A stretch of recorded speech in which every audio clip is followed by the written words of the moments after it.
it is. A beautiful double kill. 2-0 for West Ham, progressing through to the next round. Auto block, camping that tank very well, not taking too much damage. Lemon Lime just took a bolt off prayer. Look at this, he's completely taken control of it. The third. There's another redemption from I'm So Happy. He still has 3 doses of restore as well. He can still keep this in. Goes for the claw, 25 damage coming in. Both players use a redemption, and I'm So Happy's gonna take it at the end.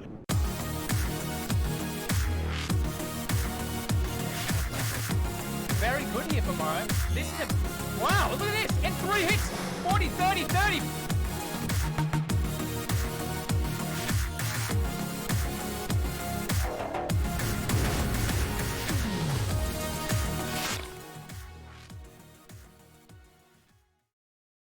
Audio, ladies and gentlemen, welcome back to the Method Mayhem OSRS Oceanic PvP circuit. It is day 2 and pretty pumped up to get it underway. I'm joined here with our caster, Mr. Eviescape as well. Love the hat change, my bro. How we feeling? Good, mate. New hat, new day, new me. You know what I mean, mate? And we got a big day ahead of us in terms of matches, and I'm got quite a few matchups I'm looking forward to. 100%. Who comes to mind after yesterday's performance? Who have you got on your radar? In the main bracket, we've got a few matches that I'm looking at today. First of all, Drew versus Stinky Bolter. Stinky Bolter obviously getting 2 buys to start out his rounds. And we haven't seen him perform yet, but Drew putting on a great performance yesterday, taking out Panic 2-0 and then taking out Goofy Slayer 2-0 as well. So I've got a good feeling that he's going to be taking that matchup out. And then did a bit of versus Oza. Oza, great performances yesterday once again. A 2-1 against Scissor, and then a 2-0 against Scissor and a 2-1 against Lionheart there. And did it with 2-2-0s against both of his opponents. So that one should be a good matchup. And then I think Drew's going to win his matchup, but then whoever wins out of Didda and Oza, that next match is going to be a really, really good one. On top of the bracket there, we've got Red Billy up against George. We saw Red Billy yesterday up against Morrow, and he took him out in a 2-0, and then George taking out Jinami in a 2-0 as well. So both players taking out their opponents in a 2-0. So that one should definitely be a good matchup as well. And then we have Get Up versus Jay. Get Up yesterday. Incredible performance from that man, taking out Seb in a 2-0 and then taking out Sandwich in a 2-0 as well. So be interesting to see how Jay can hold up against Get Up today. 100%. And Pure Seb, even though he did get knocked down into the losers bracket as well, he still is hanging on. You can see him down there in the losers round 3 as well. So that'll be coming up a little bit later tonight. And there's a lot on the line here, Jake, as well. These guys are playing for $1,500. In the prize pool, 1,000 USD for first, 350 for second, and 150 for third place as well. Quite a bit of coin on the line, Ron. Absolutely. But as we can see in this losers bracket here, there's going to be a fair few good matchups today as well. Gabba going out in the first round and then taking out both of his opponents in round 1 and round 2. He's going to be taking on Jeff, who also went out in round 1, got himself a nice little buy there in the round 1 losers bracket, and then taking out Jenny, the skiller. So we've heard from yesterday in a 2-0. I believe the RNG was pretty wild in that fight, but it should be a nice little one there with Gabba versus Jeff. And then we have Unla versus the Pure Seb. Unla winning both of these matches 2-0. The second one obviously being a buy there against Emmy Bolter, and Seb 2-1, 2-1 in the losers bracket. So he definitely hasn't had an easy run. Seb coming into this tournament as one of the favorites to take the whole thing out in round 1, and then having a bit of a rough time in the losers bracket as well. So I'd be interested to see if he can up his game today, bring more of a performance up against Unla in that round 1 run. Yeah, and speaking of the content creators as well, we've got Panic PK, who unfortunately dropped out of the winners bracket as well, and he's also been hanging on. In his first round in the losers bracket, he went for a 0-2 up against Tamori there. Then he went through to round 2 with Sandwich. He went for a close 2-1, still pulled it through, and we'll be seeing him take on the Flavorsome, the Dorito chips, the double nacho cheese, surely. How do you think that one's going to go down? Listen, based on what we've seen yesterday, I think this should be a nice little one for Panic. Dorito chips coming in the second round of the losers bracket and getting a free round there against Shardy Bickies, who didn't show up yesterday, unfortunately. But yeah, it's crazy to see 2 players, Panic and Seb, both probably favorites to take a long run in this tournament, being out in round 1. So they're going to have to hold on to their tournament life in the losers bracket. So they've got a long road ahead of them. They have to win another 2 rounds here to make it into the grand finals. 100%. And I mean, that is the go with the double elimination style tournament that we've got going on. So everyone basically starts out in the winners bracket. You lose a game, you drop down, you lose another one, you get knocked out. But all is not over. If you keep winning your matches after going down in the losers bracket, you can make it all the way through. And then in the series 61, the loser will play the winner in the winners bracket up the top, 62. So winner of the losers bracket plays the winner of the winners bracket. Here we go. Yeah, it's nice to have the double elimination. Some players, there's a big factor of RNG in old school RuneScape. So as we saw yesterday, some players getting RNG'd out of the winners bracket, and then they get that second chance to come back in at the end in the losers bracket. So it's nice to just not be knocked out immediately. Yeah, definitely. Having that second chance means a lot. Yeah, no, you're spot on.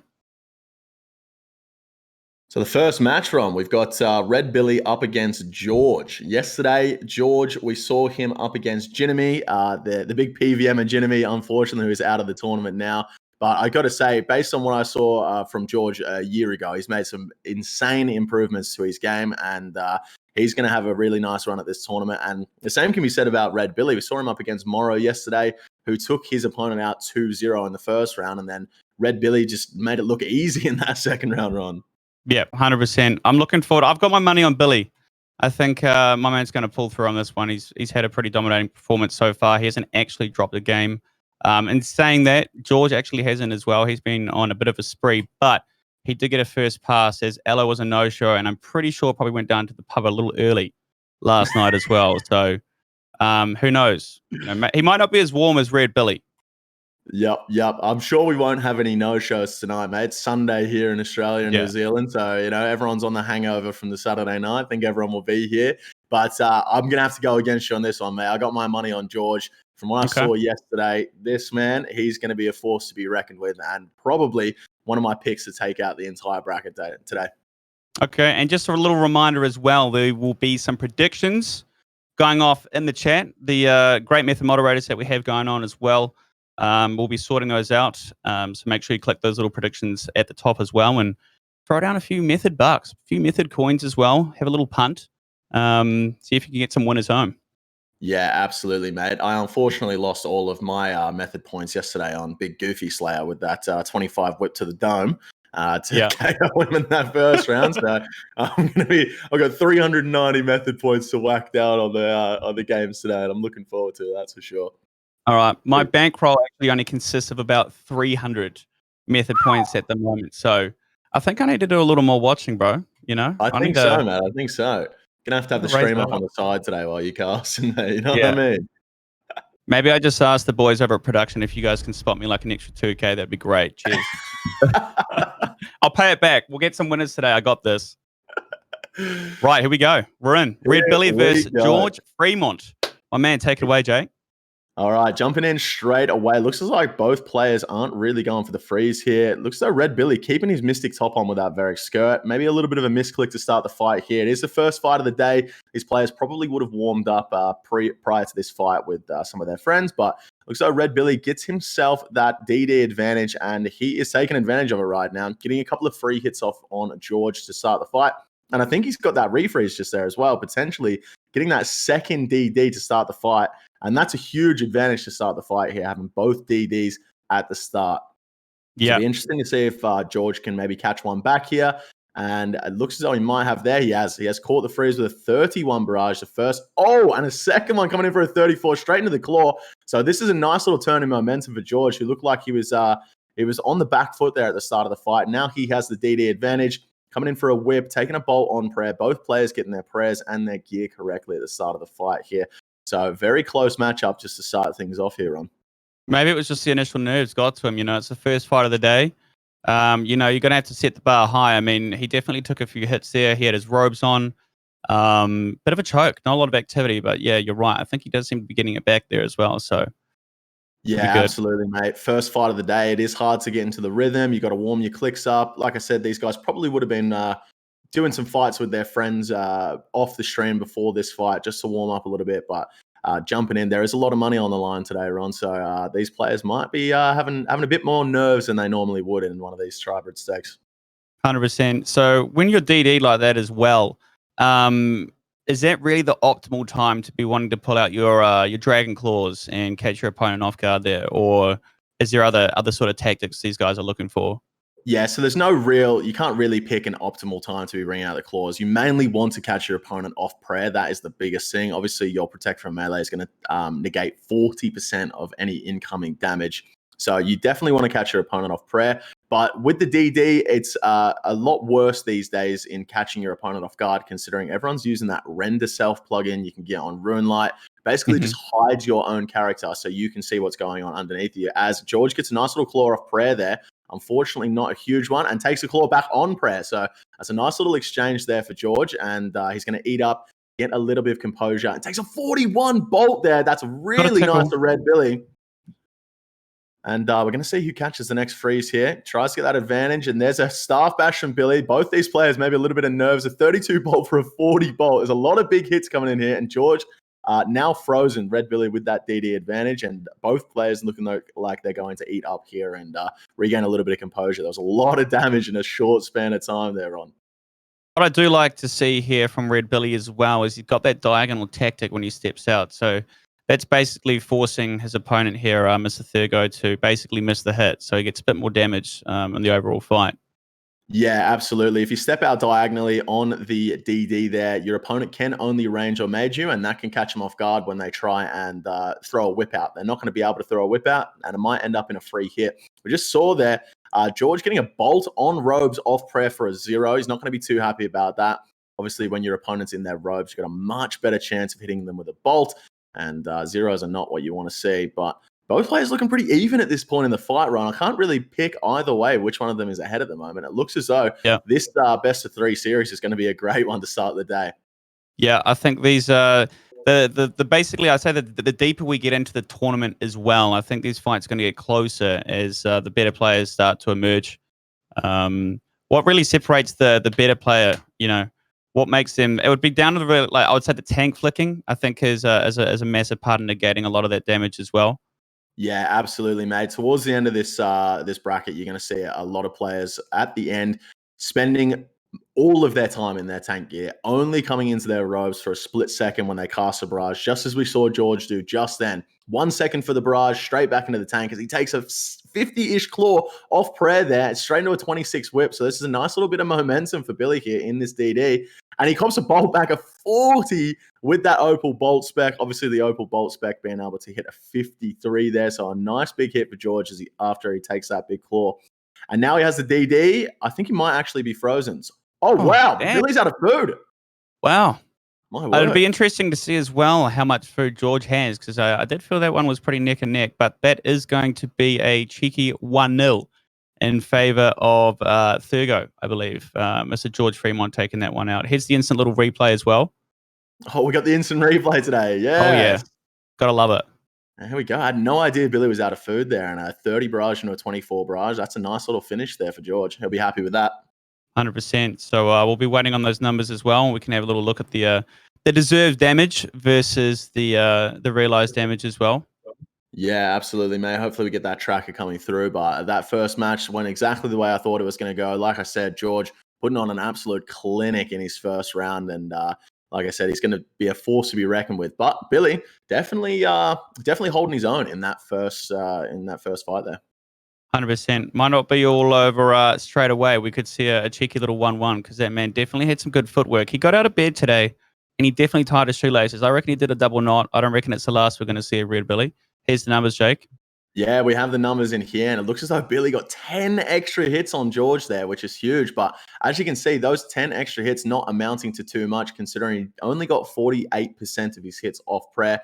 478 deserved damage there for Billy and 505 for George. So a win on the tracker as well for George there, but he did get quite lucky with an extra 60-ish damage on his deserved damage there, and Red Billy only getting around 30 extra damage. So a win in game and a win on the tracker for George, but he's definitely going to have to figure out how to not take those extra 10 hits, because if he can make sure he's always hitting back and have an even amount of hits, he's going to be up huge on the tracker in the next fight.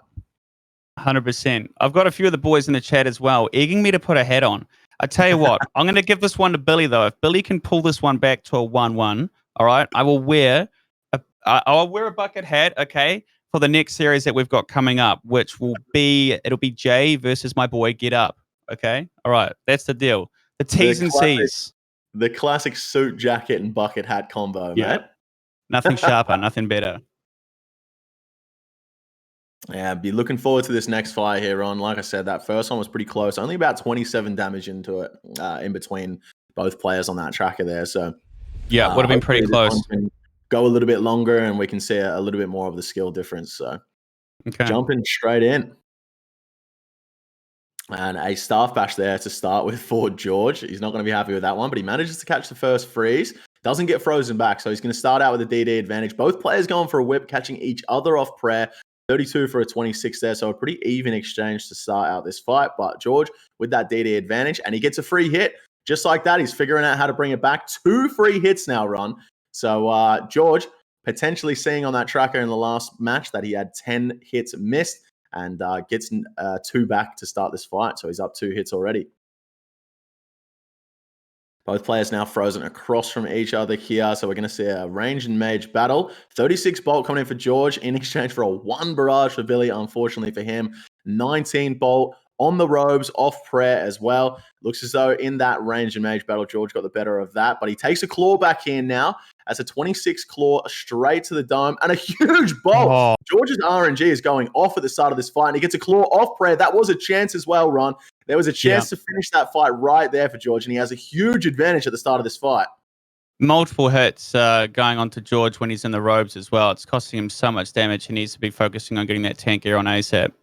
Yeah, absolutely, mate. With the robes going on and a bolt flying at you, there's a 67% chance that bolt is going to hit some damage. Whereas if you got your tank on, it's only a 30% chance that bolt's going to hit. So you half the chance of your opponent hitting you if you manage to get that tank on. The last thing you want to be doing is taking hits in robes. George managed to have the melee prayer on there. It looks as though he switched over to his mage prayer 1 tick after it hit. So a little bit unfortunate for Billy there. Would have caught him off prayer if he was 1 tick later, but unfortunately getting that claw spec there on prey melee for about 25 damage. Not the claws that he would have been looking for, because he really needs to start bringing back some damage in this fight, because currently I'd say he's probably down around 100 to 150 food on George with that huge momentum swing at the start of the fight. And now George again with that DD advantage. So he's going to keep pushing that advantage. Billy really needs to catch a freeze here, get underneath his opponent as he takes a 40 whip. Looks as though he's going for the freeze here. Does catch it. Can he get underneath his opponent? He can. Another 38 bolt to the head. Mate, he's taking on water real quick here. Yeah, this is not looking good for Billy at the beginning of this fight. I would say he's probably down around 200 food at this point, but he does have the DD, taking his time to heal up, regain his composure, and before he steps out. Now George is unfrozen, and he catches that freeze. Now George has the DD advantage. There was absolutely no opportunity there for Red Billy to push on that DD because he was too busy healing up because he took so much damage before he got there. And now he's into the staff bash. Looks like a little bit of a panic here. Yeah, no, he's definitely panicking. I think when George has been DD'd on this whole time, he's been frozen. He's just been relying on that range tank hit as well. He needs to get creative and catch a freeze back onto George and take some momentum back there. He's just, you can see he's panicking a little bit. Yeah, absolutely. Does have that DD advantage now, and he's going to try and push a few hits back on George because George was up in the hits at the start of this fight. But straight away, as soon as George is unfrozen, he catches that freeze again back. Maybe a little bit of RNG coming into play with the freeze RNG and a few big hits coming in, but George definitely taking advantage of the extra RNG he has in this fight and not letting Billy have any room to breathe. A 30 whip into a 40 whip, 70 damage in 2 hits. And potentially Billy here out of food. Yeah, he is definitely out of food at this point. We should see a redemption flick coming in, but here come the claws from George, and that's it. Wow. It's going to be a 2-1 sweep for George. I mean, I thought it might have been close. I mean, after that first fight, it looked like it could have been close, but that was an absolute deletion. George just on the back foot the whole time, wasn't doing a whole lot of work, getting those freezes where he needed to. And George just really took it out, was just the superior player. Yeah, absolutely. That second fight really showing George is not here to mess around. He's here for the win. And like I said, mate, with the improvements in his game over the past year or so, he is definitely a force to be reckoned with. And I reckon probably a good chance to take out the entire bracket today. But what a performance there from George. Yep. So he'll be moving on through to round 4. And we're going to take a quick peep at the numbers before we get into our next match, which is going to be Get Up! I've got to do a little fist pump for the man as well. And my boy Jay as well. So Jay, they're going to be going head to head. So here's the numbers. Yeah.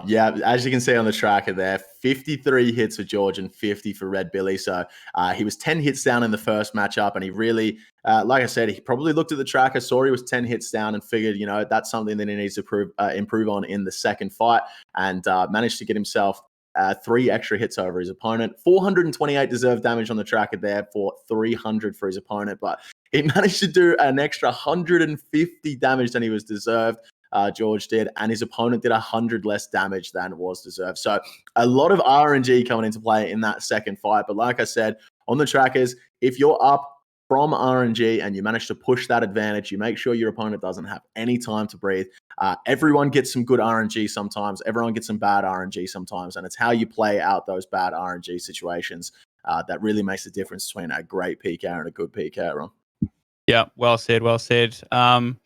And George catching a lot more of the freezes there as well. He actually only launched 17, but that's because 11 of those hit. So he didn't really need to do as much. And I'd say Red Billy as well. He was definitely trying to cop a little ice cube over to George. He launched 22, but none of them came through, as he only managed to land about 8. So that would have definitely had a massive effect on the momentum of that match as well. Yeah, absolutely. 11 out of 17 barrages for George. That's huge, especially being able to gain that DD advantage there. As we saw, every single time he was unfrozen, he had his opponent frozen straight away and could get straight underneath. So, 100%. Okay, well, anyway, I wasn't able to put on a bucket hat because my boy Red Billy didn't come through. And the chat are egging on for a new signing, a new contract. So if my man Get Up takes this one out, I will get another head on, okay, for the next series after that. So we'll sign that off. Who do you think's going to take this one out here, Jay? Listen, mate, I've got my money on Get Up for this one. He had a bit of a rough run at the start of yesterday with Pure Seb being his first opponent, and I'd be lying if I said he didn't make it look easy. Maybe a bit of RNG on his side, but he made the first 2 fights there up against Pure Seb, one of the best PKs in this bracket. He just made it look easy. So I'll be surprised if anyone can and put up a bit of a fight here. And my money's on him. And if he moves on to the next round to take on George, I think that's going to be a crazy fight. So fingers crossed for Jay. He did have a 2-0 on both of his matches yesterday to move on to this fight. But I think he's definitely got a bit ahead of him to get up in this match. Yeah, I mean, Jay's track record's not too bad either. I mean, he had a 2-2, right? There were no actual passes there. So 2 pretty competent PKs about to go head-to-head. And here we are. We're live in the arena. We're large and in charge. Take your seats. Open your beverages. It's a little Sunday. You can have a go. Yeah, grab a bit of popcorn, Go guys, on, And not the best start to this fight for Get Up here, Ron. He missed a hit at the start of this fight, so his opponent's already up 1 hit, and he just can't seem to catch a barrage. He's got that DD advantage, does Jay here, and up quite a bit of damage to start the fight, and a nice little bit of momentum. Incoming 35 barrage, and it looks like he's going to get a bolt off prayer as well. Unfortunate for him there, hitting a 0, but now Get Up has that DD advantage, and he can regain his composure and start trying to push that advantage as well. Jay's looking to get one of those early little declaw specs out onto our boy Get Up here as well, because the earlier you get those specs out, you're actually going to have your special attack regenerate, so you might actually get an extra special attack in during your match, and that could be the decider. It could be the make or break. Yeah, exactly. Players most likely going to get 3 claw specs each, but a late fight could potentially turn into 4. As we see all the claw specs coming out there for Get Up. He managed to get one of them off prayer and only hit a 19, and then the second one on prayer for a 19 as well. In return, his opponent caught him off prayer with 1 claw spec for a 50. So 1 claw spec doing more damage than both the claw specs there for Get Up. Unfortunate for him, but Jay still has 1 claw spec available, which there is something to be said for holding on to one of your claw specs, because now Get Up might have to pray melee a little bit more often than he'd like to stop those claws from coming in, and he might catch a few bolts, but he does catch a big claw there, around about 40 to 45 damage, and Jay really in control of this fight, Ron. Was that? It almost looked like that was through a melee overhead as well, or am I seeing a few things? Yeah, I'm not sure if that was, he got his melee prayer on one tick later, or it was through the melee prayer, but you can hit up to, I believe, around a 35 or a 40 through prayer with those Dragon Claws, max hit being a 69 or a 71. The melee prayer only negating 40% of the incoming damage there, but if you manage to get your, the Dragon Claw spec comes over 2 ticks, so two hits in the first tick and 2 hits in the second tick. You have to have your melee prayer on for that first tick for it to negate the damage. So sometimes players getting it on 1 tick later and it looks as though they had their prayer melee on, but it doesn't actually negate the damage there. As Get Up takes a bolt in robes for a 0. Jay not really getting the RNG he'd be looking for here, catching his opponent off his tank with those bolts. But he still does look in control of this fight. Had 2 massive claw specs up against his opponent, doing around 90 to 100 damage from both his claws compared to his opponent's around 40 damage. Get Up now with that DD advantage, but he takes a 25 bolt through prayer, and he's going to need to compose himself here and try and bring it back, get a few free hits, maybe a couple of whips in there, try and catch his opponent off guard, because at the moment, Jay really managing to get his tank on all the time when he's going for, when he's taking these hits, and the tank makes a huge difference, Ron. And so obviously between the players as well in the tournament, we're seeing, you could say, a standardization of the gear to make sure things are fair. I mean, it's obvious what we can see in front of us now, but what are the players working with in the inventories here, Jake? Yeah, so the gear setup is standardized for each player, because, if there was no specific gear setup, there's a big claw coming in for Get Up there. That's a nice little one that he'd like to get back there. About a 41 damage claw into the 28 bolt. If we let players bring any gear setup they'd want, they'd all just bring max gear, and we would see fights that go on for 10, 15 minutes each. It just takes that long in max gear. No damage really gets dealt, because these players are so good at getting their tank on at the end of this bracket. But we're going to see players in the Mystics, which doesn't provide very good defense bonuses against bolts. And if you're caught out in your robes, taking a bolt or a whip, it's going to hit you pretty hard. And then players have the Carol Sop and the Verex plate skirt for the tank. So if you manage to get your tank on for all of those hits, you're going to be laughing. It would be like to see something even in lower, more downgraded gear. Like, I want to see these boys running around in blue wizard robe G's and green D hide, my man. And I want to see some U longbows out there, baby. Some Eddie arrows flying around the place, but also barrages. You feel me? Yeah, that definitely would be interesting to see. A couple of salad robes flying around the duel arena. Absolutely. Looks as though both players are now frozen here, so we're going to see a nice little range and mage battle, as Get Up seems to be getting most of his hits off prayer with the mage. You see the 1 tick mage prayer at the end there. Cops a 15 bolt off prayer, so be happy with that one. That could have been up to a 53, that hit there. So a 15 he'll be happy with. Both players going for the freeze now. Get Up catching that freeze. Going to take that DD advantage. Both players looking pretty even here. If I had to pick either side, I'd say Jay is probably up a little bit of food just thanks to those claw specs at the start of the fight. Potentially out of food here, actually. He's been hogging that D shield a little bit too much as well, bro. I think he's been missing a few freezes because of it, and it definitely does look like he's out of food at the moment. We see the redemption flip, which is usually a sign that they're looking for a desperate little clutch heal as well from that prayer. Yeah, it looks as though both players are out of food here, Ron. So it's just going to come down to who gets this last hit in. Get Up, come on, baby! Here we go. You're going to see the redemption flicks coming in from both players. Neither of them catching it. We're going to see Get Up go for a freeze, but unfortunately, in going for that freeze, he put on his Mystics and took a bolt off tank, and that's going to be a 16 to the dome, and Jay's going to take out that first match. That could have been anybody's fight, obviously, and I'm a little bit gutted that I'm not going to be equipping a head like yourself with some 360-degree sun protection. Well, I mean, it's too soon to know, really. I mean, Get Up could really bring this back. He's got one more match. He's got one more chance. Yeah, absolutely. A super close fight there, and a little bit of an upset. I didn't think Jay would be pulling out the moves like he was today up against Get Up, who obviously put on an absolute clinic yesterday. So big ups to Jay, and we got the tracker coming up here, Ron. We can see Get Up with 572 deserved damage up against his opponent's 485. So almost 100 deserved damage difference there, and 7 extra hits for Get Up as well. So unfortunately, RNG'd out of that fight a little bit, as his opponent did 80 more deserved damage and manages to take him out. But super close on the actual damage dealt there. But you can see, Ron, Get Up definitely deserved to win that fight on the tracker. Yeah. I've got confidence on the next match that he'll bring it through. Did you want a little rehydration as well? I've got some water here if you're... Mate, Did you want a little piece? I'm completely out of water, so that'd be great. Okay, here you go, mate. I don't have another bottle. You're supposed to have like a full bottle, bro, so it would look cool as. And he's out of water. I wish I grabbed one before I started this. Loser! Oh, great. We were going to look That's so cool, and now we just look like idiots. Yeah, that's all right. We've got plenty more time to look cool, okay? We'll get it. Oh, okay. Yeah, no, I would not be surprised if we see Get Up bring it back in this next fight. As we saw on that tracker there, definitely deserved the win. And if he can keep that up, then it looks as though he might be able to bring it back. But once again, RNG, a huge factor in these old school RuneScape fights, Ron. And Jay, he might have got lucky on the tracker, but it says 1 next to his name and 0 next to his opponent. So he's definitely going to take that one. If Get Up went through to get the next 2 matches as well, how would he fare against George, do you think?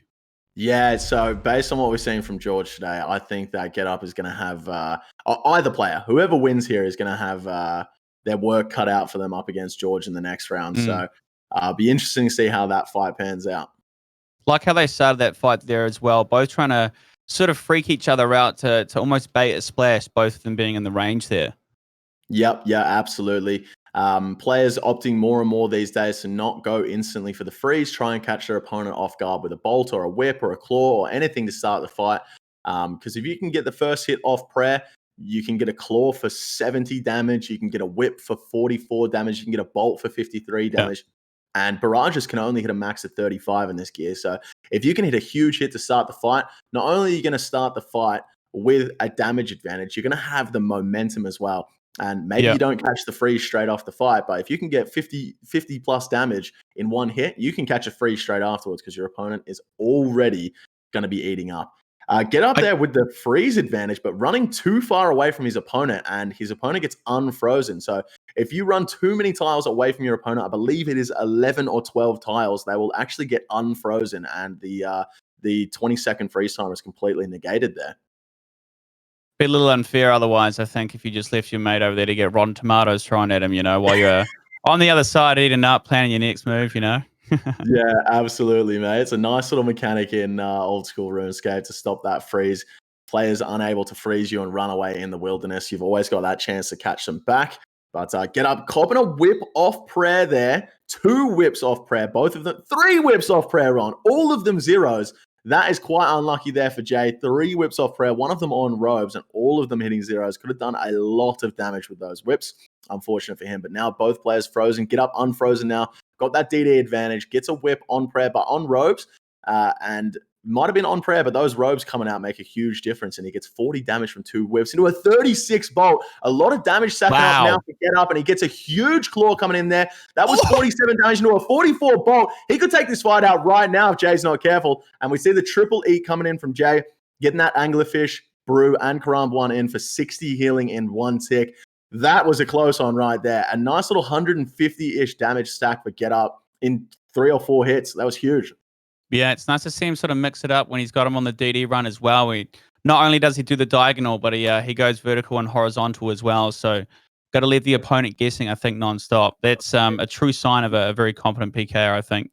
Yeah, absolutely, mate. Movement is huge in these matchups. And if you can confuse your opponent with your movement, like I was talking about yesterday, you have like a 2-tick delay between when you throw your bolt and when your character actually starts moving. So you can confuse your opponent with the movement. I think Get Up there running again a little too far away from his opponent and unfreezing him there. So a strategy we'll see players going for today is running far away from their opponent. So if their opponent is zoomed in on their client, they won't be able to see them. But unfortunately, if you Get Up there, just running a little bit too far away and his opponent getting unfrozen. And now he cops a claw off prayer there. That was 46 damage coming in for Jay. And he's starting to bring this one back after that huge deficit he copped in the last freeze. And there's another freeze coming in for Get Up. He's got the DD advantage now. He's going to eat up, regain his composure. He is definitely up on food at the moment. So as long as he doesn't make too many mistakes at the end part of this fight, this should be a nice little cleanup for him. But that being said, taking a bolt in robes there, and that is not what he needs to do to close this fight out. Needs to make sure he's always got his tank on and not take too much damage from his opponent. Incoming bolt for a 28 through prayer and through tank there. Unfortunate on the RNG. Jay now next to his opponent, faking the whip into the crossbow, back into the whip, and catches his opponent off prayer into a 21 bolt. He has massively brought this match back, Ron. 153 damage to get up at the start of this fight, and Jay has definitely brought that back with all these bolts and whips off prayer. Both players unfrozen now. Be interesting to see who gets the next DD. I think the next DD may decide this fight. It is very close at the moment. And there's, freeze for both players. We're going to see a range and mage battle here. Hardly gone toe-to-toe whatsoever, have they? It's been a lot of distance between these two players as well. So obviously it's just going to be two attack styles, the range and mage. So definitely getting that tank armor on at the right time as well is absolutely key. And Jay's actually out of food by the looks of it. Yep. We see the redemption. A 44 whip coming in as he's out of food. Get up looks like he's out of food as well. It's going to come down to the wire again. Here goes the claw spec, and that's going to take him out. We're going to see the 1-1, baby. This is massive news. The 360 protection could be coming through. Get up clutching that one out as well. Again, that could have gone absolutely any way. Looked like the boys were both on about 20 HP there at one point. So all that decided that really was one bolt or one cheeky little barrage to go down. Yep. And Jay completely out of food as his opponent was on about 70 hit points, as we can see there. That big 44 whip almost coming in clutch for him to take down the 2-0. But it'll be interesting to see the tracker on this one. It seems as though Get Up got a little bit luckier than he should have, but we never know, mate. The numbers don't lie. We'll have to wait for that tracker to come through. That's correct. No, I'm loving these. So far, I mean, it's early days, but we're seeing some much closer matches, right? We're seeing some redemptions already, and we're basically 2 series into it as well. So this is the heat, the tension we wanted to see. Yeah, absolutely. We do have those numbers coming through now, and it looks as though I was wrong again. 70 hits there for Get Up and 69 for his opponent. Nice. But as you can see, Ron, 26% of the hits off prayer for Jay. That is not a lot at all compared to his opponent's 60% off prayer. 538 deserved damage for Get Up and 432 for Jay. So once again, a huge win on the tracker there for Get Up, and his opponent once again getting pretty lucky with the deserved damage. So at this point on the track, as we can see, Get Up absolutely dominating his opponent, but the actual matches being super close in game. So I'll be surprised to see Get Up go down in this third matchup here, Ron. I think he's going to take this one out 2-1. I can't wait to see it. And here we go. Large and in charge. The boys tied the shoelaces, and the elbows are getting high as we're trying to look for this first freeze possibly. Yep, and there we go. Jay manages to catch that first freeze. Tanks 3 barrage attempts from his opponent, so no freeze there for Jay, and he's going to be able to get that DD advantage. Unfortunately, not getting under his opponent here, getting a bolt off prayer and on ropes for a 0. Not a great start to the fight for Jay after he caught that first freeze, and now he's had about 40 to 50 damage dealt back to him while his opponent was frozen, and he could have got underneath him. So a bit of a mistake to start the fight there for Jay, not getting under his opponent, but Get Up now with the DD advantage, and he gets a free hit there as well, Ron, at the start of this fight. So Get Up losing the first freeze war, but managing to come out on top, catching his opponent off prayer and in robes a lot. So Get Up with the early advantage in this fight, and looks as though the RNG is turning around in his favor. 100%. I mean, the man was in robes and just took a 0 to the forehead from Jay. So it's unusual that happens. Yeah, absolutely, mate. Like we were saying, 67% chance for a bolt to hit in robes. Both claw specs come in here for each player. Looks as though Get Up got the better of that exchange in terms of the claws, but all of them being off prayer as well. So the players not getting their prey melee up in time for those claw specs, and they can do a huge amount of damage. The claws, I believe, hitting 69 or 71 damage if they're in their maximum gear. So interesting to see both players not getting their prayer on for that one, but Get Up with a nice little advantage here. Gets 2 free hits on his opponent while he's frozen, and now they're both unfrozen. Both going to be going for the freeze here. Both catching each other off their tank, and Jay going for the blitz there. Unfortunately, not catching it. And Get Up catching the barrage. Both players now frozen. We'll see players go for the blitz spells after they've drank a Sara Dome and Brew. Their magic level will go down from 99 to, I believe, 84 or 83, which means they can't cast a barrage anymore, which requires 94 mage. And a claw coming in for Jay there, only doing about 30 damage off prayer. Would have been hoping for a bigger one than that, but 30 damage around average for a claw spec, so you can't really be too upset. But every time you're going for the claws, Ron, you want them to hit the max, don't you? 100%. Absolutely, mate. Unfortunately, not going to happen every single time, as Jay gets a nice little 37 bolt there on the ropes of his opponent. And he's got a bit of momentum here. Gets a free hit on his opponent while he's eating up. Gets a 21 whip there compared to his opponent's 0. 1 on prayer and 1 off prayer. Not the way you wanted to see that one go, as Get Up does a little Houdini act towards the north of the Duel Arena here.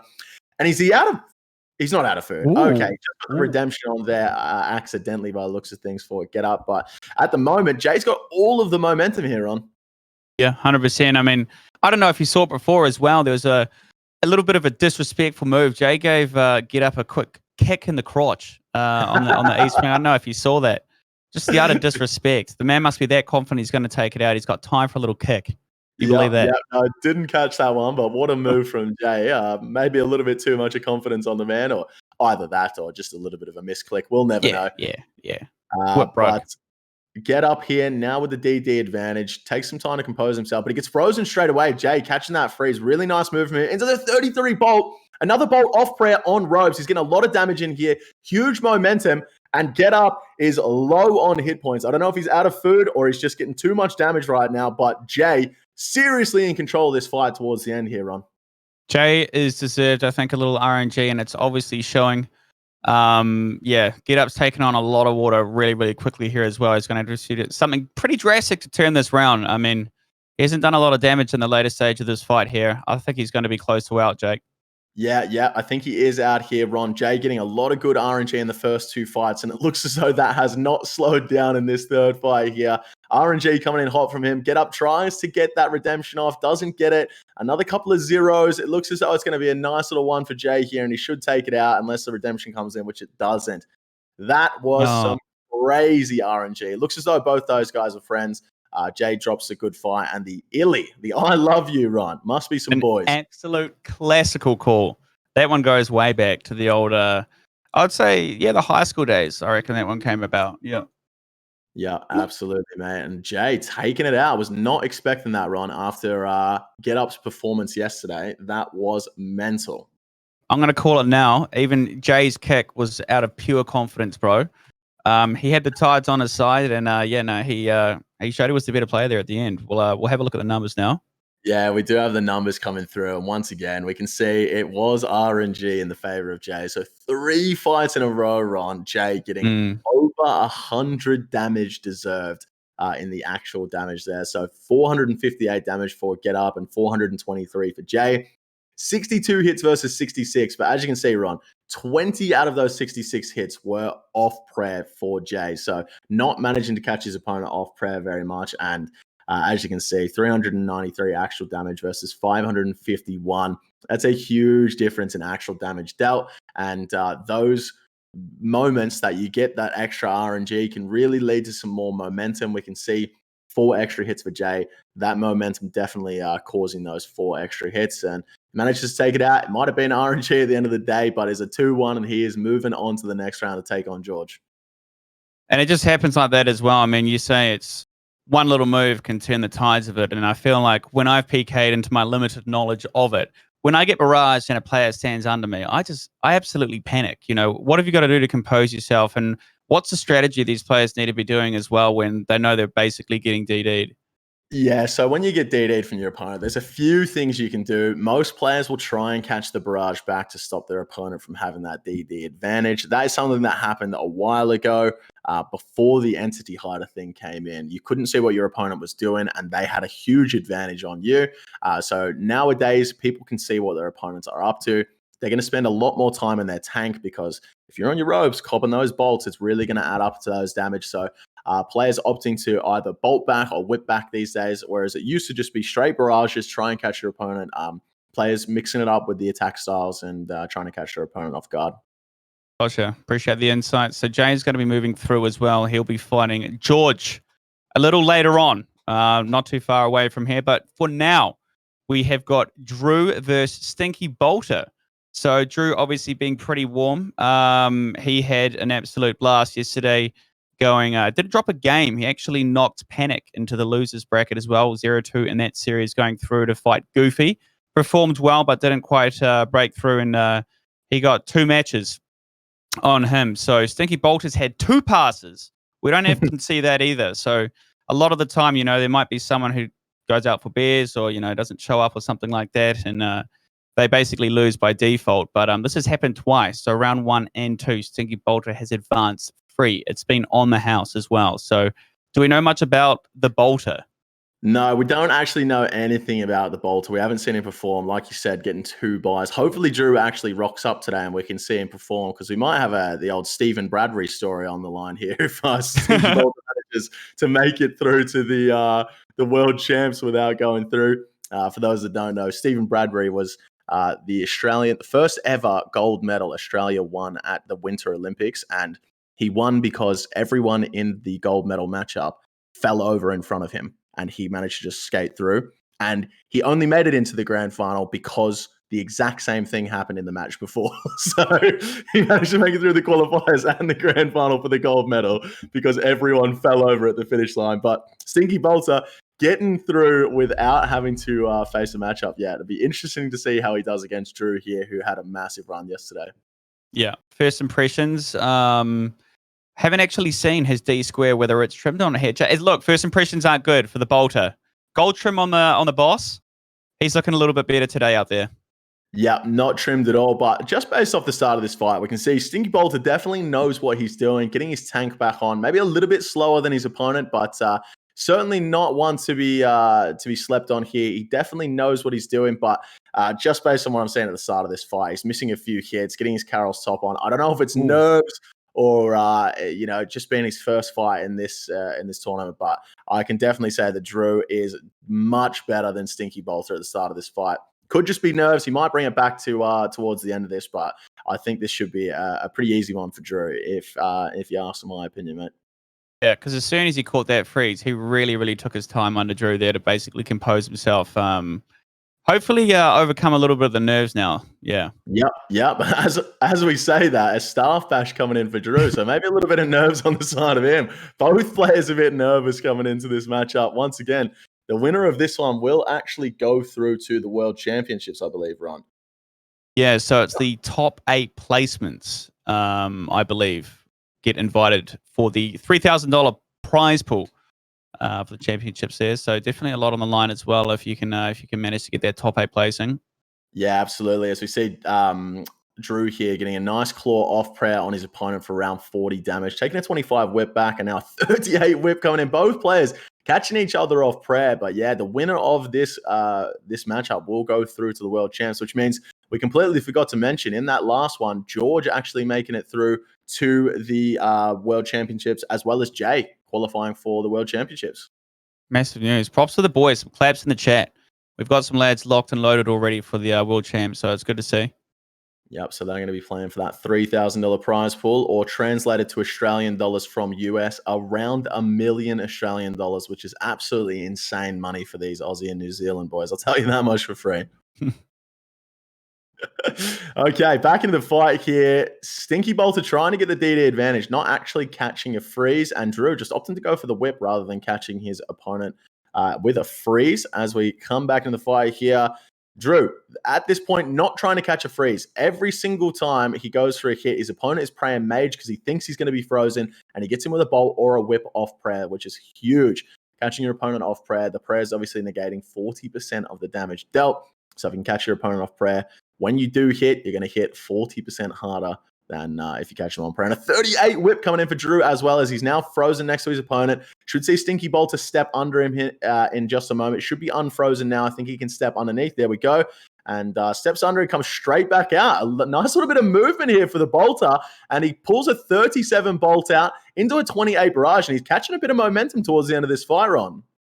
Don't know how he's doing it. It was very lucky to get that barrage to land as well. The man definitely had to whip out and a D square as well. So he's losing a little bit of that mage accuracy, but nonetheless, it is working for the man. And I feel like he's chipping away at him. Definitely, I would say he's performing a little better now than he was at the start. Yeah, absolutely. The nerves may be wearing off a little bit, but those nerves have come back to haunt him because he is out of food here. We're going to see the redemptions coming in soon. Not too sure on the food situation for Drew, but he is currently on full hit points, and he's going to take out the first fight. Bang. Not going to get a free pass on that one. Nope. That's going to be a bit 1-zip. unfortunate for Bolter here, coming up against Drew in his first match. Essentially, gets a free ride and then straight into one of the toughest opponents in this bracket.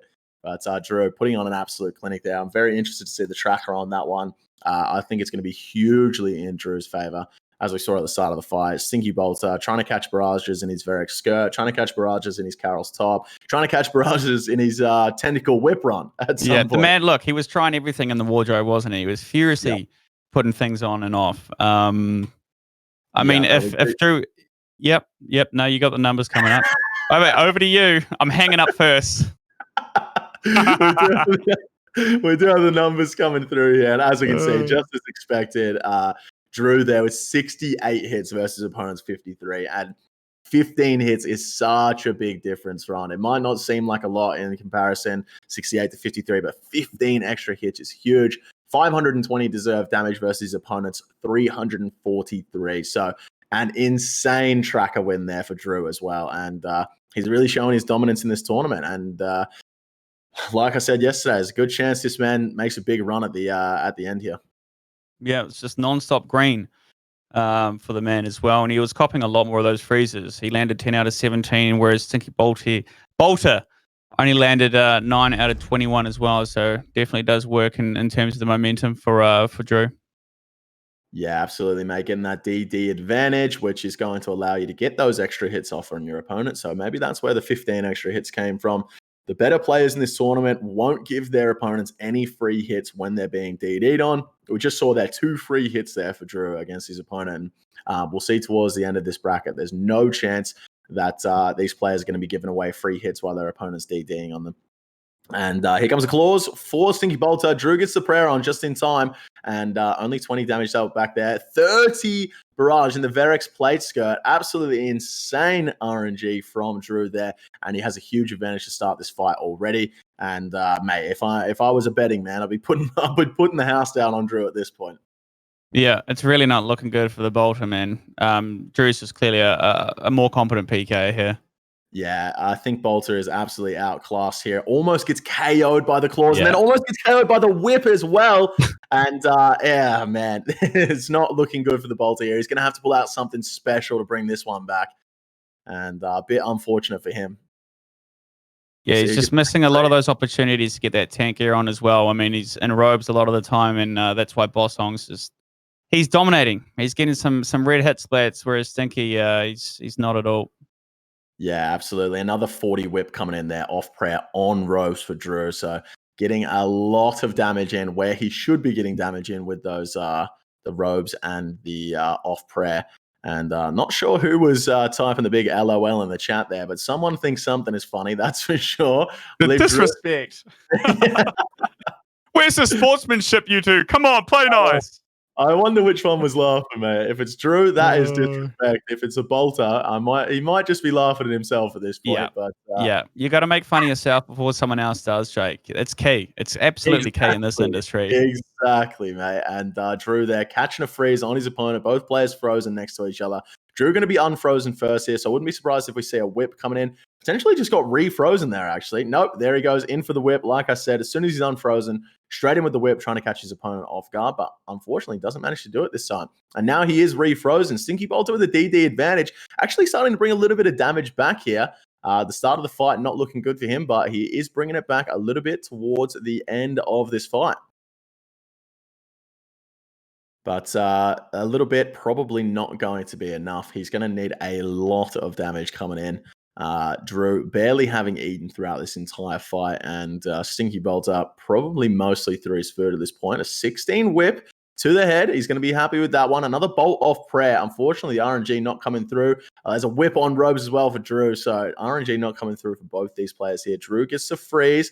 Should have the DD advantage here, deciding not to go underneath his opponent. Fakies with the whip into the bolt, managed to catch off prayer. And a 37 off prayer. That is a 4 poison damage as well, Ron. We talked about this so much yesterday. Players for getting their Sandfew serum. That poison damage is going to add up as we see a 20 claw coming in for the Bolter on prayer for Drew. And the Bolter just getting his head kicked in at the moment, for lack of a better term, Ron. I think that's probably good enough. It's pretty accurate too. Actually, Bossong a little low there as well. Very dangerous. Yeah, Drew actually just being chanced there by a bolt. The max hit of the bolts with the spec is a 53, and if it was a 53 there, he would have been on the floor. But Stinky Bolter out of food now. We're just going to see Drew most likely stay as high health as possible and just finish off this fight. 1 hit point left here for Stinky Bolter. Could have got a redemption off there. He's got the freeze on his opponent. The redemption doesn't go off, Ron. No, it's not going to be enough. Stinky Bolter's free ride has absolutely ended here as Drew has taken him out for 2-zip. It was going to take a DC for that to change. Bolter was just outclassed and outgunned. Yeah, DC for that to change. I like that one, mate. But yeah, unfortunately there for the Bolter, not getting the job done. No, and that's going to be a win for Drew, and he is moving through to round 4 and also locking in his spot for an invitation to the World Championships as well to play for a total prize pool of 3,000 USD. Now, the next one up we've got is Series 48. It's going to be our boy, Didabitter. We'll be playing under the username Jimmy versus Clownish as well. Didabitter having an impeccable track record. We're not surprised there. He's been cleaning up. 2-zip in his first series, 2-zip in the next series versus Jenny Death and knocked him down into the losers bracket. And then we've also got Clownish as well, who versed Stun yesterday, Scissor. That was 2-zip, and then a close match yesterday versus the Capitan Lionheart for 2-1. And yeah, how do you think this match is going to go down here, Jay? This is going to be a good match, Ron. I will say, Didabitter, one of the favorites to take out the entire tournament here. But yesterday, looking a little shaky. I can't lie. He is the boy, but I got to say, I got to say it where it's got to be said. He was looking a little bit shaky yesterday up against his opponents. Did take them both out 2-0 in both of his matches, but they were very close matchups. And Oza put on a bit of a clinic yesterday, Ron. Yeah, no, he's one to be threatened, I think. We've also got the numbers up just from the last match. I mean, the numbers don't lie. They're pretty large in the favor of Mr. Hong. We're not surprised. Stinky hit the floor on that. Yeah, and we were sat there saying that it looked as though Drew was getting some nice RNG there, but we can see from the tracker, he only did 30 damage more than he was supposed to. And, when one player is dominating another player, it might look like a lot of RNG coming through, but Drew just showing why he's a force to be reckoned with in this tournament and potentially going to be taking out the whole thing. And he moves on to the World Championships, which is going to be next week. Yeah, 100%. So we've, I think Didda really is the one of the only content creators left up in the winners bracket at the moment, with Pure Seb and Panic still clutching through. Yeah, so I'm kind of rooting for him. Obviously, as a local lad as well, but he's got to do one for the content creators as well. He's got to. Yeah, absolutely, mate. Just quickly having a look at the losers bracket there. Speaking of Panic and Seb, I believe we were supposed to be watching every match today, which means I think there was a no-show for the Seb and a no-show for Panic. So both of them moving on to losers round 4, which means both of these players, all 3 content creators in this tournament, are now 1 win away from making it through to the Worlds. And that would be absolutely insane to see all 3 of them make it through to the World Championships, Ron. Yeah, so I've just had the word as well in the earpiece. It's been a no-show for Seb as well. So yeah, he's obviously had a nice little move through his possibly, I don't know, too hungover there. Don't know. Yeah. Who knows what's going on there, mate? A Saturday night on the Source. We did end up a little bit early yesterday, so a few of the boys may be going out after their fights, and the Source can ruin it for you. That's for sure. 100%. So, I mean, it might not be the last we see of the Bolter as well. So he drops down into the losers bracket. So who knows? Maybe he'll claw on through, but he's going to have to do a little bit better, I think, than he did in that last fight against Drew as well. He's got possibly Panic PK to come up against as well. Could definitely cross paths with him, and obviously he's a formidable PK as well, so might have a bit of work to do. Yeah, it's nice for the players in this round 3 in the winners bracket. They have a chance right now to go straight through to the Worlds, but if they lose, their next match is also a chance to go through the Worlds. So not missing out on too much if they lose this one. They get a second chance to make it through to the World Championships. But Didabitter versus Oz, I'm really looking forward to this one. Like I said, Dida looking a little bit shaky yesterday. If he is absolutely on form today, I say he will take this one out 2-0. But if we see him perform like he did yesterday, I think Oza could take this one down 2-1. And we're live. We're large and in charge. I mean, how do you think? I mean, Didabitter is obviously a force to be reckoned with in the Deadman series as well. Do you think a lot of that skill sort of transpires? How much of that comes over into fights like this?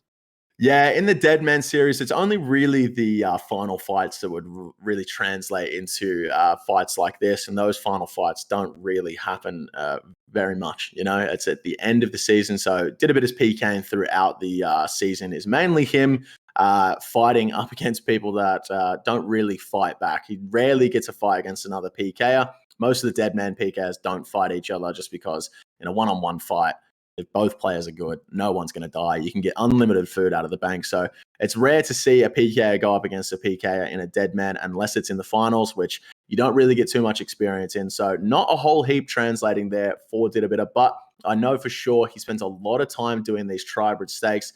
He's a cheeky boy, sometimes hopping on his friend's account to do Tribrid stakes against someone that's talking a bit of smack, and then sometimes being on a different account and talking smack to someone to get him to fight him. And I know he makes a fair bit of money doing these Tribrid stakes. So definitely well-versed in the art of Tribrid stakes like this. Don't know too much about Oza, but as we can see from his performance yesterday, he knows exactly what he's doing, and he's going to be a bit of trouble here for Didabita. Yeah, no, it's definitely an impressive CV that he's got. And right now, he's definitely brought his A game. He's looking a lot more confident than he was yesterday. He's getting those tank hits in. Footwork's good. He's not missing a lot of hits whatsoever as well. So I think he's got the front foot right out at the moment. Yeah, absolutely. Interesting to note, we saw both players at the start of this fight go for a whip off the bat. So we'll have to keep that in mind for the next fight and see what players opt to go for their first hit. But now Dida with the DD advantage. Let's see if he can get a few hits up on his opponent. There's one free hit he gets on his opponent there. That's a second free hit he gets on his opponent right there, Ron. So 2 free hits in that DD, and he'll be happy with that. And now moving far enough away that his opponent can't really see him, using the strategy of going outside of his opponent's vision, and unfortunately still getting frozen. Didn't quite work for him. As we see a staff bash coming in for Oza into the whip, and he catches Dida off prayer for 2 hits in a row, 39 bolts. So getting a lot of that damage that Dida did to him back. No free hits, unfortunately, there for Oza, but he is going to go for that second freeze, maybe get the DD back. Another bolt off prayer for a 0 that time. We see a smite flick coming through. I'd say that's most likely a mistake. I don't think we'll see too many players going for the smite flicks in this. Each player has 3 restores in their inventory, so pretty unlikely you're going to smite your opponent unless the fight goes for 15 minutes. But now Oza with the DD advantage again. Dida misses a hit here, so Oza bringing back those free hits, and now unfrozen. Dida gets a free hit back. Another free hit back. Let's see if he catches the freeze here. Does Oza? No, he doesn't. Claw coming in for Dida. Doesn't manage to get to his opponent in time. Gets a nice little opal bolt spec, but he's frozen again. Goes for the anti. Unfortunately, his opponent prays melee, but he still does get around 30 damage there with the anti. A nice little move, but it was predicted there by Oza. So a nice little prediction for him to know that he is going into melee distance, and he's going to need to get that melee prayer on. But now with the DD advantage, not really taking advantage of the DD, and a nice little 0-tick barrage there from Oza. That was a brilliant move there. Barely even saw the robes come on before he was back into his tank, and now he's going for the freeze again. Dida not getting many DD advantages in this. Keeps getting frozen, not getting a chance to stand underneath his opponent, and he's losing a lot of hits here on. He's still getting a few specs in there. I think just because he banked on that early D claw, we've seen him do 3 as well. So depending on how long this fight goes, we could see a 4th here from the man as well, and that's going to pay off as well. Oh, a 25 staff bash, and I'm pretty sure that was through prayer as well. That was absolutely insane there for Dida. He's going to be happy with that one. And now he finally gets the DD advantage on his opponent. Let's see if he can use this DD advantage, get a few free hits, and do a bit of damage back to him. Because I think at the moment, potentially down on food, or it's pretty even. Hard to call it either way, but a big bolt spec coming in there for Oza, 21. Now with the DD advantage, gets a whip on prayer. Dida getting a lot of his prayers correct here, so not taking as much damage as he would be if he didn't. I can respect the moves there from Dida, but he takes a staff bash on robes. Unfortunately, hitting a 0 for Oza there, but a 37 bolt for a 17 back. A whip on robes there for a 0 for Oza. Now Dida with the DD advantage. He's not eating, and he's on about 40 hit points. I don't know if he's just trying to keep the momentum here, or he's out of food, but a 33 barrage coming in. Potentially out of food here for Oza. I think both players are out of food. This is going to come down to the wire. That's a bolt spec there for Oza for a 24, and he takes him out. Woo! Okay, I was getting a little bit worried there, Jake. I was genuinely getting a little bit worried that our boy wasn't going to make it through there as well. But it's nice to see him go with the 1-0. It would have been close as well. I think Dida definitely would have been low on the supplies. We'll have to wait and see on the numbers on that one there. Yeah, absolutely. I got to say, a nice performance there from Didder. I think once we see the tracker, we'll see that he caught a lot. It didn't catch a lot of freezes, and his opponent did catch a lot of freezes. Got that DD advantage as it comes out there. His opponent 110% on that freeze luck, and Didder only 80%. So not as many freezes for him, and he didn't get that DD advantage. And you see right there that did translate into 9 extra hits for Oza. And a 22 damage win on the tracker there, 533 damage versus Didder's 511. But a little bit of luck going on the side of Didder. But I got to say, on these trackers, if it's, between 50 and 100, I mean, you can start to think there might be a bit of a difference. But 22 damage, not really a huge difference on the tracker there. And a very, very close fight for both players. I think Didder is going to have to bring it back in this next fight. Make sure he doesn't give up those 9 hits, because those 9 hits made a huge difference. If he got 9 extra hits in that fight, he would have easily won on the tracker there. 100%. But yeah, it'd be interesting to see. Didder definitely seems as though the shakiness and the nerves from yesterday have gone. But luckily they have, because Oza, even though Didder was putting on a nice performance there, Oza showing that he's still got a chance in this fight. And prior to the tournament starting, I actually spoke to Didder, and he said this first fight will be his hardest fight of the day. If he wins this fight, he's pretty confident he'll go on to the finals. So yeah, no, he's gone a long way before as well with the PvP All Stars. I mean, this man's been put under the pressure before as well, Jake. I mean, I think he came second versus Manked a wee while back as well, when Manked had that freakish 15-0 track record as well. It was an impeccable display of mouse picking, I'll tell you what. So I mean, he's been close to that sort of pressure before. So I believe he can perform well here in these these final rounds. Yeah, absolutely. Didder's been around since he had to get a permission slip from his mum to go on clan trips.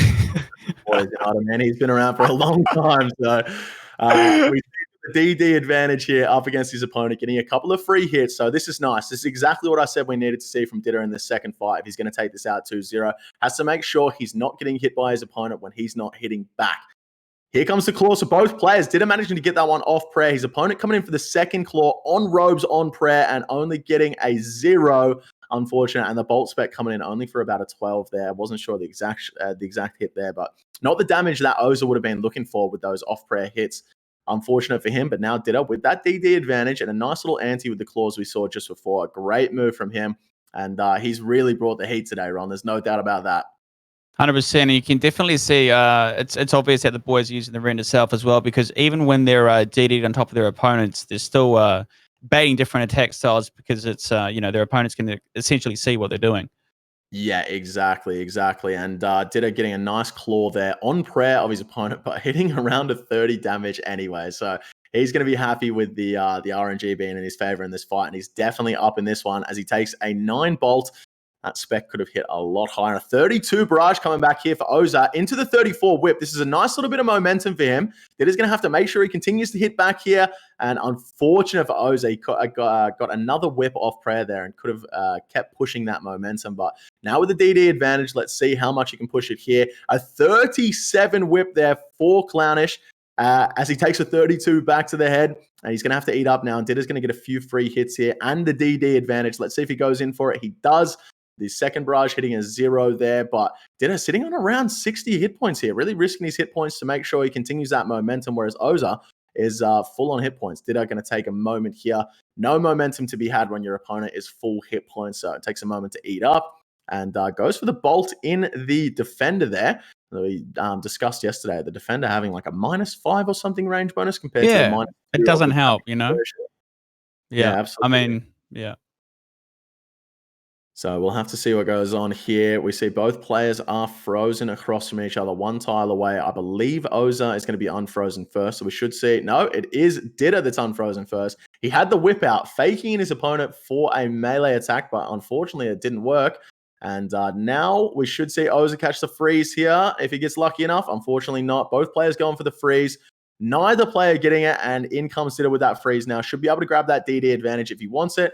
He's not going to go in for it. He's confusing his opponent here, trying to pretend like he's going in for the DD and not actually going for it. And Clownish, I'm going to have to say, is probably down a lot of food at this point. He's going to need some nice little momentum to bring it back here. He's going to have to catch a freeze, get that DD, get a few nice whips and a few nice bolts in if he's going to bring it back. Because at the moment, it looks as though he's close to out of food. and Didabita is absolutely dominating the second fight. So we're obviously starting to see some of these players getting locked and loaded as well for the World Championships. Who would you say, in your opinion, out of all the regions, has the the most potent PKs? Yeah, I mean, out of the regions, it's hard to say. I haven't really watched too much of the other regions. I know a lot of the boys from the Aussie ones. It looks as though Oza is out of food here, but in terms of the who I think is going to win the actual world champs, I'd be very surprised if one of the Australian boys manages to pull it out, because there are a lot of good PKs around the world. But it looks as though this is going to be a nice little 2-0 here for Didabita, Ron. It's going to be clean. I mean, we've seen the boys come back as well from, again, it's going to be a DC. Yeah, absolutely. Take this out. Grass here for Didabita, and he gives him the raspberry to finish the fight. A little bit of disrespect from the Bitter here. Taking it out 2-0 in that second fight. And I got to say, his performance in that second fight, Ron, was way better than his performance in the first fight. Maybe a little bit of a warm-up to get himself going there, and the second one taking it out quite easily. 100%. He's always been a bit of a cheeky bugger as well, the old Didabita. I'm not surprised. He likes to finish off his 2-0 with a little raspberry emote. I mean, that's the cheek we know in him, He is a cheeky boy. I see someone in the chat saying Didda being toxic when he shouldn't have won. Well, you couldn't be more wrong, my friend. As we see the tracker come up, 522 deserved damage there for Didda. And you see in the last fight, there were 9 hits extra for Oza. And this fight, an even amount of hits. So Didda definitely bringing that one back. 522 deserved damage versus 499. A little bit lucky on the RNG there, but and the stats don't lie right there, Ron. That is a 23 extra damage on the tracker. Like we said in the first fight, 20 damage doesn't really mean too much, but a tracker win and an in-game win for Didabita, and he moves on. There he goes. He'll be going through to round 4 as well, so we'll be seeing him a little later take on the bro Drew, and he does solidify himself for an invite to the Mayhem OSRS Championships as well. So that's going to be good for the man. Again, taking on the world stage. Here he is. Didabita. That's going to be a nice little video for him. I'm sure he'll be happy about that one after not uploading for about 2 months after Trailblazer. I'm sure he'll be happy to say that he's going through to the world champs next week. And I got to say, I'm very happy to see that. Didabita is the boy. New Zealand / India / Hong Kong's finest PVMer and PKer. The best to ever do it, self-proclaimed, going through to the world championships. But he's going to have his work cut out for him in the next match, Ron, because he's going to be taking on Drew. It's going to start heating up. And just before we get to those as well, a quick reminder for you guys at home. Remember to check out the Method community team by typing !community in the chat. Signing up and becoming a member of the community team offers all kinds of perks, such as access to the exclusive content and opportunities and giveaways. Also, Method provide help and assets to aspiring and upcoming streamers to grow their channels through a number of different initiatives. There's also some cozy merch on offer as well. If you guys want to go have a cheeky little browse of that, you can do so by typing !merch in the chat, whether it's winter or summer, or you're going to prepare for a bit of winter gaming. Okay, there's some jerseys, there's shirts, there's a lot. Go have a peep. And make sure you guys are connected as well on all Method social media platforms by typing !socials in the chat. And that is that. We're going to have to hit up the old !community with the help for up-and-coming streamers there, Ron, with our mic difficulties yesterday. Oh, my Lord. Yeah, you're not wrong. You're not wrong. I was going to be like, I don't know what you're talking about, bro. I'm going to brush that off. Oh, that was too funny. But we are going to be jumping to the next match soon, Rob. Who do we have? Okay. Well, I'm sure somebody will be able to put the clip in the chat. It was pretty good. Our Discords, we basically couldn't hear each other talking, and we thought each of us had essentially disconnected. So Jake was trying to cast, right? He's the caster. I'm doing the hosting. And then it sounded like you DC'd, and I was like, oh, man, this Australian internet stitched me up. I'm going to have to take the reins here. But everyone could hear me well and truly, so I was just casting completely over Jake the whole time. And I couldn't hear you on my end. I thought they couldn't hear you. So, oh, man, that was great. That was great. It was. Good. All right. Next matchup. Looks as though we've got George versus Jay here on. Mm-hmm. I see that on my screen. This is round 4 of the winners bracket. Okay, so George is one of your favorites for the tournament, isn't he? You reckon this Absolutely, man's mate. going to go all the way? And I've got a good feeling yeah, about that. so he'll be versing Jay as well, who won 2-1 versus Matthew in the most recent round 3 as well. I had my money on Get Up. I'm a little gutted that he didn't make it all the way through too. Not only because, you know, he had the gold trim D square, but the username was Get Up, and he's a pretty formidable PKer as well. But I think I'm probably going to put my money on George on this one as well. I think he's going to take it out. I'm siding with you on that one, Jake. Yeah, definitely got my money on George for this one. We saw in the fights against Get Up, Jay, with some pretty good RNG to get him through. He lost on the tracker in all 3 fights in the match against Get Up. So I'll be very surprised if George doesn't take this one out. But once again, RNG is a beautiful thing in this game, and anything could happen, mate. So I'm looking forward to this one as we jump in, and George immediately getting that DD advantage. He's going to be stepping out, copying a bolt here, sees the claws come out, gets the prayer on, and gets a nice little anti as well. That's 21 damage for around 30 damage. 1 off prayer and 1 off prayer. Unfortunate there for George. Jay coming in with a nice little whip and a staff bash. Was that a 32 staff bash, Ron? The staff spot, so excuse me, let me just retake that one.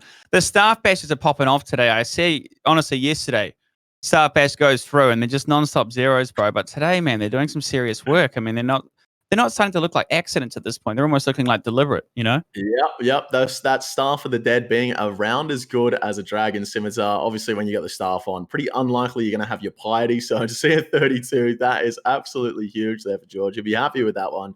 Staff bashes do happen from time to time, but if you can manage to actually get some damage off when you get that staff bash, you're going to be pretty happy with it. Now, Jay, with the DD advantage and another staff bash coming in from George. A couple of slip-ups at the start of this fight, and Jay looking a lot better than he did in his fights against Get Up, I must say, Ron. Yeah, he's looking promising right here. And we see another DD here now for George. Let's see if he can regain his composure, get a few less staff bashes in.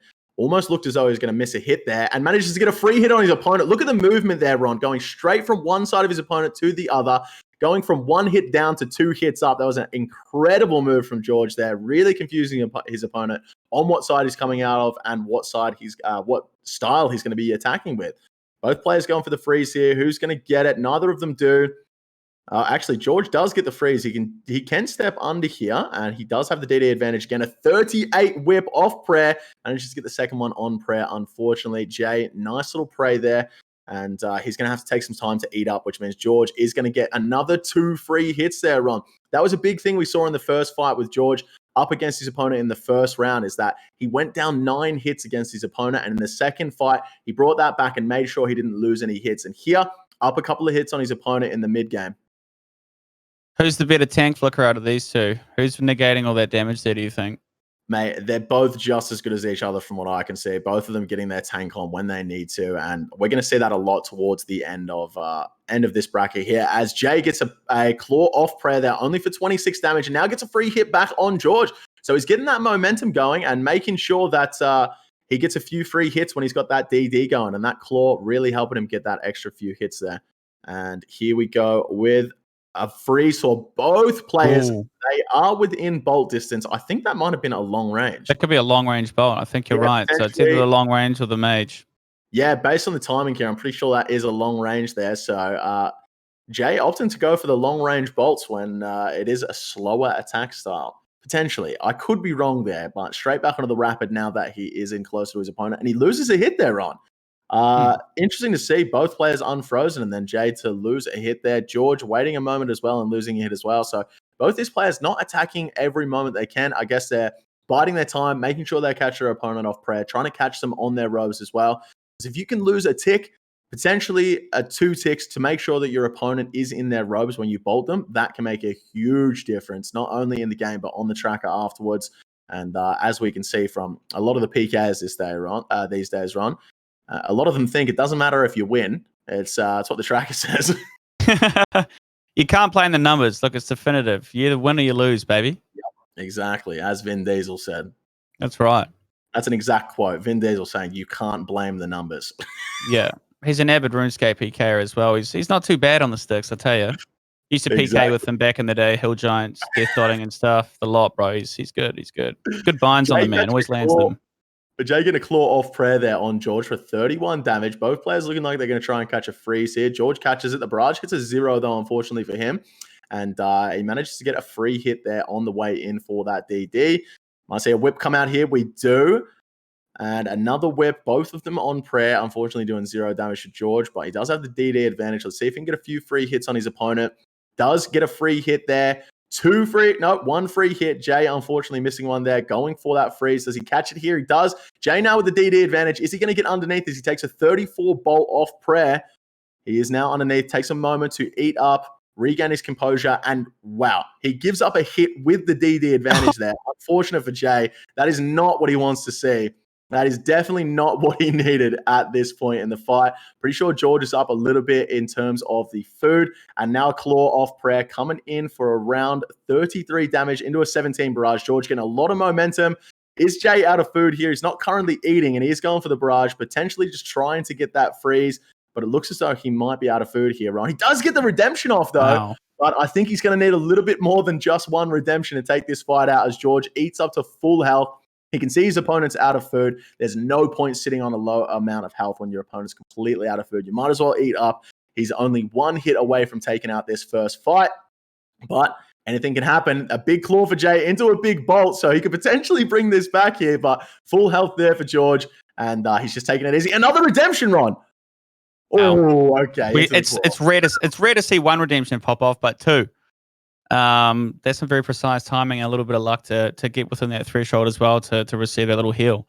So that will be a 2-zip in favor of George Fremont as well, knocking Jay out. One zip, Ron. That was the first fight. 1-zip. Look, I've been doing too well today. Okay, yesterday I went 2-zip on the first 2 series. I done all right. I waited a little while for that one, didn't I?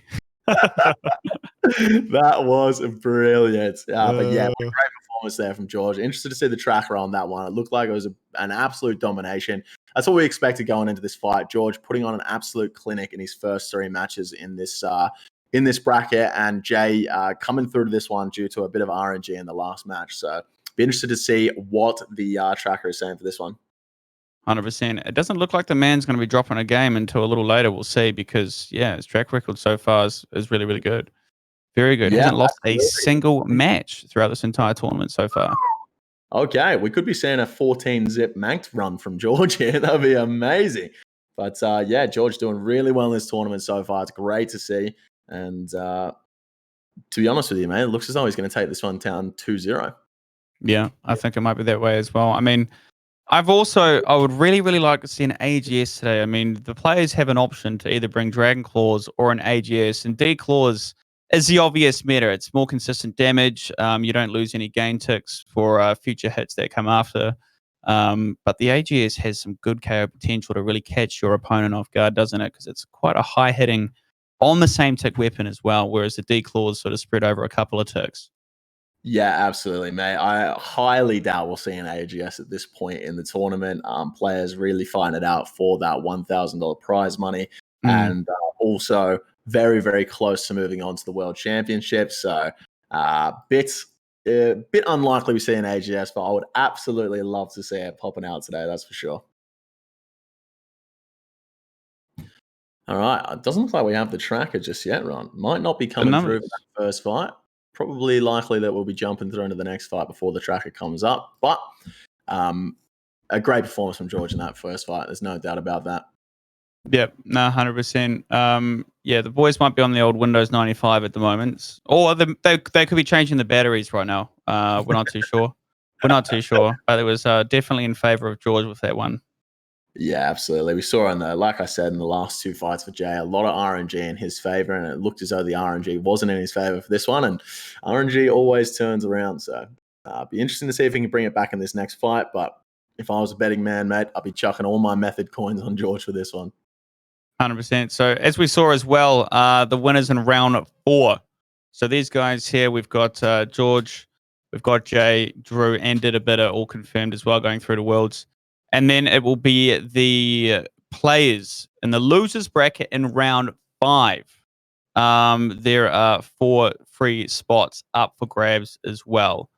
So if the boys, we've got Matthew Getter, Red Billy, Pure Seb, Oza, Clownish, Panic PK. We've got Stinky Bolter as well.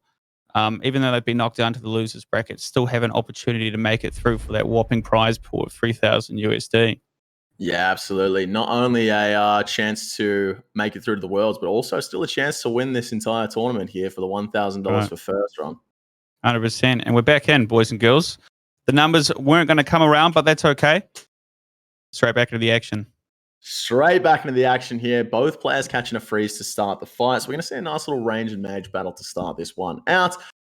Nice little breather for the players when it gets into the range and mage battle. Simply just putting your tank on and off, catching the barrages. And in comes George with that DD advantage. Just like we saw in the first fight, getting a lot of DDs with George. And now starting this fight out with another DD advantage. Takes a 22 bolt on robes there.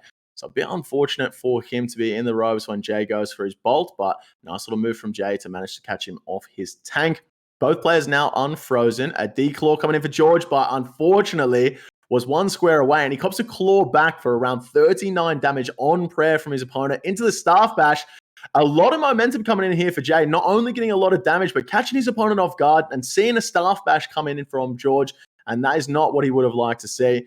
Another bolt off prayer there for George. He does have the DD advantage. He's completely healed up now. And we see a 3-2 hits coming in for George as well. Jay eating up to full as well. And both players getting a little bit of composure. But George, even though he was down and the momentum was on the side of Jay, not really giving his opponent any time to breathe. As soon as he's back at full health, foot straight back on the gas, and he's straight back on attack in every single moment that he can. Both players now frozen within bolt distance this time, so we will see the mage and range going on here, Ron. Yeah, Jane losing a couple of ticks, but even though he's kind of on the back foot as well, he's still getting them in. He's still getting them in. He's getting the switches through. I reckon he's still got a fighting chance on this one as well. Yeah, absolutely, mate. He, even though he's missed the DD advantage 2 or 3 times throughout this fight, still managing to get the damage dealt back to George when he can. And I don't believe he's missed too many hits in this one. As we saw in the last fight, it seemed as though he missed a lot of hits while George was DD'd in. And as I say that, he misses 2 hits right there. The curse of the commentator. But Jay definitely looking better in this second fight than he was in the first one. But that being said, better for Jay. Potentially still not as good as George in this one. We now see him with the DD advantage. And he comes out with the whip. Unfortunately, George catches him straight away. So that DD advantage completely negated. And a 35 barrage coming in for George as well. That is the max barrage you can hit in this gear setup. And now George with the DD advantage straight back on Jay. Opting not to go for it. Just hurling a lot of barrages here, Ron. Barrage after barrage after barrage. Opting not to go for the bolts when he can. And those barrages really paying off for him. We see players more often than not going for bolts over barrages. But 3 or 4 barrages in a row there for George, and all of them hitting. That was an incredible turn of events there for George, and now trying to get the claw off while his opponent's DD'd on him. Unfortunately, not getting it, and we see a little disappearing act here. And a claw spec comes in, and they're off. Who knows what's going on here? Smoke break for the boys. And here we go. The boys are back. Another 30 barrage for George. These barrages are absolutely popping off, Ron, for George. It's going to be a here. high percentage. Popping off like a frog in a sock, as they say. That's the one. George now with the DD advantage again. Another barrage. Opting to go for the barrages more often than not. This might be something that, as we see a big claw come in for Jay, that was around 50 damage. But as I was saying, this might be something that George has picked up from the first fight. A claw off prayer 4-2. He may have picked up that his opponent doesn't often pray magic, and now he's just going for a lot of barrages, and now he's confused his opponent. There, 39 whip in the robes, and Jay's going to need something special to bring it back here, Ron. George is seriously in control of this fight here. Yeah, I was just going to say the exact same thing. Ultimately, he's got all the control. He's got all of the control in this one here. Yep. Huge bit of momentum as well. And momentum is a massive thing in these fights as he catches another freeze. It's another DD advantage and another barrage coming in for a 32, Ron. This is incredible moves from George here. Barrages you don't see that often. They're not as accurate. And Jay here, bit upset that he's losing. Look at that. A little bit salty. Oh, no. Takes off the armor. And as they say in the business, Ron, I believe they say, cry is free. Yeah, he's done a little bit of a nudie run back to the bank as George takes him out for a cheeky little 2-zip. Jay really not impressed with that at all. Yep. Unfortunate for him there. Not happy with the results, saying that it's not George. This isn't George, but George really showing some improvement in this tournament, and I can put some respect on his name, and he goes through 2-0. Man's just going to have to take that as a compliment, I think, and he will be moving through. Moving through to the next round, he's going to be taking on the winner of Drew versus Didabita, which is the next one we're going to be seeing. Yes, baby. Coming through for that last fight. I don't know if we will, unfortunately, there, but we'll have to see, mate. Right, so it'll be Drew versus Dida. What is the what are the analytics saying versus in respect to these boys here? Yeah, so it's going to be an interesting fight, Ron. I spoke to Dida before we came online today, and Dida said if he wins his first fight against Oza, he is confident he's going to be in the final. And I thought to myself, is he really that confident against Drew? Drew, an incredible PK and shown an insanely dominant performance over the course of his run here, beating Panic 2-0, beating Goofy Slayer 2-0, and then beating Stinky Bolter 2-0. So hasn't dropped a game this entire tournament, but that being said, neither has Didabita, and I think this is going to be an insanely close fight. Yeah, no, I'm completely with you on that one. That being said, I believe, who was it? Who just lost just then? It was Jay. He's going to be moving through to the losers bracket, and he's going to be taking on... Where is he? He should be slotted in, I think. Yeah, it should be slotted in. He's not quite slotted in just yet, but no. Still has another chance to move forward and potentially play out for the grand final of this tournament, but is already in the world. So he's going to be happy with that.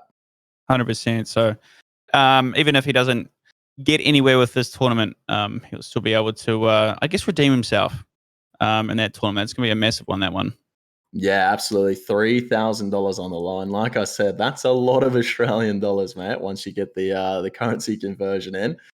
But this next fight, I mean, it's got to be said, Ron. Like we said yesterday, Dida looking a little bit shaky. He definitely brought the rain in that second fight in the last round, but Drew, potentially too good here. And I would not be surprised if Drew takes this one. Okay, not going to be back on the local lad then? Oh, listen, I mean, you got to back the boy, right? So I'm going to say Dida's got this one, but I won't be surprised if Drew manages to take this one out. Okay, boys are racing now, and we're off straight away. Off to the races, and massive damage coming in at the start of this fight for Drew. Had the DD advantage, unfortunately gets caught straight away, and Dida taking a 41 whip to the dome and getting his claws there on prayer for Drew, managing to hit barely any damage at all. I think it might have been a 0 as well. And then only 15 damage with the second claw. So a huge start for Drew here. He gets a lot of momentum to start the fight and now has the DD advantage as well. Let's see if he can push this. Gets a free hit on Dida here as well. It looks as though he might get a second one on Robes. No. Taking his time with this, maybe seeing if Dida might change his prayer, but managing to get that claw on Prey Melee. Both claws on Prey Melee for both players there. So an even exchange in terms of claws on prayer. I think a little bit of extra damage there for Drew coming out from the claw exchange. Dida going for the freeze here, not catching it, going for the step under before he caught the freeze. Now getting it, I thought that was a 26 whip, but it was a 26 bolt to his head. And at the moment here, Ron, gotta say, Dida is absolutely getting smashed. Yes, this is not what I wanted to see at all for my home lad. Hopefully he can get another freeze here and start to turn things around, because he was looking really confident as well in those early matches today. So I still have faith in the man. It's still early days, and it's a fresh series right here. It's still 0-0. So I believe, Jake, I believe. Yep. And he is bringing it back here. A nice little 25 whip before he gets frozen by Drew there. Drew still up in third. And like we said, it'd be lovely to see Dida win this one. But Drew, well, like we said before, he's an absolute demon on the sticks, and he's definitely got his work cut out for him. Getting 2 or 3 free hits there in the DD, and a 40 bolt back to the head of Dida. He's sat around 40 hit points going for that freeze. Inchanceable HP, and he is looking a little shaky in this first fight. He really needs to take a moment here in this DD, get his composure back, try and get a few hits off prayer, get a little bit of momentum if he's going to have a chance to bring this fight back, because at the moment, he is down a lot of hit points. Yeah. And there's a 40 straight back to the dome. Oh. It's also, I mean, obviously the players have access to the ladder. They can see who they're fighting, and it's interesting that Didda said that if he can get through that match with Clownish as well, that it shouldn't be an issue here, but he does seem to be struggling a little bit here with Drew. Have these guys had a bit of a quarrel before? Oh! And just like that, Didda has gone down the redemption. He must have been out of food. Bossong taking complete control of that fight right there. I genuinely wasn't expecting it to be that much of a landslide, Jake. Yeah, that was crazy. Like you were just saying before, you know, Didda said that if he won his first fight, he's got a free run to the finals essentially. And Drew sitting here going, "No, you don't, mate. No, you don't." And that was a landslide victory for Drew there. I'd be interested to see the tracker, see how much damage Didda even did back to him. But Drew out here fighting for GSG and really putting some respect on their name. Yeah, I mean, he's clearly had a bit of experience in the PvP scene before because, yeah, that man knew what he was doing. That's not the right tracker. Just rub it, wait, just quickly just rub it straight back in on Clownish, hey? You dogs. You dogs. Oh, Jay. Hopefully we get the tracker bullies. in just a moment here. But Here we go. Yeah, here we go. It's through. Wow. Okay. That is an interesting tracker on, if I do say so myself. What on earth is going on here? That is disgusting. What you guys might not have seen there is that the real damage that Mr. Bossong had there was 594 to the deserved 307. I'm gonna go ahead and say a little bit of RNG on that one, okay? Definitely a little bit of RNG coming in there. He was up 76 damage on deserved damage, but with the momentum of 300 extra damage over deserved, that is absolutely insane RNG. And did a bit of coming out at the start of this fight and saying, hey, RNG, I don't think so. 35 whip to the head, 36 whip to the head. And he is here to say, you know what? RNG is not going to get in my way. I'm going to show everyone why I think I've got a free run to the finals here.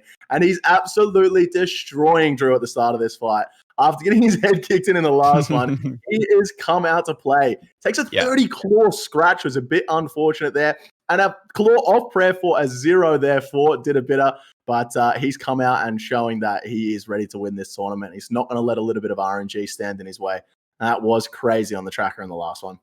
Yeah, and that's the great thing about the style of the tournament, being the double elimination. It's a series, it's a best of 3.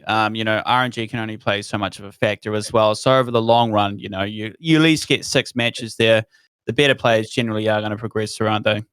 Yeah, exactly, mate. And RNG might keep you going for so long, but eventually the numbers are going to even out, and everyone gets some good RNG and everyone gets some bad RNG. And RNG like that, 300 extra damage, there's not much you can do if you did a bit of, but a little bit of bad RNG players can definitely get around. And he is really coming out swinging in this fight, Ron. This is great to see. After that first fight, I thought he was going to go down 2-0, but he is coming out swinging in this second fight. A 44 whip into a 10 bolt, but now Drew with the DD advantage. Let's see if he can bring back a little bit of that damage that he lost at the start of this fight. And he has 25 whip to the dome and a 29 bolt coming in as well. But Didda getting that freeze, he's going to be unfrozen in just a moment, can stand under. We see the barrage coming in there as he's unfrozen, but he does have that freeze immunity that you get after the barrage wears off. Look at the footwork on the man as well. Definitely throwing out a miss hit there on Boss with the diagonal exit on the DD. Fantastic footwork from the Didda. This is what I wanted to see in the man right now, and he's definitely got him on the ropes. I tell you what, he's literally on the ropes, Jake. He's right up against it, and he's looking like he's in trouble.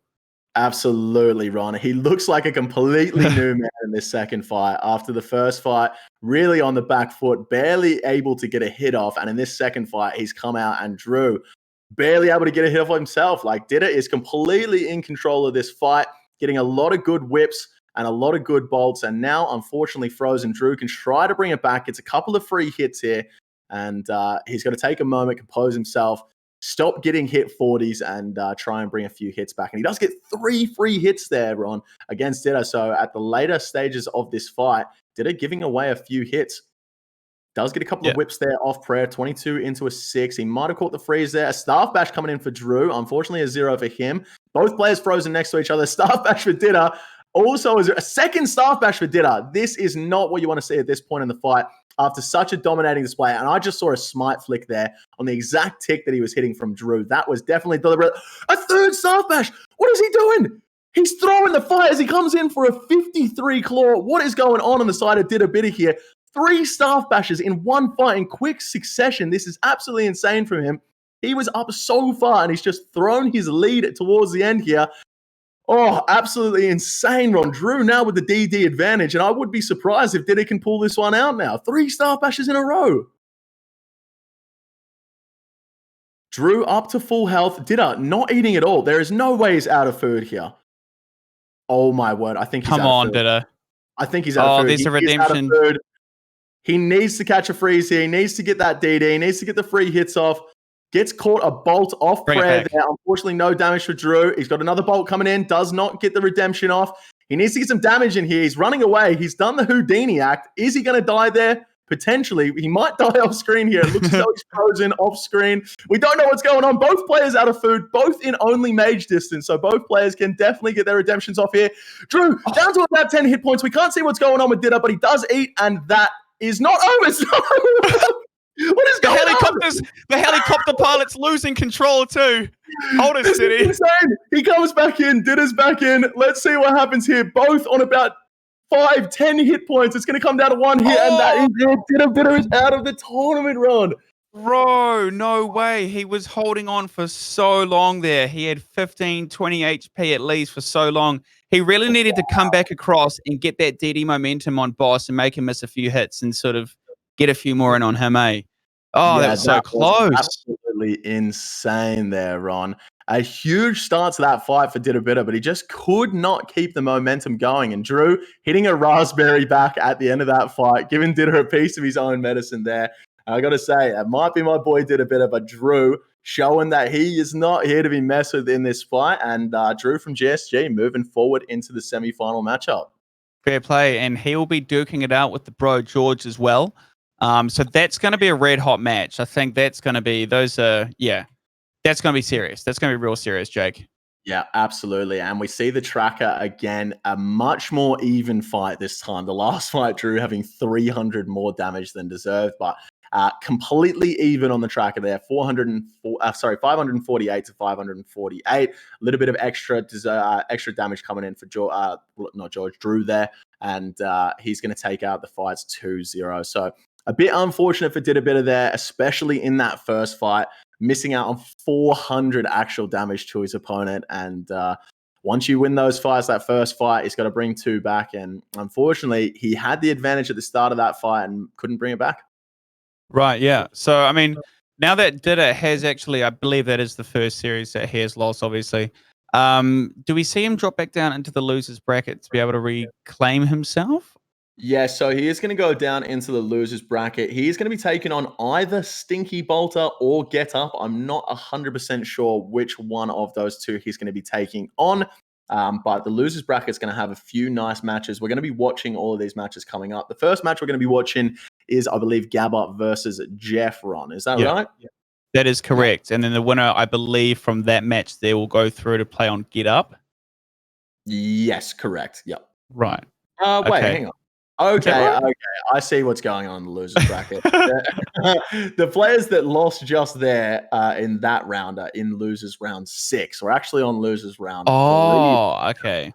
So, got you. Yeah, Didabita and Jay, another 2 matches away from getting into the grand final themselves of this bracket. But for now, we're going to be watching Gabba versus Jeffron. And yesterday, Gabba put on a nice little performance against the captain from GSG and manages to take him out. And then Jeff coming up against Jenny Death, the skiller, the EHP man himself, and taking him out 2-0. But a lot of RNG in his favor on that one.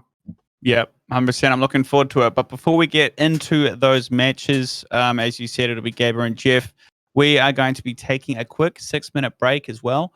So if the beer's gotten a little warm, make sure you go and get a little refresher. And we'll see you in 6 minutes. Thanks, guys.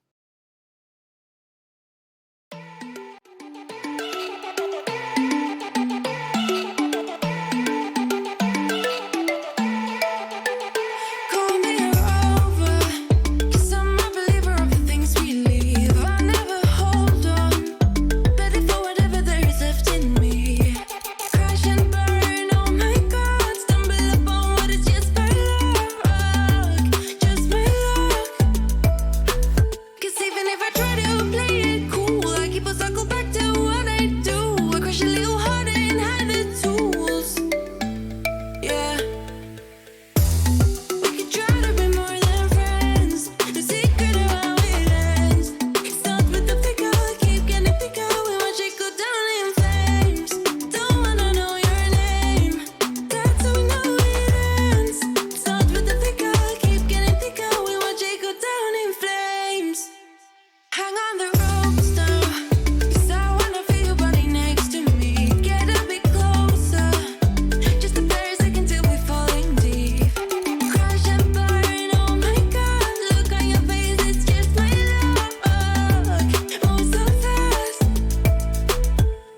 what you need to know.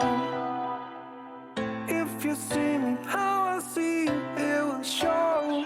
I am waiting for a moment to tell you everything, but I didn't have the courage, I didn't do a thing. There was nobody around, nobody, just me and you. I know we have got the courage to do the things we do. Hey there, what's that sound? Something is calling from underground. Hey, I didn't notice. Hey, I didn't notice. We're not slowing down. Something is calling from underground. Hey, I didn't notice. Hey, I didn't notice.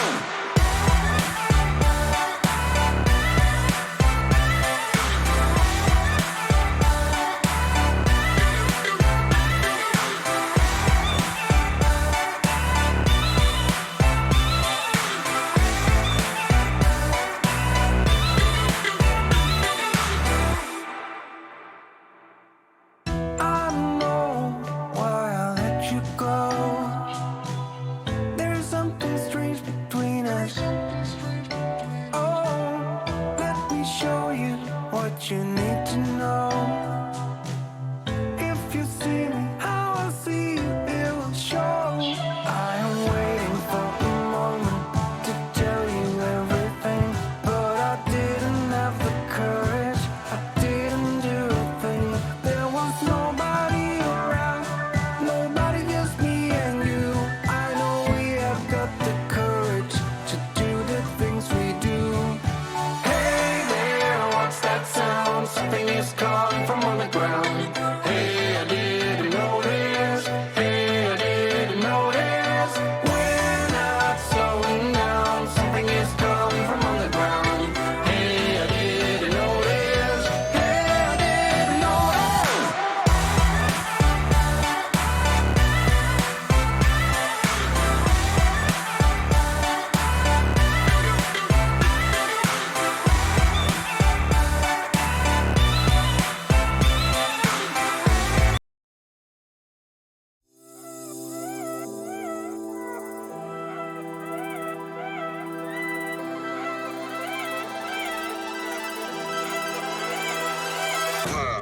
Oh, that's nice. Really Thank low, you, and yeah. off brand.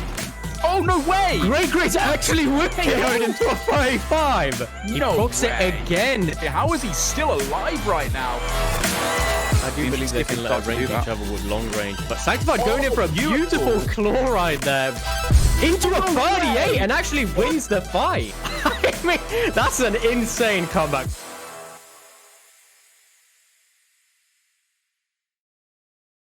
Rightio. Ladies and gentlemen, welcome back to the Method Mayhem OSRS Oceanic PvP circuit. Mate, what a mouthful. That's great. It just really rolls off the tongue. Jake, welcome back. How are we feeling after that first couple rounds there, round 3 and 4 in the winners bracket we've seen go through? Yeah, nice little tongue twister there, the Oceanic circuit. But Yeah. after the first 2 rounds, I mean, mostly as expected in those first few rounds. Apart from Jay beating Get Up, did not see that one coming. But George going through and Drew going through to the semifinals, that definitely was expected. Drew versus Ditta, that was always going to be a close one, and either of those two could have gone through. But definitely expected one of those two to make it through to the semifinals as well as George. So definitely going as expected there. But we are moving down into the losers bracket now, Ron. That is correct. So up first, we've got a best of 3 series between Gabba and Jeff. I'm not going to do the man name. Okay. I wanted to, but I won't. You told me off for trying to go past that yesterday, so I'll behave. How do you think that one's going to go down? Obviously, you've PK'd a little bit with Gabba, haven't you, before? Yeah, I have, mate. And I can see Gabba taking this one out 2-0. Based on what we saw from Jeff yesterday, he had did manage to beat Jenny Death, but got a fair bit of RNG on his side. So wouldn't be surprised to see Gabba take this one down. But once again, Ron, we keep saying that RNG is a huge factor in these PvP tournaments, and anything could happen. 100%. And Jeff, obviously his track record is not bad, but we do have to remember the first loser series that he went through with Elo, was a no-show as well, so he's been automatically put through. And then he went 2-zip up on Jenny, one of our favored PVMers. I want to see a PVMer do quite well in this tourney. I'm not a PvP myself. Yes, Jake? Skiller, Ron. Not a PVMer. Skiller. A skiller? Oh, Yep, okay. yep. Rank I stand 51 corrected. the high-level community. I said corrected. Excuse me. As you were, good sir. As you were.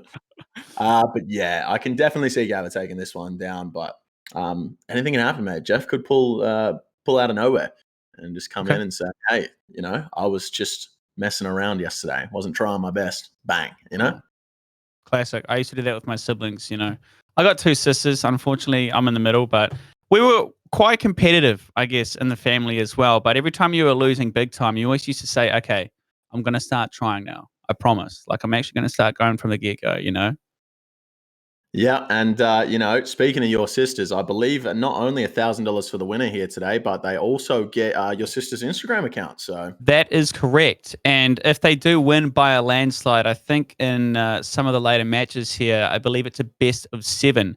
If it's a 7-0, it'll be both Instagram handles for free.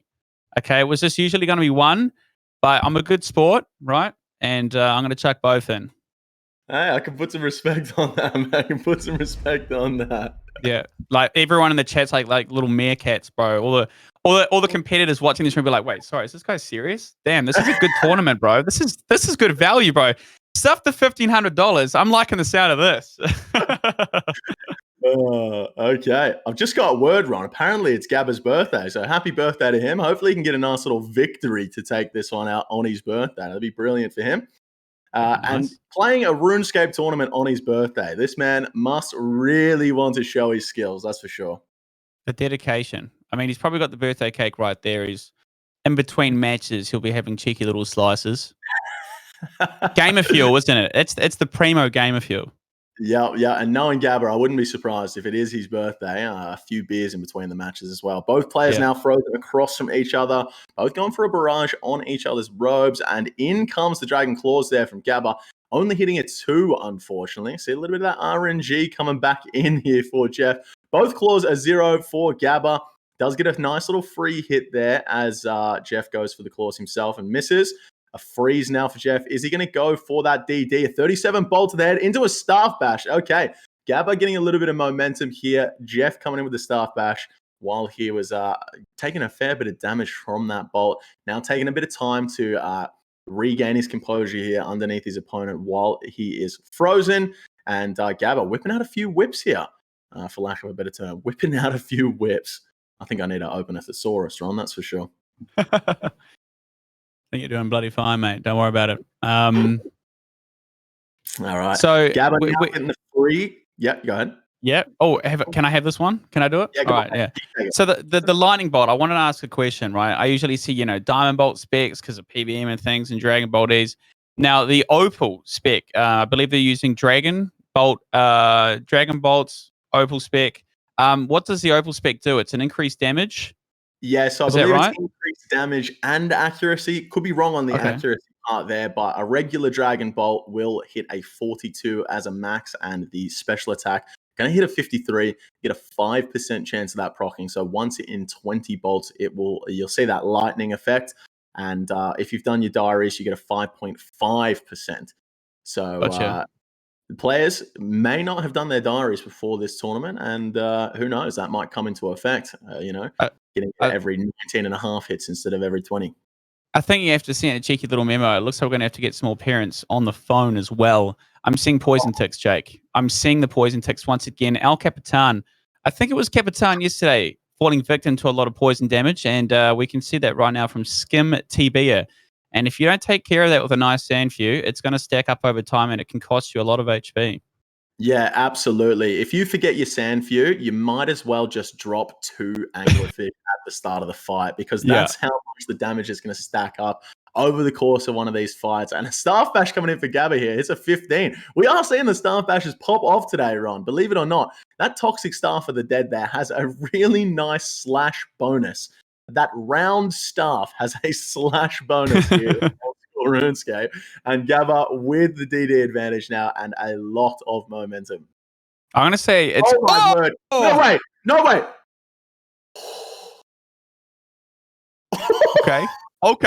Okay. That was a close call, close but no cigar, as the old man always would say. As Gabba hangs in there from a surprise little D claw spec. Woo-hoo! Just as I was saying, Gabba has all the momentum. He goes down to 1 hit point from that Dragon Claw special attack there. And that would not have been a very happy birthday to him. I'll tell you that much for free, Ron. In comes the claws from Gabba. Hits around 40 to 50 damage into a 29 whip. So gets all that momentum back. But at this point in the tournament, Ron, he's 2 games away from making it to Worlds. You cannot be risking your hit points like that. Nah, it's irresponsible, as I say. You hate to see it. You really, really, really do. Skim TB again, he's just getting walked all over at the moment as well. Potentially unfrozen here. Boys looking for a nice, cheeky little freeze. Yeah, it looks as though Skim TB is actually out of food here. Sat on around 30 hit points, not eating up. So Gabba, probably with a fair bit of food left, just has to stay high hit points and make sure he keeps damaging his opponent. And should be able to take this first one out. Is he going to eat here? He might actually be out of food himself after that big claw. It doesn't look like he's going to eat, so potentially out of food for both players here, and it could come down to the wire as Jeff getting some nice RNG on these last hits. 2, 3 free hits there for Gabba against his opponent. That's not what you want to see when both players are out of food. Jeff really needs to start hitting his opponent back here if he's got any chance of winning this fight as it's come down to the wire. Now going for a freeze. Interesting moves here with Gabba on about 50 hit points. Be thinking he might be going for the bolts, and the claws come in! Okay, Gabba Turn around! Oh my word, Gabba has food left. It doesn't look like he has too much food left though. The bruise coming in for Gabba. Both players down, definitely out of food. We aren't seeing any redemption fleeks coming in for either player here, but no player is hitting anything. Those claws have been huge in this matchup for Jeff. He's now on around 12 hit points. One more hit for Gabba and about 2 more hits for Jeff to take this one out. The redemption's coming in. Not enough to proc the redemption. Probably on about 10 hit points at the moment. Needs to go down to about 9. The redemption comes in. He's now got more hit points than Gabba. This is one of the closest fights we've seen in the entire tournament. But Gabba getting so many free hits here. If he goes down, he's going to be so upset from going down here because he's getting so many free hits on his opponent. No way. And he does go down. That is insane. We see the question mark coming in from Gabba there, and I am saying the same thing. Jake. What?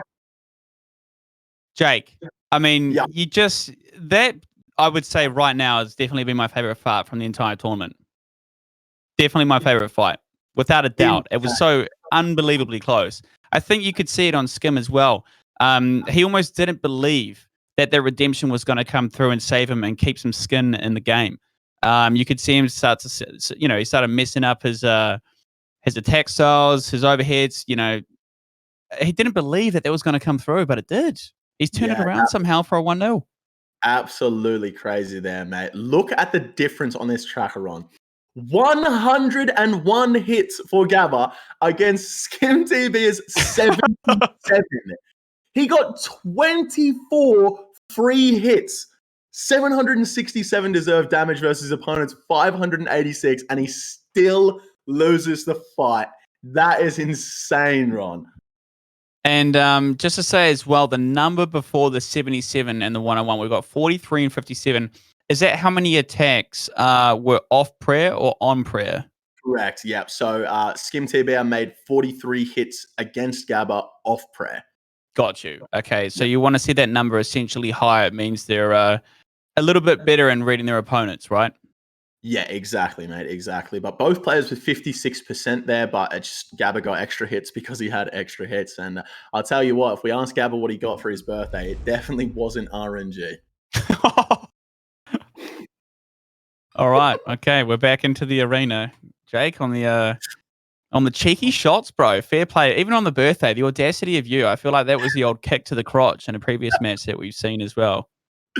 Yeah, and Gabba starting this fight out with the DD advantage, getting a nice little 37 whip off prayer there against Jeff, and taking a little bit of momentum to start this fight. But he comes to claw off prayer only for a 21. A bit lucky there. I think he was on chanceable hit points there. So Gabba really not taking care of his hit points, and a couple of cheeky dragon claws almost taking him out in this tournament. He now catches the freeze back, gets the spec off on prayer. And as you saw there, we saw an eat in between those two hits. Another claw coming in for about 40 damage. So we see Skim Tibia again with the poison damage, Ron. Anti-poison. Damage coming in. You can do it. We saw in the last fight, you see how close that was, how close that fight came down. If Jeff lost that fight, he lost that fight because of the poison. So you really, really got to be bringing these Sandfuse serums. I know they're expensive, Ron, around 20K a piece, but can we please, can someone make a delivery to the duel arena for Jeff? He needs some Sandfuse serums.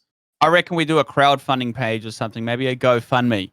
Get this man like a nice, 10 4-dose Sandfuse as well. We can drone them into the arena possibly mid-fight. I don't know if that's against the rules. It might be. Stop tossing tomatoes and start tossing Sandfuse to the arena here. Both players now frozen next to each other, away from melee distance. So we're going to see a range mage battle here again. Gabba copping a 27 bolt off prayer there, and another bolt off prayer. So Jeff just literally sat there. Look at Jeff. He's just sat there in his tank, bolting back and doing more damage than Gabba, who's actually hitting the tribrid moves here. And now Gabba coming in with a whip. We see another poison splat for a 3. So the poison's gone down a little bit, but Gabba coming in with that whip, it's going to be a 4 for the next one for sure. Jeff coming in with a staff bash and a 26 bolt back from Gabba there. Is he going to catch a freeze? He needs a DD advantage here. He's definitely down food at the moment, and that's a big bolt. I see a bit of lag here. I can't actually see what's going on, but that was a huge bolt as we see the hit points from Jeff going down almost to 0, and a 43 whip. Gabba has all the momentum in this fight now. He's got the DD advantage. He's done about 100 free damage to his opponent. Probably got 5 or 6 free hits against his opponent as well. Saw in that last matchup, he had 24 free hits against his opponent, and he's definitely pushing that advantage here as well. Yeah, no, he got really, really low there for a second, but he bounced right back up. Skim TV, I would say he utilized one of those nice little triple eats. It was the Angler, the Brew, and the Crumb.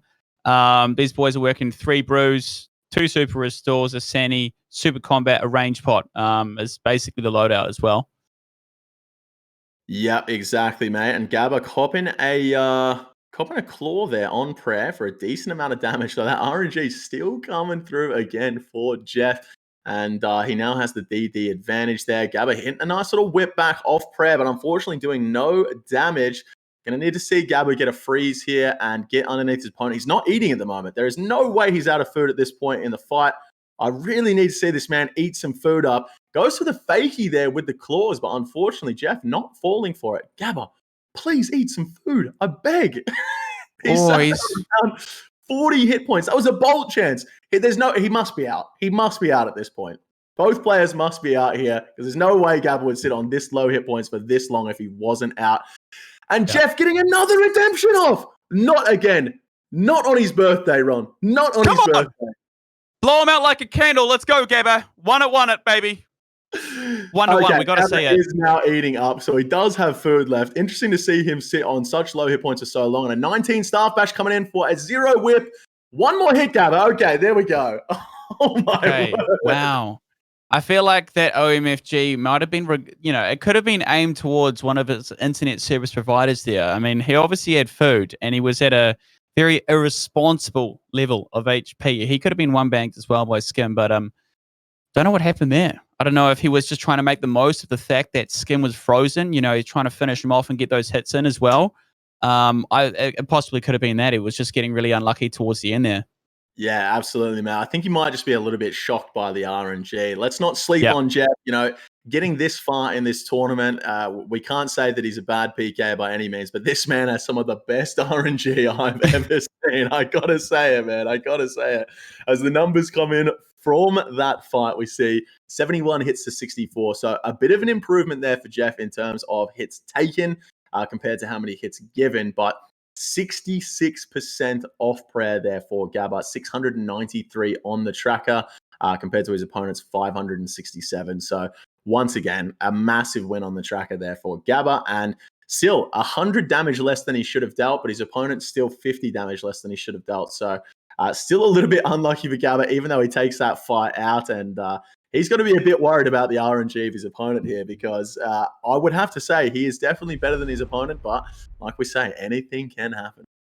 Indeed. Okay, we are back into the arena, boys and girls. Take your seats. This is going to be the decider of this best of 3 between Jeff and Gabba here. Yeah, looking forward to this one. They've both been really, really close fights as well, so see what the boys can do. Yeah, absolutely. And a huge start here for Jeff, Ron. He gets the DD advantage. It's a 33 bolt, a 40 whip. He's up about 100 damage to start this fight against Gabba. And from that staff bash that we've just seen from Gabba, I would say he's probably a little bit shocked at how this fight is starting out. Sitting on about 50 hit points again, takes another 30 off prayer in robes with that bolt. And just look how often Jeff is just sitting here bolting his opponent. He gets the freeze, and it's just bolts and whips. Bolts being the second most accurate, whips being the most accurate style. And Gabba getting a nice little 27 whip back there. Still on about half hit points. He loves risking his HP here, but Gabba's going to have to bring this one back. His opponent's probably up about 150 damage on him to start this fight, and players only having about 500 damage to work with throughout these tribal stakes. Yeah, Gabba definitely likes to live dangerously. That is for sure. Skim definitely on the back foot at the moment as well. He's going to want to get a freeze out on Gabba because this man is all over him at the moment, Jake. Yeah, absolutely. Gabba bringing it back after that original deficit, getting a nice little 39 claw into a second claw for around 30 damage. So 69-ish damage coming back there. Nice. And looks as though he's going to get a second freeze in here, get that DD advantage again, and really start to push those extra hits that we saw in the first fight that made the big difference. And there, 1 free hit, 2 free hits. It adds up, baby. It adds up. It does add up, those extra free hits. And finally, Jeff catches the freeze there. Gabba frozen right next to him. Jeff should be unfrozen here and be able to step under his opponent. And it makes a lot of sense as well when we see someone DD'd, they're getting DD'd and they're basically just camping range because it's essentially a sure thing where, if you pull out your whip and they walk out diagonal, you're essentially going to miss a hit, aren't you? So exactly. It's not surprising. I mean, you can still attack and range and it'd be quite tanky gear as well with that Carol's and Varek skirt. Yep. Especially these days, the players being so good at one-ticking their attacks. Most of the time, you just have to predict what your opponent is going to do next. And praying range, probably the better of the two if you're picking between range and mage, because Mage having a lower max hit and actually lower accuracy as well. So if you're trying to predict your opponent and you're praying range, you're probably doing the right thing. But the more you can get on prayer, the better. As we saw in that George fight before. Oh, as a huge claw comes in here, around 60 damage there for Jeff. But if you can get a lot of barrages off and your opponent's not praying, those barrages, the damage can actually stack up. Gabba again with the low HP. Oh, this man. Really He needs to get hungry, and he needs to get hungry fast, Jake. He needs to put something in the gob, doesn't he? He really does. He really does. He's definitely down on food in this fight at the moment. And once again, it doesn't actually look like the RNG's played a huge factor in this fight. And Jeff putting on a nice little show in this deciding match to go through to the next round. I thought it was going to be a little bit more of a landslide with Gabba here. I mean, I've seen how quickly he's taken out my character up at the Chaos Altar when I've been burying bones, and it's impressive. I only had overheads to worry about, and I couldn't get one of them correct, let alone, I've got no other gear to change into, and these guys have to do it all. They got to eat, they got to change gear, they got to get the overheads right. You really have to respect the actual skill and dedication these guys have to the craft here, Jake. Yeah, absolutely. There's a huge claw coming in there for Gabba. That's going to give him some nice momentum at the end of this fight. Goes for the Verix plate skirt barrage. Actually manages to catch it. And it looks as though Jeff might be out of food here, Ron. And Gabba, if he can eat up, stay high hit points, not take a huge claw, and isn't out of food, should be able to take this one down. He might be out of food, though. He's not eating. If he's not out of food, he's sitting on this hit points, Matt. Gabba and I need to have a talk after this tournament. I'll tell you that much for free. Jeff could have got a redemption off there, but he changes his prayer at the last second and doesn't get his redemption off. And Gabba, oh my gosh, take it out. Gabba's such a tease, bro, isn't he? I mean, he had the DD as well. He didn't actually have to be out in the open like that. Obviously, he was looking for that last hit, but the man was clearly low as well. So props to Gabba, though. Taking that out for a nice cheeky 2-1, and he will be moving through. So this is round 3 of the losers bracket, and he will be going up against my favorite, Get Up. The big G's going head-to-head as well in the losers round 4.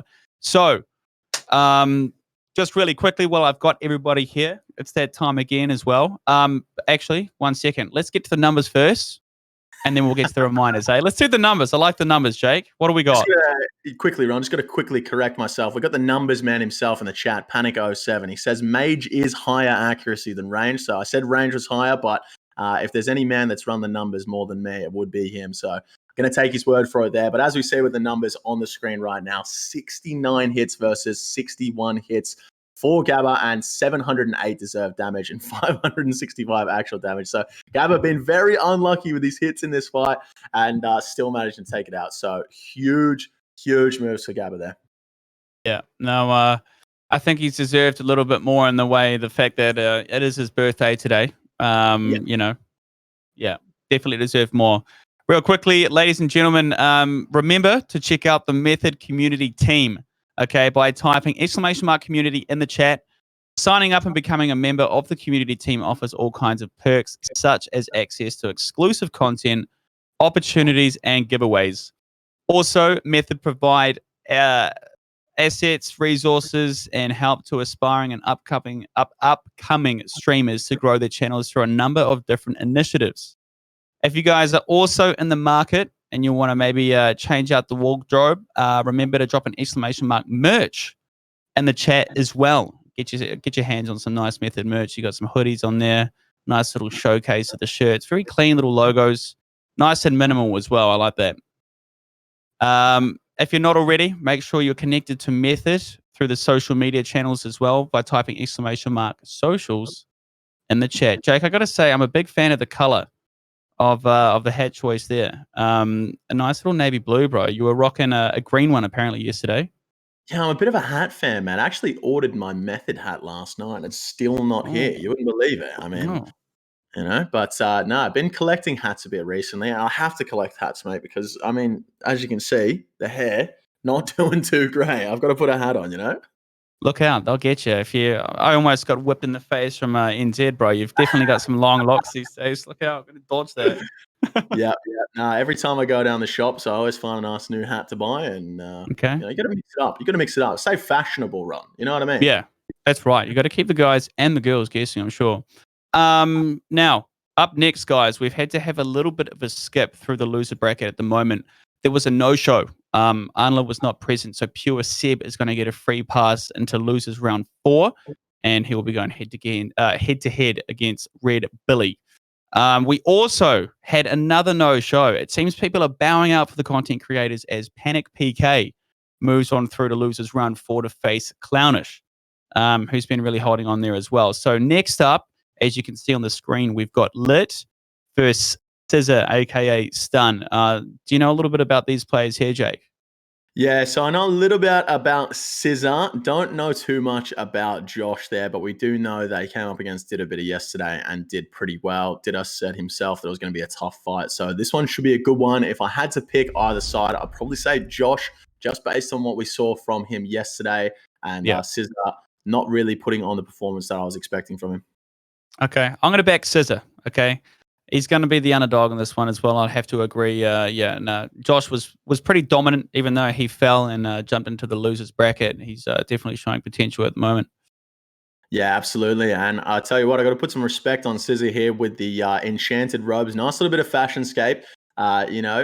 Making himself a little bit different to the rest of the competitors in this tournament. And he got a nice little start there with that freeze into a couple of big bolts. But now Josh bringing it back.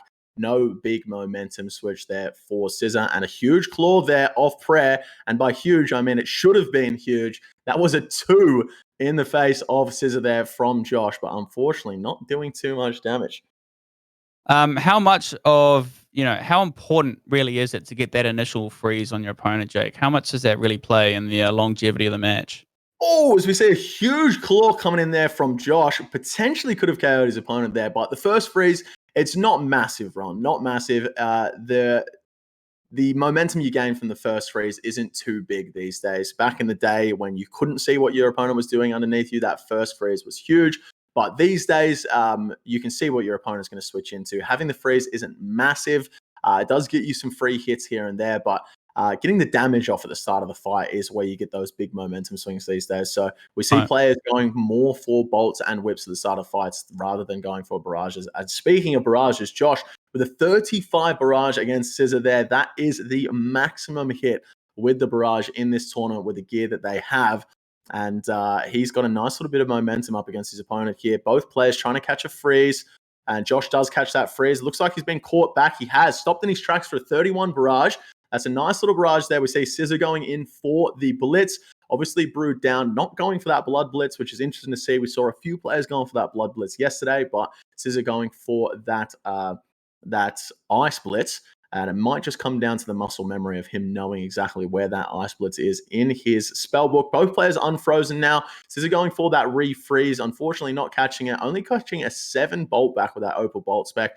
That bolt can hit up to 53 or around 35 through the prayer. And now he's going to catch that freeze again. Does he have the DD advantage? He doesn't. I think he's frozen himself. Goes for a blitz in the Carol stop. That's not going to do too much for him. And now both players frozen across from each other in a range and mage battle. Now, I believe as well, brewing down not only means that you have to throw out a blitz as well, but you're a little more susceptible as well for your opponent essentially to catch a freeze onto you as your magic level decreases. So how quickly are you wanting to get that restore up as well right afterwards? Yeah, exactly, Ron. So if your opponent knows that you're brewing down, they're more likely to go for the magic attack just because when your magic level goes down, that actually decreases your magic defense at the same time, and you're more likely to be caught in a barrage. So you definitely want to be restoring as quickly as you can. It's very rare to see players go for 2 doses of brew in a row, 3 doses of brew in a row. But that being said, they only have a limited number of super combats and ranging potions in this fight. So you have to find a nice little balance between brewing up once, brewing up twice, brewing up 3 times to make sure you get the maximum use out of your potions that you have in your inventory. As we see Josh here sat on very low hit points, potentially out of food at this point. I don't see why he'd be sat that low if he wasn't. And it seems as though Scissor is in control of this fight. Going in for a whip here, catching him on prayer. No, he's not out of food. Was just sat on 40 hit points trying to catch a freeze. And I tell you what, I hate to see that in these fights, Ron. 40 hit points is chanceable hit points from a whip, from a bolt, and sitting that low, just trying to get a freeze. A little bit questionable, but there it is. Scissor going to take it down against Josh here. Yep, there it is. And the bin for the man, unfortunately. It is what it is. And we've got a nice little instant replay as well, just in case you guys missed that one. Oh, we don't. No, There it goes. that has swiftly moved on. As you were, Jake. Nice performance Okay. there from Scissor, man. I gotta say, he's really turned it up since yesterday. Losing in that first round match yesterday, and then coming through the losers bracket. I guess maybe a little bit of nerves to start the fights yesterday, but he's gonna take that one out. And I gotta say, he's really putting on a show today. Yeah, no, without a doubt. A formidable force going forward and definitely hanging on through the losers bracket as well. If he manages to take the next win, he will be versing the elusive Stinky Bolter as well, who got, I would say, look, bro, Bolter got absolutely demolished up in the winners there. Clearly wasn't warm, had a couple of passes, but we can see how he does against Scissor if he manages to get this 2-0. Yeah, absolutely. We do have the tracker hopefully jumping up on the screen in just a moment, but I'll go through it for you anyway. 59 hits for both players there, and 531 deserved damage for Scissor, 557 deserved damage there for Josh, and a little bit lucky on the hits there for Scissor and a little bit unlucky there for Josh. So both players relatively even on the tracker there. So be interested to see how that second fight goes, and it looks as though both these players are pretty even up against each other. Roger that. And we are into the arena, boys and girls.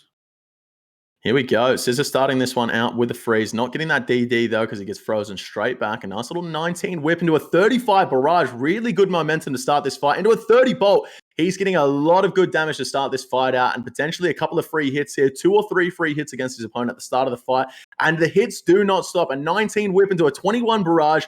Finally, Josh gets the freeze, but unfortunately, his opponent gets unfrozen straight afterwards. So no time to breathe here for Josh. Scissor going in for that claw spec, unfortunately not getting close enough to his opponent, because that would have been a nice little claw off prayer on Rose. But luckily for Josh, he had the movement. He moved away from his opponent and managed to keep it together there. And a claw spec coming in on prayer for Josh, hits around a 25 damage and takes a 29 barrage back. Both claw specs coming out now for Scissor. Oh. Does around 40 damage total between those two claw specs, and now should have the DD advantage. Can take a moment to eat up and keep pushing that momentum.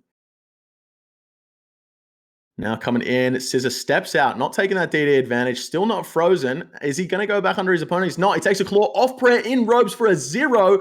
Josh is not going to be happy with that, especially when he takes a 16 staff bash back.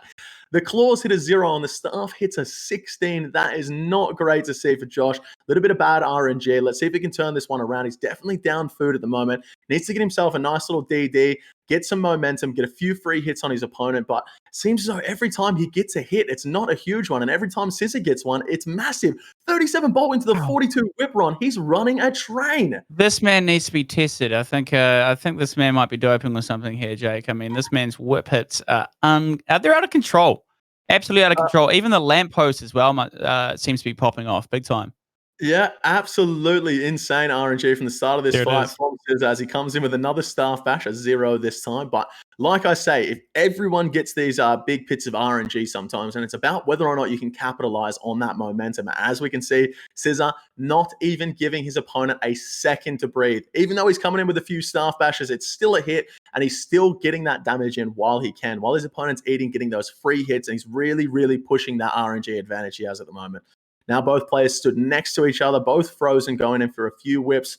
As we say, I believe the whip is the most accurate out of all the attack styles. So going in for those whips when you stood next to each other. As we see a big 44 whip there against Scissor from Josh. That is what he needs. He needs a few big hits to come back. He needs to get a freeze. He needs to stand under his opponent. And he needs to make sure he gets some momentum going. But at the moment, sat on about 50 hit points and not eating. We did see him risk it a few times in the last fight, so I'm not going to say he's out of food just yet, but I would not be surprised. He's taken a lot of damage in this fight and a lot of unanswered damage as well. So would not be surprised to see that Scissor is up by a lot of damage at the moment. Both players going for the freeze. No, Josh getting the freeze. Let's see if Scissor can get one back. He does. That's a 29, and Josh is definitely out of food. The redemption coming in, getting his health back up to around 30 hit points. He's still got a lot of damage to do back to Scissor if he's going to win this fight. And Scissor, absolutely green hit points all the way up and drops the good fight. That's a 2-0 run. I believe you didn't think that was going to go the way you thought it would. Definitely had your money on Insta. I also had my money on Insta Josh as well, but that was a dominating performance from Scissor. So fair play to the man. Nice to see the redemption flicks coming through as well. Always makes it a little more interesting. Yeah, it definitely makes it more interesting. But Scissor coming through from what we saw from him yesterday, Ron, I really was not expecting that there from Scissor. And I got to say, I'm pretty happy about it. Scissor is the boy, and he's going to be going through to the next round, and he's going to be facing up against the Stinky Bolter. And if he wins this next round, he goes through to the Worlds. And what we've seen from Stinky Bolter today, I think there's a very good chance that Scissor is going to be going through to the World Championships, which would be insane. But we do have the tracker here, and once again, a super close fight in terms of deserved damage between both the players. Both these players, very good PKs and admirable opponents for each other. But the RNG coming through for Scissor again and not coming through for Joshy. Getting about 100 extra damage was Scissor, and Josh losing about 100 damage. So unfortunate there for Josh, but Scissor's going to take that one out 2-0. Okay. Fair enough. And up next, let's discuss these boys. We've got the two big Gs in the mix, Jake. We've got Matthew, a.k.a. Get Up, and you've got your boy Gabba. I'm rooting for Get Up. I think you're rooting for Gabba. I genuinely think this is going to be quite a close one. I mean, we had our money on the man. Who was he versing before? It was... Get Up was versing one of the boys. One of the big timers. He knocked out one of the big timers, Seb, and put Seb in the losers bracket. And we weren't expecting that because we haven't heard much about Get Up before. But now he's down in the losers bracket himself, and he's going to be taking on Gabba, who's he's pretty potent, this man here. So I think it's going to be a close one, Jake. Yeah, Gabba winning 2-1 in that last round. I got to say, Gabba is the boy. I do hope he does win, but I am putting my money on Get Up for this one. Gabba, a good PK, but I think he's just going to be absolutely outclassed by Get Up in this fight. Get Up only in the losers bracket, losing to RNG against Jay in that fight that he had earlier. So I'll be surprised if Gabba even takes one fight down against Get Up here. Damn, there it is. I mean, this is a really important match as well. As you said, the winner of this match is going to be going through to the losers round 5, which means they will qualify for the World Championship invite for a total of 3,000 USD as well. So the pressure and I guess the importance of this best of 3 here between these two players could not be more important. Yeah, absolutely, mate. So, I mean, there's a lot on the line for this one. A lot on the line for this one. Then in the Series 49 as well, under that'll be the next matchup, I believe, after Matthew and Get Up. We've got Red Billy and Pure Seb. I think, basically these two have been put together as well because, as we mentioned before, Unla doesn't actually, they never registered. They didn't have, what's the word I'm looking for, Jake? They were a no-show. So Pure Seb's been put through for free, and Red Billy obviously losing in the winners bracket has dropped down to verse Seb as well. So that'll be an interesting match as well. I'm rooting for my content creators. The boys they're having a bit of a tough one as well. Did a bit of getting knocked out to Clownish as well just before. So we'll see if these boys can make it on through. Yep. We're just getting a note here as well for the upcoming match, Panic versus Oza. They have agreed between themselves that the winner of that match will be the one that wins on the PvP tracker, not the one that dies in game. So that's going to be an interesting one to watch in a couple of matches' time. But before that comes in, we do have Get Up versus Gabba, which, like I said, I think Get Up is probably going to have this one in the bag. Yeah, fair play. I mean, it's quite wholesome, though. I think by the sounds of it, Panic has been teaching Oza to No Honor Hybrid as well. So a little bit of, I guess, mutual respect between the two. It's nice to see. Yeah, interesting to see. That is for sure. And Gabba starting this fight out with a couple of nice whip hits up against his opponent. So up around 50 damage to start this one out, which you'll definitely be happy with. Both players not going for the freeze at the moment. So no one really wanted to get that DD advantage. Now both players going for it and not catching it. Get Up does get that DD advantage, and he is going to take advantage of that. Eat up a little bit, take a moment. Gabba still sat around 70 hit points, not wanting to miss a hit at all. And you see that right there. He has his whip out. His opponent steps out diagonally, and he still gets a hit off. he knows that his opponent's coming in for that melee, so he doesn't miss a hit there. And I can put some respect on the moves there from Gabba, keeping that whip out. Now with the DD advantage, let's go ahead and see if he can make some moves here, get a little bit of momentum up against his opponent, and that is a 37 to the dome. That's not what he wanted to see. A 0 back off prayer for Gabba there, but a 26 bolt on the ropes, goes for the Dragon Claws, but gets frozen at the same time. And I don't think either player has gotten a claw spec off yet, so we may potentially not even see 3 claws throughout this match run. That's right. How do you think, I was just thinking to myself as well, how do you think the dynamics would change in these 1v1s if these guys didn't actually have freezes available when they were down to spells, maybe like a Fire Surge or something, you know? Yeah, it certainly would be interesting to see. Both players going to have to, you know, hit each other as many times as they can. They're not going to have that DD advantage, and things would definitely change up if there were no freezes available. But that being said, I mean, I think we'd see a lot more players in these fights if no freezes were available, just sitting there, bolting their opponent and winning matches that they shouldn't. So I'm glad that the freezes are available. Definitely adds an extra layer to these fights and makes the skill gap a lot higher, and we can see the better players getting further in these tournaments because, like we say, RNG is a huge factor in these fights. And if you take the freezes out, that's one less factor. Yep. No, fair play. Well said. Well said. So here we go. Get up, having the DD advantage again. Looks as though every single time he hits, he's doing damage up against his opponent. I saw a 35 barrage coming in before. Once again, that is the max hit with the barrage. Now Gabba unfrozen. Can he catch a freeze back on Get Up? He goes for the claw, but it is predicted by his opponent. Only doing 25 damage and now frozen again. Get Up with that DD advantage. Let's see if he can push that, maybe gain some more momentum in this fight. Gabba really needs to get a freeze on his opponent and start coming back here. Interesting to see him pull the whip out there. His opponent was 2 tiles away from him there, so he couldn't get a whip off no matter what, unless his opponent made a mistake. And there's a claw coming through for Get Up, a 0 off prayer on Robes. He's not going to be happy with the result from that one, but Gabba sat around 40 hit points at the moment, just trying to get an advantage. I don't think he is out of food. But he is 1 hit distance from here. I'm sure he can be 1 hit with a whip or a bolt from this hit points. And he's really not looking after his HP here. Looks like we had a bit of server lag there. Once again, server lag comes in. There's no advantage for either player. The server's just going to freeze for both of them around 2 to 3 seconds. You know, we do play RuneScape. It's something we have to deal with on a day-to-day basis. And it's not really going to affect either player, giving them an advantage. But Get Up, eating up to full. Gabba still sat on around that 50 hit points. Incoming bolt spec only hits a 10.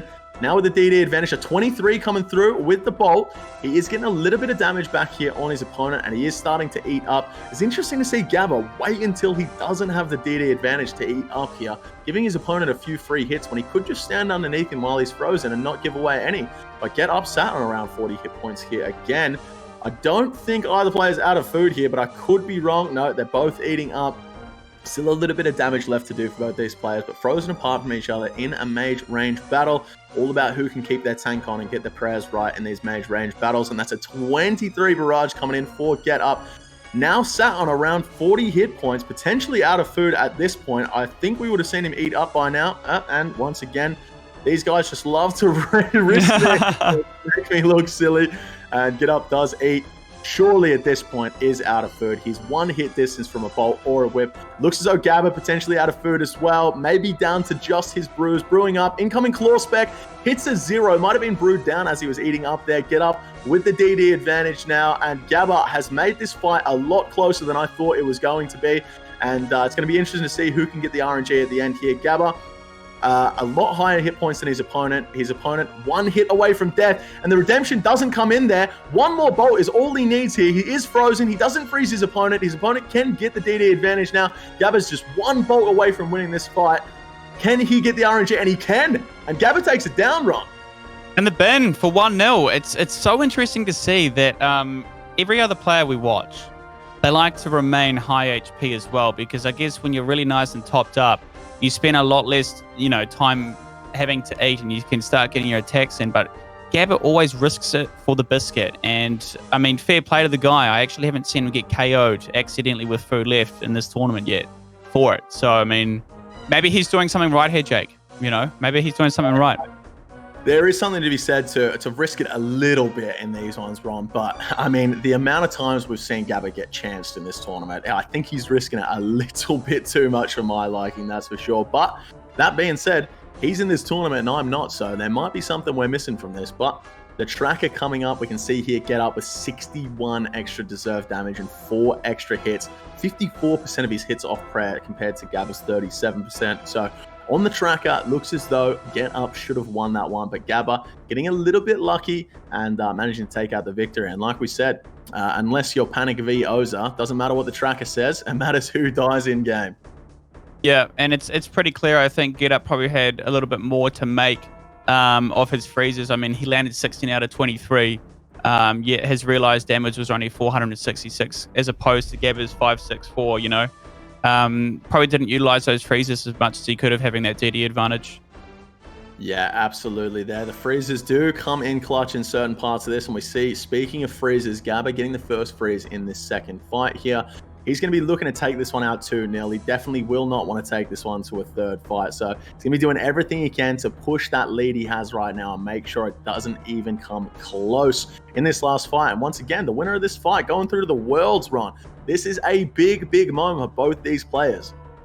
Lot on the line, 3,000 USD, mate. You know, you'd make mum and dad. You know, the parents always used to give us a lot of shit for spending too much time on the computer, but once you start bringing home some pretty decently sized check that Method's put up, you know, I think, you know, they're going to be pretty stoked about that. They're probably going to ask you to take them out for dinner as well, but look, that shouldn't be a problem with that kind of prize pool. Yeah, absolutely. You win this kind of money, you can start paying mum and dad back for the chicken tendies they've been cooking here while you play RuneScape 20 hours a day for the last 4 years. But that's right. Both players here going for the freeze, getting that freeze and getting that DD advantage. Gabba now taking a bolt in half robes off prayer, only for a 0 there for Get Up, so he's not going to be happy about that one, and takes a 36 back in tank. Unfortunate for him, the bolt RNG not coming through for him, and it is coming through for Gabba. He did win the last one on RNG, and I tell you what, you know, I'd rather be lucky than good, I'll tell you that much, Ron. And if the RNG is in your favor, you absolutely take it. And we see Gabba catching a freeze there. No, his opponent just stopped in his tracks, now catching the freeze, taking that DD, getting a whip on prayer, going for the bolt. 21 through prayer again, so the RNG definitely coming through for Gabba here. Let's see if he can take advantage of that RNG and keep pushing his lead here. Definitely in the lead at the moment. And another big bolt of 46. Huge bolt there for Gabba into a 24. He's taken a massive lead in hit points at this point in the fight, getting a few free hits off on his opponent. A claw coming in for a 25 through prayer. His opponent can't seem to catch a freeze.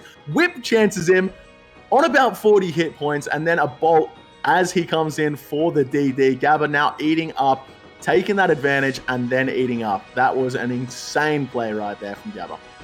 A lot of momentum in Gabba's favor, and I think if this goes away, I think it's going to go to a 2-0. I think Gabba's probably thinking, brother, you might have to change your name to Get Down. But I'm still rooting for the man.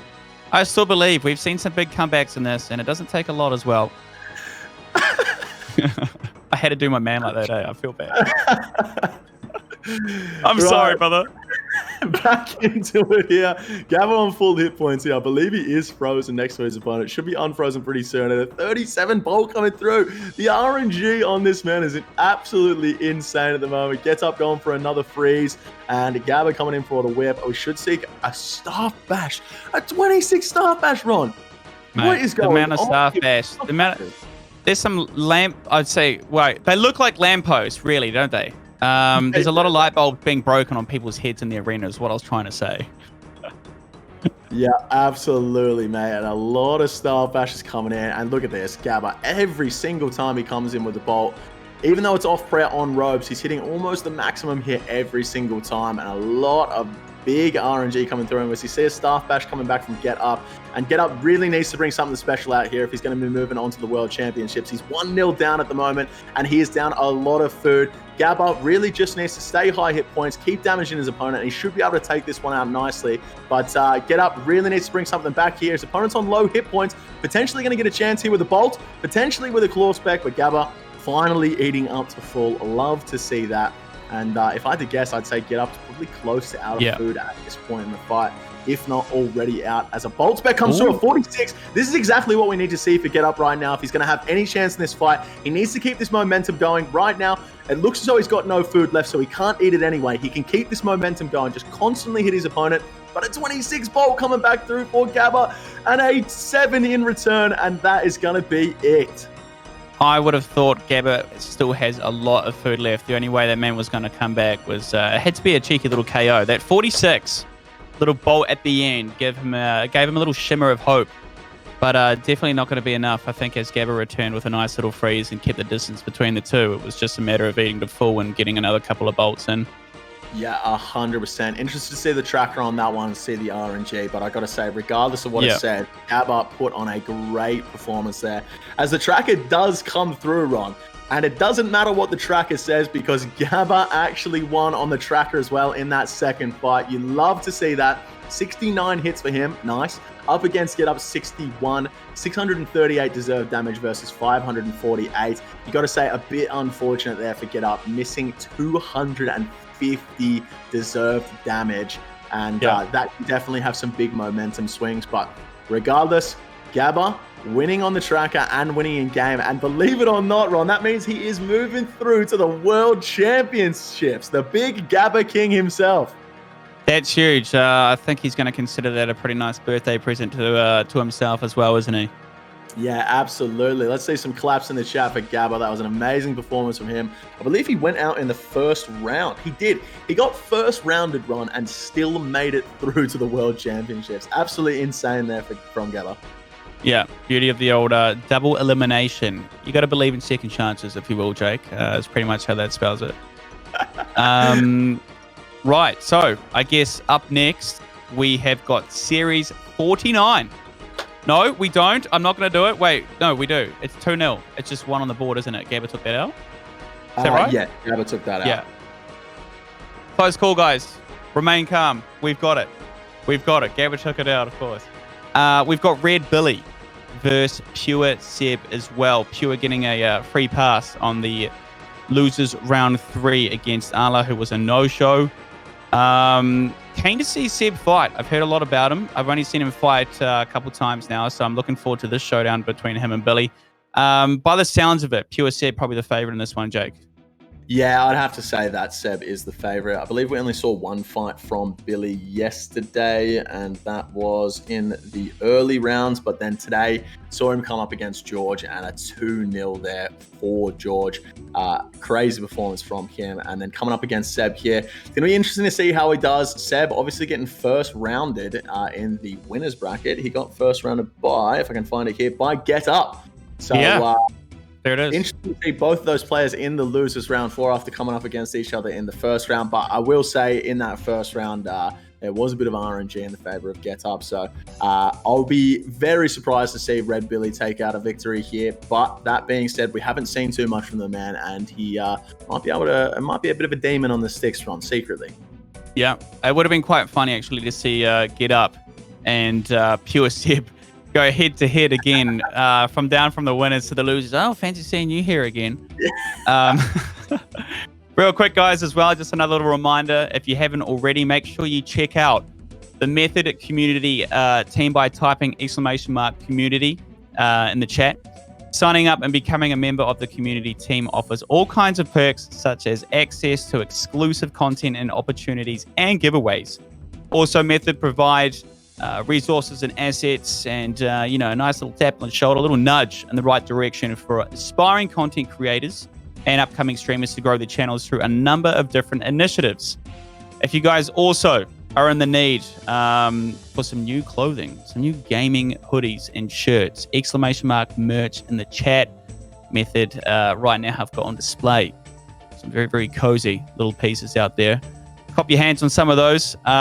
Social media as well. If you guys haven't already connected with Method, you can do so by typing !socials in the chat and keep up to date on the exciting content that those guys are releasing at the moment. Yada, yada, yada. There we go. So we do have the names of our next opponents up on the screen. This is losers bracket round 4. Red Billy going head to head with the Big Seb.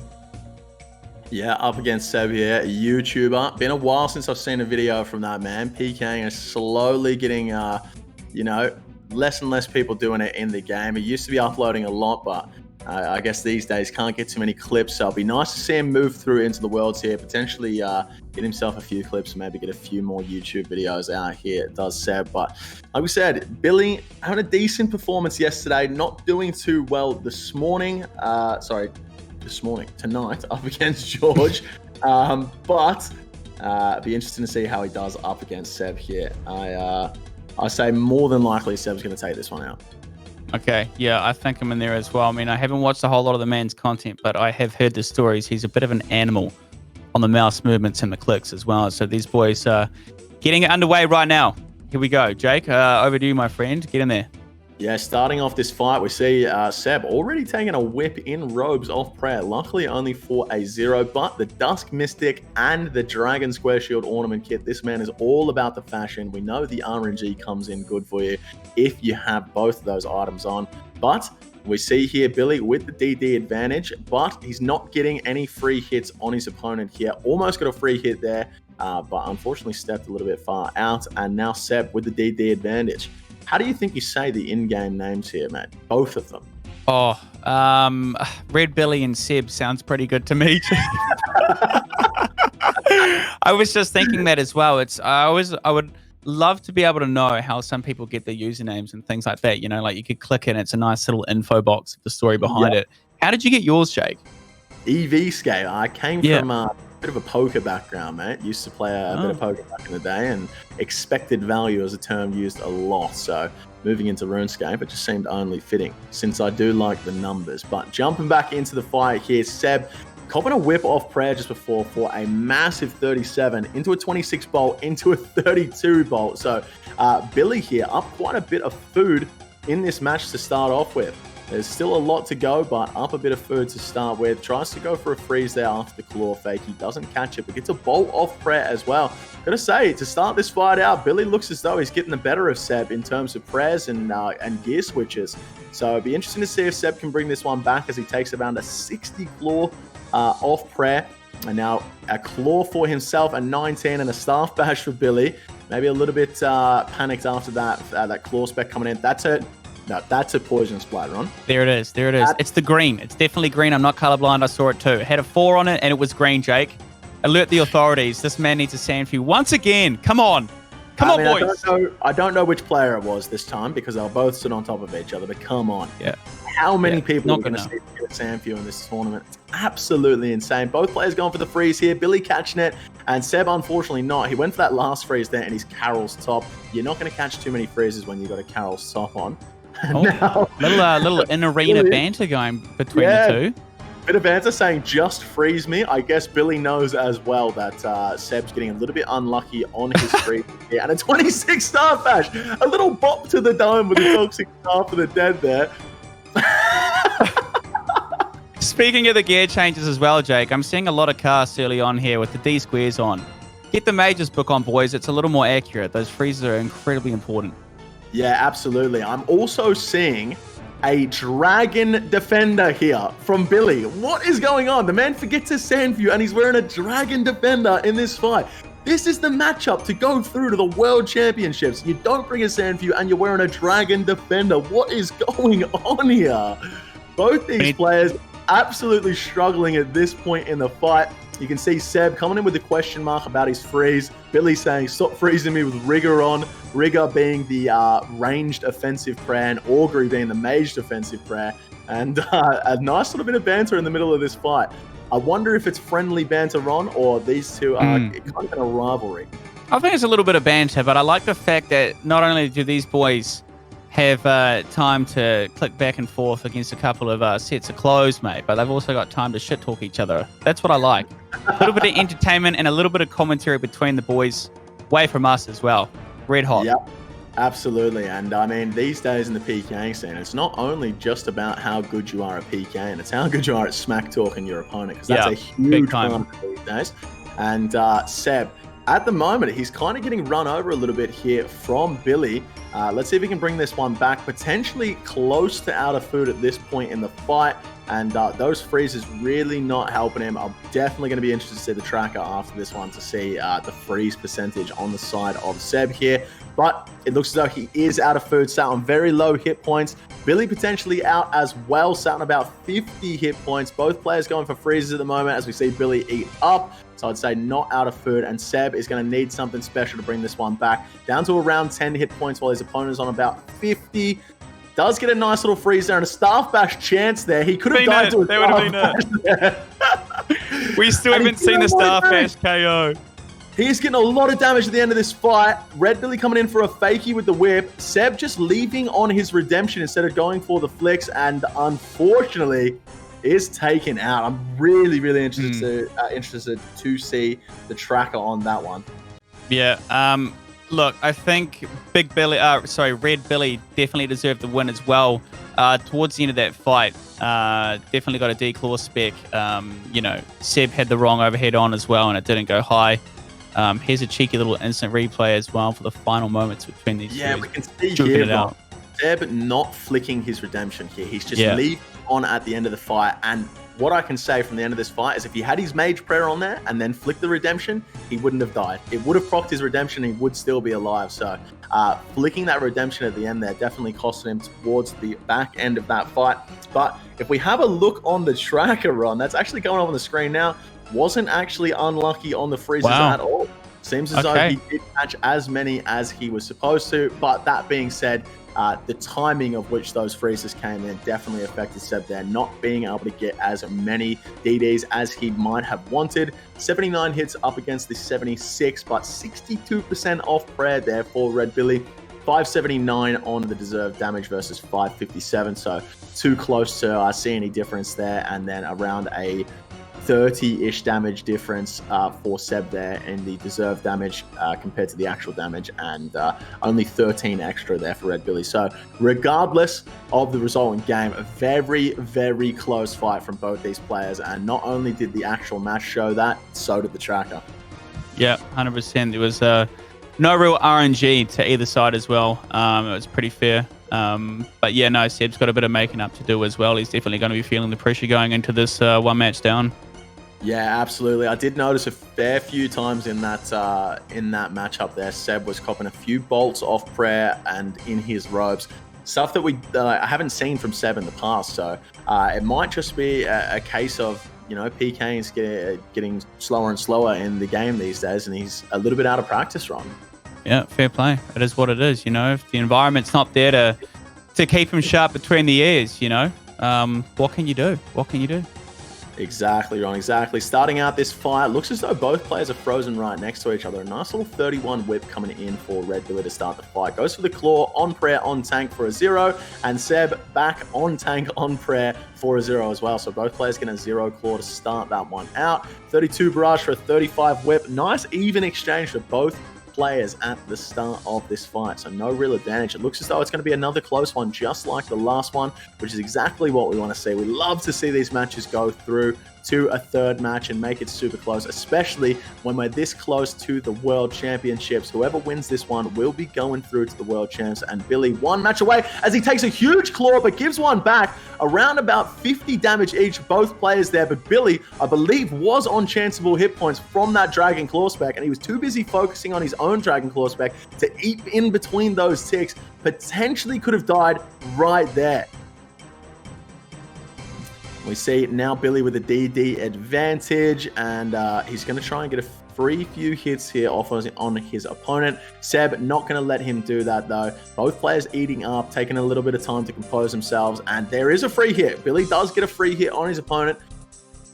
Had some cringe music on. Okay, so Billy's here changing his music in the middle of the fight. I can't believe the gall on this man. He's in the middle of the match to bring him into the World Championships, and he's busy jumping over to Spotify to change what song he's got on.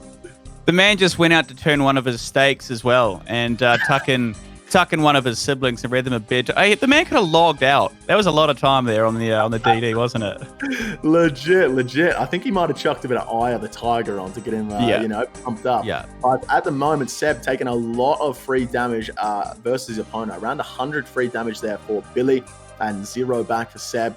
a little bit of RNG on the side of Billy to start this fight out, and that may turn around towards the end of this fight, but like we say, it's all about who can take advantage when they get that RNG. Billy here with the DD advantage, and he's going to try and push that momentum that he currently has up against his opponent.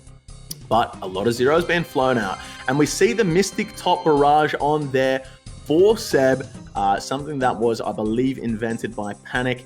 He did a lot of study on the PvP tracker and showed that, you know, if your opponent's DDing on you, you're better off having that Verex plate skirt on when you're going for that freeze, just so you have some extra defensive bonuses. But now Seb had the DD advantage, loses it as both players unfrozen and gets it straight back. This is huge. Huge news for Seb as he gets frozen straight away as he comes out of that DD. A nice little 28 whip on the side of Seb there. Billy going to get a nice bolt 16 off the prayer with that special attack. That could have hit up to 53 there. Would have been a lot of damage on his side, but unfortunately not hitting as high. In RuneScape, if you do have a successful attack roll, it will just choose a random number between 0 and your max hit as the damage that you do. So that's where a lot of the RNG comes in. Seb low on hit points as he gets clawed. Luckily enough, had his prey melee on there because he definitely could have been taken out from that hit points if he wasn't prey melee. A 33 barrage into a 15 barrage. And we see Seb going for a lot of barrages here. His opponent most likely brewing down, which is something we discussed earlier. If his opponent's mage level is low, he's got a much better chance of catching those freezes. And he's throwing a lot of barrages out at the moment, Ron. I feel like when they get those barrages out, and obviously they get the DD advantage as well. The walkouts, whether they're vertical or horizontal or now diagonal, I feel like I never ever used to see the diagonal walkout back in the days. Is that something that's actually quite new to the scene? And as I've said that, my man Seb, I believe, has actually hit the ground.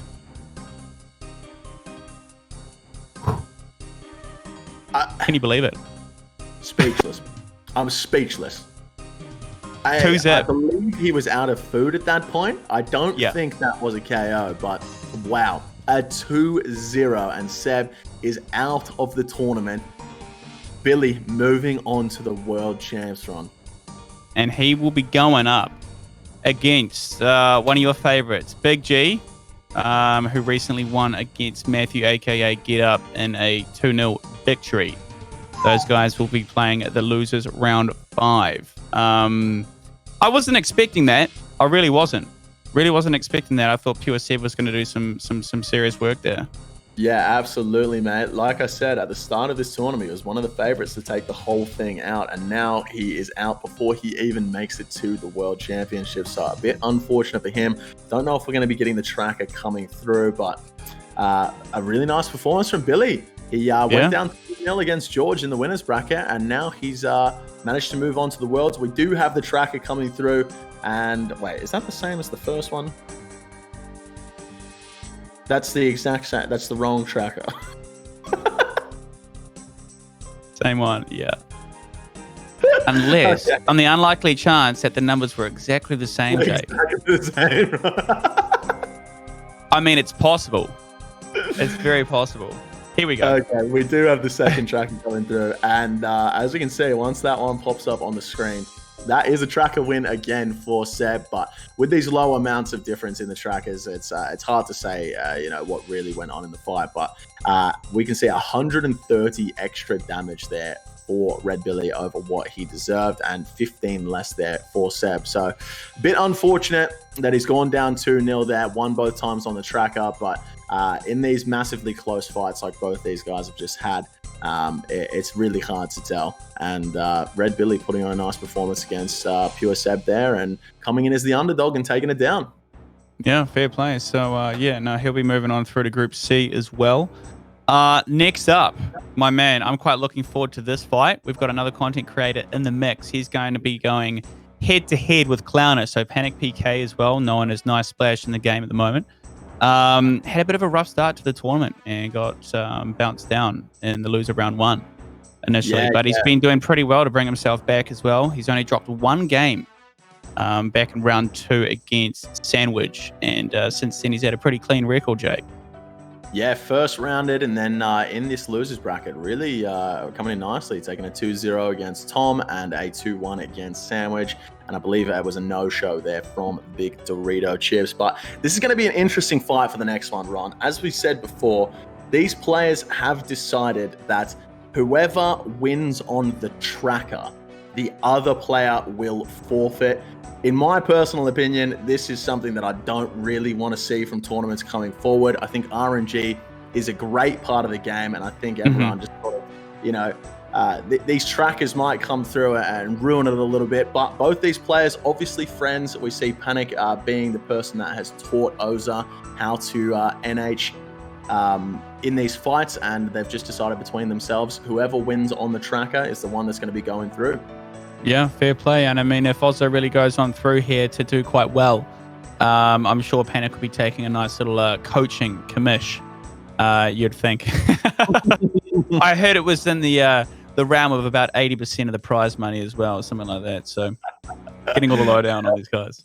Yeah, I won't be surprised if that happens, that's for sure. But it's definitely going to be an interesting matchup. First time we'll see that the player that wins on the tracker actually wins the fight. So we could end up seeing, you know, Panic beating Oza 2-0, but then also just forfeiting the tournament straight afterwards. It's going to be an interesting one to see. Yeah, I mean, to make that clear in terms of winning on the tracker, what kind of numbers are going to be the deciding factor here as well, Jake, for the viewers at home? That's going to be the deciding factor is the deserved damage. That's what players mostly go off these days. There are other factors that come into it, like the freeze percentage and stuff like that, but most of the time it's just going to come down to the deserved damage. That's what the tracker was made for. It was to show that, you know, you deserve to do 500 damage and you only did 250, and that's why you lost, you know? That's what it was made for, and I think that's the number that both these players are going to be going off.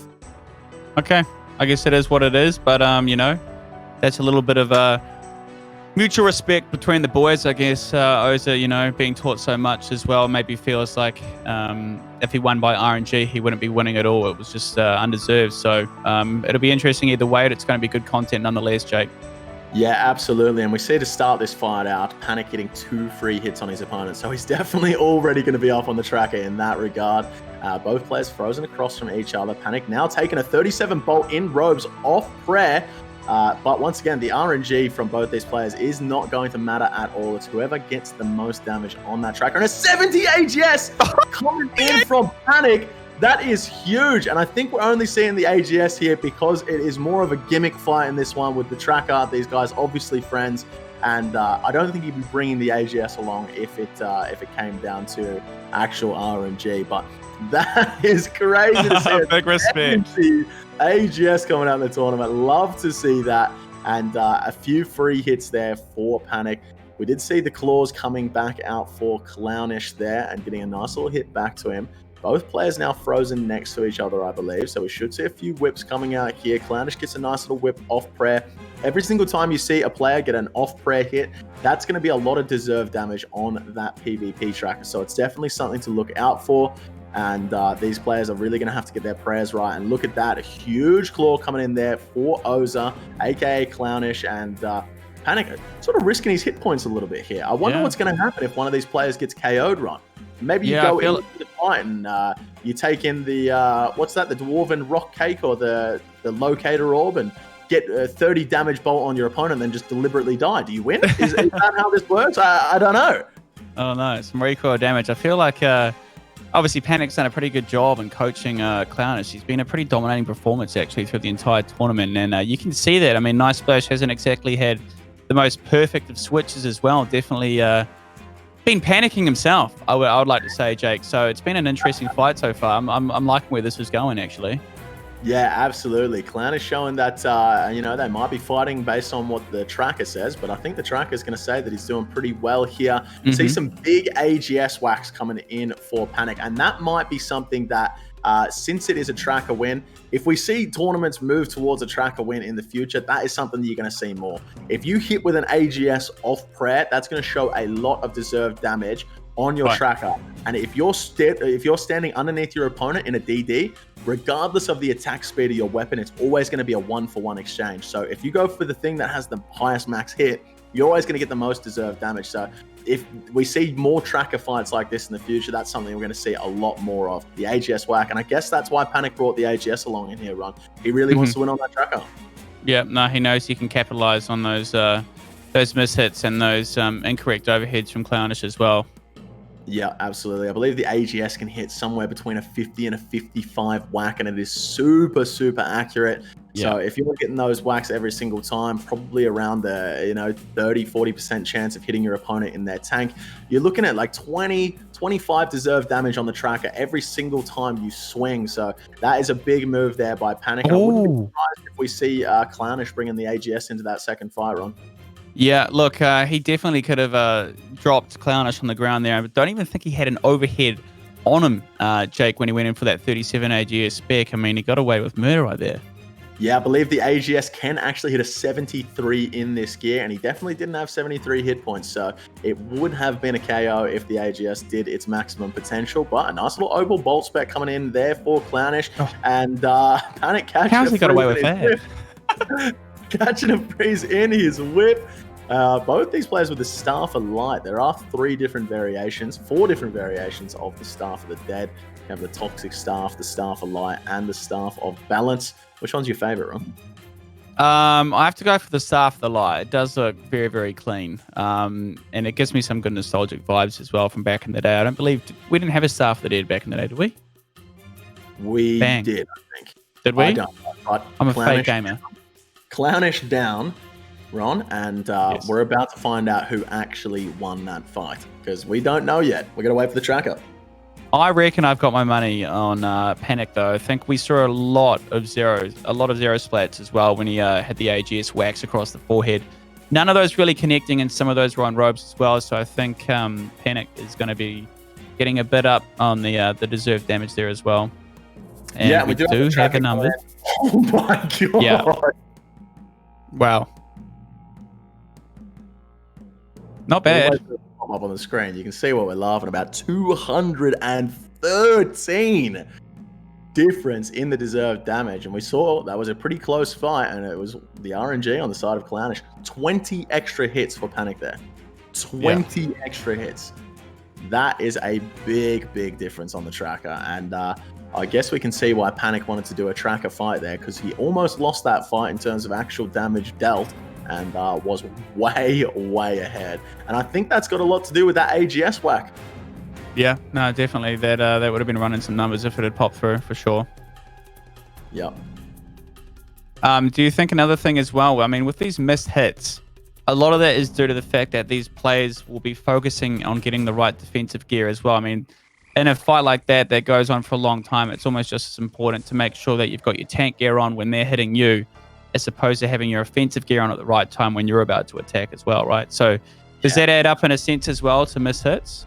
Yeah, absolutely. Like we said a few times throughout this tournament, ranged hits are going to have a 67% chance to hit if your opponent is in their robes, and a 30% chance on tank. So a huge difference there. But I will say, Panic has done a lot of work with the PvP tracker. This man has run some numbers. He's got the calculator out, and we know that he's tried a bunch of different things. He's got the Mystic Top with the Verax Skirt barrages. Apparently, he likes to, when his opponent is DBing on him, if they're both going for a whip, he's going to keep his shield on, because that shows better on the tracker. And in his words, if it's better on the tracker, it's better in game. So this man really trying to take the RNG out of RuneScape, and he's showing why he's probably the best on the tracker. Fair play, fair play. The numbers don't lie, Jake, sometimes. The numbers do not lie. And there was a nice little AGS that we like to see. It's refreshing seeing a different spec weapon, you know? Yep. It's always nice to see the AGS coming in. AGS, in my opinion, way better of a weapon than the claws. Unfortunately, not in terms of DPS, but it's always nice to see an AGS whack come out. And if we see a nice little 73, man, I think we're going to be a couple of happy boys here, that's for sure. Yeah, if there's anything as well during some of our live streams, the one emote that you get asked to repeat as well, and just, you know, really commit social suicide sometimes, is the old little AGS to G Maul on the streams. I remember doing those a few years back for sure. I'm going to have to try and get my hands on those clips, man. I'd love to see that. As we see Clownish with his, what's the red smite called, Ron? Retribution. Retribution. So when your opponent dies with that on, you basically get recoil damage. It's in the region of about 15 damage. It's not a whole lot, but it can result in a double death. Yeah. I wonder if that actually shows up on the tracker, mate. Imagine you're down on the tracker and you hit the old retribution block at the end there for the victory.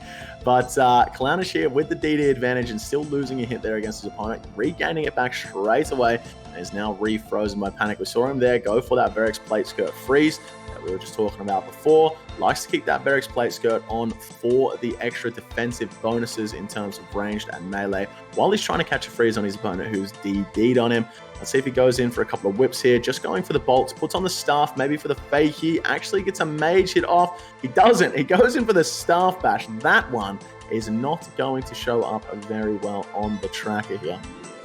Do we see many other players adopting the Virac skirt and Mystic top when they're getting DD'd? I mean, I've seen it a few times, but I've never been really sure if it's been deliberate or accidental as well. So wonder how much of a, that's transpired throughout the community.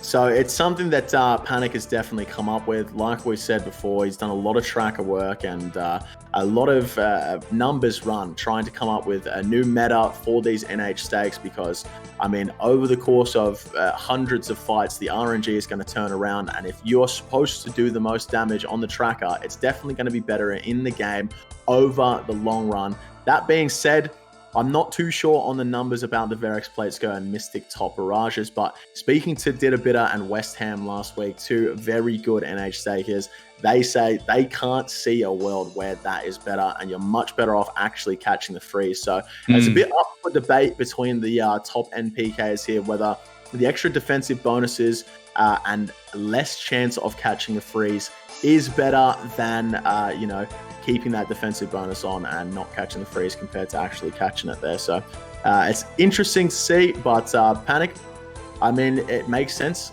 If you win on the tracker, you win in game over the long run. But sometimes you've got an extra couple of fights.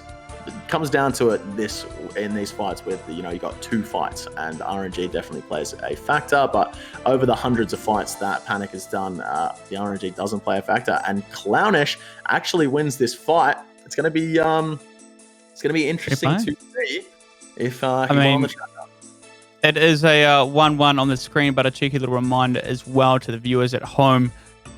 These boys have a unique relationship in the fact that Nice Splash, aka Panic, has been coaching Clownish as well and bringing him up through the ranks. So, out of respect, basically Clownish has said, they both agreed that it's going to be based on the tracker who has done the most deserved damage between the two. Will move on. Yep, and as we do have that track on the screen now, we can see that Panic was up by 173 deserved damage there. So Clownish getting some decent RNG in both fights, and that's going to be it. Panic's going to move on. Yep, no, it's going to be a nice 2-0. Can I just quickly say, I love covering the ice barrages. I find it quite fascinating. The chance of someone turning into an ice cube. Clownish is an absolute weapon on turning these guys into ice cubes. 12 out of 17 in his first match. It's the number of ice cubes, right? The amount of times that actually successfully landed onto Panic there. Second time around, the exact same percentage, Jake. 143%. He landed 20 out of 27 of his freezes. That is 2 very big numbers. That is a cold boy. Very cold player. It's the exact same percentage for both the fights. 143.16% on the freeze luck there. But yeah, as we said, Clownish may have won in the game, and it was a 1-1 there, but Panic is going to be taking it down 2-0 based on the tracker. Like I said, I don't really like the idea of those fights. I mean, if it's going to be, I think it should just be a specific tournament where it's all tracker wins or all in-game wins, because I absolutely love the RNG factor in RuneScape tournaments, and Panic still going to be moving forward, but we do have another match coming up soon.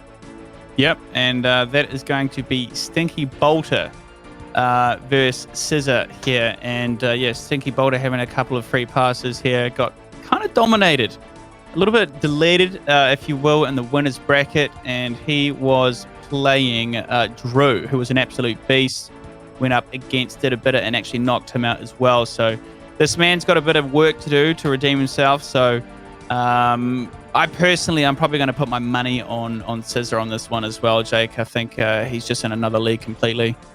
Yeah, absolutely, Ron. I'm going to put my money on Scissor here as well. Stinky Bolter, his first match in the tournament being in that third round winners bracket, getting a free pass all the way through to there. And Drew, I mean, put him in a spliff, mate, as Did a Bitter would say. And Scissor really putting on a nice little performance today. And I'm excited to see him potentially go through to the World Championship here. But that being said, anything can happen, mate. Anything can happen. And Stinky Bolter might pull out a bit of RNG or show us that he is, in fact, better than his opponent and take out the victory. Indeed, indeed. Do you think if you weren't casting this tournament that you might have had a little crack in here and try to qualify for it? I'll be honest, mate. Probably not. No. There's a lot of these guys in this tournament are way better than me. And I think that if I tried, I might have been able to make it into the round of 32, but I probably would have got my head stomped on in the first round. So I reckon it probably would have been a waste of time for me, mate, but I'm enjoying the cast nonetheless. Yeah, just out of respect as well, like, you know, it's worth mentioning that I wouldn't have gone in just because it would have been probably too easy for me to do. I didn't want to disrespect any of these guys, you know, on their own turf like that. I'll keep PVMing, you know. Yeah. 100%. Keep it as it is, you know. So just being humble, bro. Ron, you're not very good at that either, mate. What are you talking about? I really set myself up for that one, eh? 100%. You're not wrong. A lot of the people just tune into my stream to know exactly what not to do, you know. That's exactly it. You don't learn much from my streams, but you learn from your mistakes. And as long as a lot of people watch me do a lot of mistakes, they're learning plenty, aren't they? So yeah, absolutely, mate. Absolutely. All right. What do we have up next, man? No, we have one more match before we've got a break, I believe. It's Stinky Bolter versus Scissor, is it not? 51, Series 51 before our break. You are absolutely right. You're absolutely right.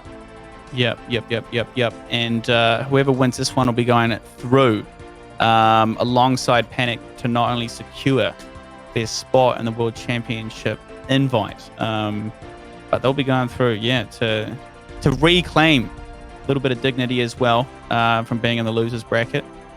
Yep, both of these players still have a chance on winning this Oceanic bracket. So even though they're in the losers bracket, they still have a chance to go up against whoever makes it through to the grand final. And Stun, Scissor, starting this match out very strong, getting a freeze on his opponent and getting quite a bit of damage for free there, around 50 to 60 damage to start this fight. He's going to be pretty happy with that. And now, Stinky Bolter with the freeze, coming in for the Dragon Claw spec, decides to fake it out and sits underneath his opponent to eat up a little bit. What I do like about Bolter as well is that he likes to keep that Mystic skirt on as well, just so that it's got a little bit of magic defense as well, so he's not going to get refrozen as often as if he, I guess, had the Virax on. So props to him for that and knowing the difference, I guess. Exactly. If your opponent is going for the mage and you know 100% they're going for the mage, keeping that robe bottom on is going to help you not get caught as often. That being said, there's a big difference between the bolt percentage chance of hitting if you have your robes on compared to your Virax skirt. So if you're going to leave those robes on, you have to be 100% sure your opponent's going for that magic attack, or you are going to regret it. That is for sure, Ron. But Stinky Bolter here with the DD advantage. Just as I say that, Scissor gets unfrozen here. Both players going for the freeze. We see a bolt coming in from Scissor here, catching his opponent off prey and on robes for a 0. He's not going to be too happy about that. Gets a free hit there as well. So Stinky Bolter, like we said, maybe a little bit outclassed here. Poor Stinky Bolter gets a free run into round 3 and then comes up against some of the toughest opponents in this bracket. Gets a freeze though, doesn't get the DD advantage. He's stuck next to his opponent now. Both players are eating up. Neither player wants to take a chance and potentially get KO'd in this tournament. And there's a big 40 whip there for Scissor. He's going to be happy with that one. Into the 17 barrage.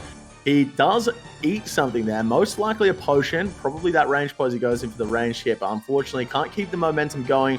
Hit's not coming in for him, hitting a lot of zeros. Opponent in robes now, he gets caught, goes for the Carol's top and the Dragon Crossbow barrage there. Obviously not catching that one. You're never going to catch that one. But a nice yeah, it's been a little while since we've seen the old the crossbow meta come back from yesterday's performance, hasn't it? Yep. A big few Dragon Crossbow barrages caught yesterday, but Like we always say with the RNG, it's always going to turn around, and you're very rarely going to see those freezes coming in with the Dragon Crossbow on. A bolt-off prayer there for Stinky Bolter. Now Scissor here with the DD advantage gets frozen after that 25 whip into a Staff Bash, does nothing. Stinky Bolter now with the DD advantage. Let's see if he can push this one. Scissor in his robes there, trying to catch the freeze. Unfortunately not catching it. And Stinky Bolter now caught straight away, going in for that whip. And even though he had the DD advantage, loses a hit against his opponent there. Both players faking the mage and catching each other off press. Scissor now underneath his opponent with that DD advantage and gets a free hit in there as well, Ron. Yep, no, just midway through that fight as well, Scissor had a few opportunities to make his opponent there miss a Stinky Bolter, miss a couple more hits as well. He's just a little bit slow getting underneath him. And that is Bolter in the ground, Jake, just like that. No overhead, in the robes. That is a formula for a nice 1-0 all the way through to Scissor, a.k.a. stunning that round there. Here's the replay. I tell you what, Ron. I mean, if that man wasn't out of food right there, I think he was out of food, which will It'd be close. It'd be a little bit better for him. I've just seen the tracker numbers. I don't think he was out of food, actually, Ron. It was close. It was close. That KO right there, I don't think he's going to forget about that one anytime soon. This man had a free ride into round 3 of the tournament, and now he's gone down 1-0 in the deciding match to get him through to the Worlds. And as we see on the tracker there, 519 deserved damage there for Scissor, and an extra 85 over his opponent's 434. As my camera turns into Shrek again, 484 actual damage there for Scissor, and 356 actual damage there for Stinky Bolter, but a decisive win there for Scissor. And what are the numbers underneath there? You've got the 8 out of 15 freezes caught by stun, aka Scissor, and Bolter 8 out of 17, pretty similar on the freezes. What's the number on the far left, the 48 out of 50 / 96%? Yeah, so underneath you see the 48 out of 50 and the 311, and what both of those actually represent, I have no idea, Ron. Sorry, mate. Okay. Next week's winning lotto numbers, guys. Write those down. That's got to be it. I'll tell you what, I'm going to find out for you real quick here. All right. Okay, we've seen in the chat, it is 48 out of 50 offensive prayers. So if you get your Rigor on when you're ranging, or you get your Augury on when you're maging, that's an offensive prayer, or the Piety when you're actually meleeing. But jumping into this here. Right. So, yeah. The bottom number is actually the amount of hit points recovered during the fight, apparently. So that means the amount of healing with the food. Gotcha. Right, take it away, my man. All right, jumping in. It looks as though both players are frozen next to each other. As I say that, Stinky Bolter walks under his opponent. These guys really like making me look stupid, as if I don't do a good enough job of that myself. Stinky Bolter now with the DD advantage. And as I say that, Scissor gets unfrozen. We've done it again, Ron. We're doing it again. A bolt on robes off prey there for Scissor for a 25. And he is going in for the freeze now. His opponent's standing underneath him. Doesn't manage to catch the freeze back. Goes for a bolt instead. And now goes for a whip. Misses a hit. Stinky Bolter getting himself a nice free hit there as he gets frozen next to his opponent. Scissor should be unfrozen in one hit here. We should see him go underneath his opponent, get that DD advantage, and 2 big bolts there. 35 into a 30 into an 11 whip. It's a nice little 75 damage there for Scissor with no damage in return. And he has that DD advantage at the moment. Let's see if he can keep pushing this momentum. Gonna need to get a few more hits in there to keep that momentum up. As Stinky Bolter comes in for the claw. That was a way downtown claw. That was from the 3-point line. And Scissor managed to get his prey melee up on in time, and a 25 bolt back there for Scissor. So it looks as though in my professional experience from all the PKing I've done, Ron, Scissor's going to be taking this one out for 2-0. Yeah. No. Unfortunately, Stinky Bolter has yet to secure an actual match. So I'm rooting for the man, and it also leads me on to my next point. If he can take my man Scissor down here, I'll get a bucket hat on. Okay, we'll fair it up a little bit. The new hat deal has been signed, sealed, and delivered, boys and girls. All right, we'll take those. I'm looking forward to seeing this bucket hat, as I believe Scissor here is frozen and his opponent is getting that DD advantage. A nice little 50 claw coming in there from the Bolter, and he takes his weapon completely off after that Dragon Claw spec. Looked as though he's going in for a kick, doesn't decide to disrespect his opponent like that, and Scissor still in the driver's seat here. Takes a bolt off prayer compared to his opponent's a prayer on, and now a bolt off prayer for Scissor. Both players looking like they're trying to catch a freeze here. Stinky Bolter does catch one. Is he going to get the DD advantage? He doesn't. That's a freeze for both players right next to each other. We're going to see a few whips come out here. The Tentacle Whip and the Duel Arena. Name a better duo. I'll wait. As we see both players going in for their whips, trying to get that extra damage. The whip being the most accurate out of all the weapons you have in your inventory. Both players unfrozen now. A Staff Bash coming in for a 4. Another Staff Bash that hits, and a 32 bolt back hit for Stinky Bolter as he disappears off the screen. Doing a Houdini act again. Not frozen. Thank the Lord that he isn't frozen there, and we get to see him back in, and he goes again. Another Houdini. Oh. Are both players going to disappear here? They're in and out. They usually like to go off screen at the same time. But I think Stun, what we can see right here, guys, is this is trying to swat a fly in the arena. Seems to be upsetting him. Looks as though Stinky Bolter might be out of food here, and unless something goes horribly wrong for Scissor, this is going to be a 2-0. But the redemption coming in for the Bolter, potentially going to be taking this one back. Is Scissor out of food as well? No, he's not. He is going to eat it up. Scissor going for the bolts here compared to the barrages. Let's have a look what he does here. And a barrage. He's still not dead. Stinky Bolter's still in it. He's got the 1 hit point. Get the redemption on. He does, and he procs the redemption again. That's another 30 hit points coming in. 63 hit points here for the Stinky Bolter. Is Scissor going to eat all the way out to full here? He's not. A claw spec coming in for Stinky Bolter. A 0, unfortunately, and he's still in this. Another redemption coming in. That's 33 hit points for the Bolter, and he is taken out. Wow. Wow. Wow.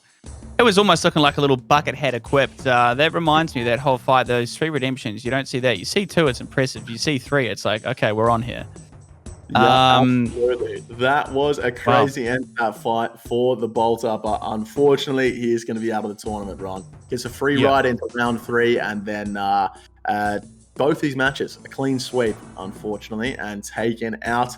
Tracker coming in, we see that Scissor was deserved 630 damage and did 637. Like I said, we normally see players do around 550 damage to finish their opponent off, but those 3 redemptions coming in for the Bolter, taking that up to 637 and 522 deserved damage for the Bolter. Unfortunately for him, he is going to be moving out of this tournament, and Scissor, the demon himself, moving on to the World Championships, Ron. Get up. Claps in the chat. So that man will be playing in the World Champs for a total prize pool of 3,000 USD. And his next matchup is going to be versus Panic PK. But before that, just right after this break, we're going to be continuing on in the losers bracket. It's going to be Gabba versus Red Billy in Series 53 on the best of 3 here in the losers round 5 bracket as well. Looking forward to that one. Big G, I know you love to represent that man. He's a red hot favorite of yours. And Billy actually he's been impressing us a little more than we thought he might. Yeah, absolutely, mate. And I'd be surprised once again. I said it in the last fight against Get Up. I'd be surprised if Gabba took out one match and he managed to take out both of them in a clean sweep. And you know what? I'm going to bite my tongue this time. I was going to say I'll be surprised if he beats Billy, but you know what? I've got to back my boy here. I think Gabba might be able to take this one out. I got to say, for that other match, Panic versus Scissor, I'll be very surprised if I see Scissor agree to a tracker win in this one. I think he's going to take all the RNG he can get versus Panic. If I had to pick who's going to win out of the 2 of them, I'd probably take Panic in that one every day of the week. But fingers crossed for my boy Scissor. I'd love to see him go through and potentially make it through to the finals here. 100%. Okay. Boys and girls, that concludes it for that group. Just at the moment, we're going to take a cheeky 15-minute break, and then we will see you guys back for some more action. Cheers.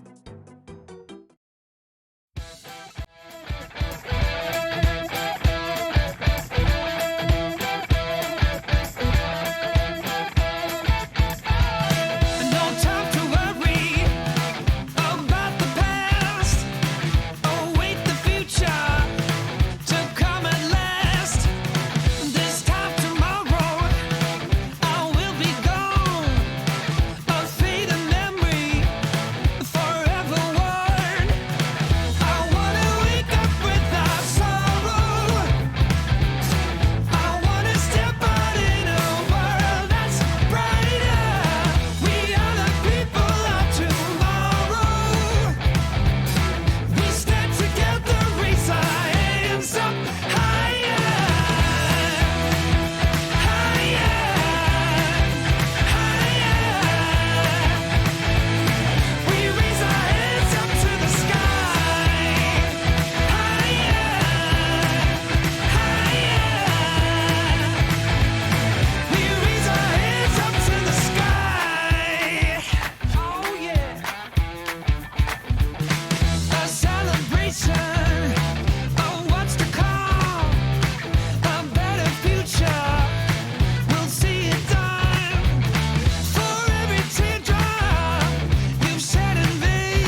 show you what you need to know. If you see me how I see you, it will show. I am waiting for a moment to tell you everything, but I didn't have the courage. I didn't do a thing. There was nobody around, nobody, just me and you. I know we have got the courage to do the things we do. Hey there, what's that sound? Something is calling from on the ground. Hey, I didn't notice. Hey, I didn't notice. We're not slowing down. Something is calling from on the ground. Hey, I didn't notice. Hey, I didn't notice.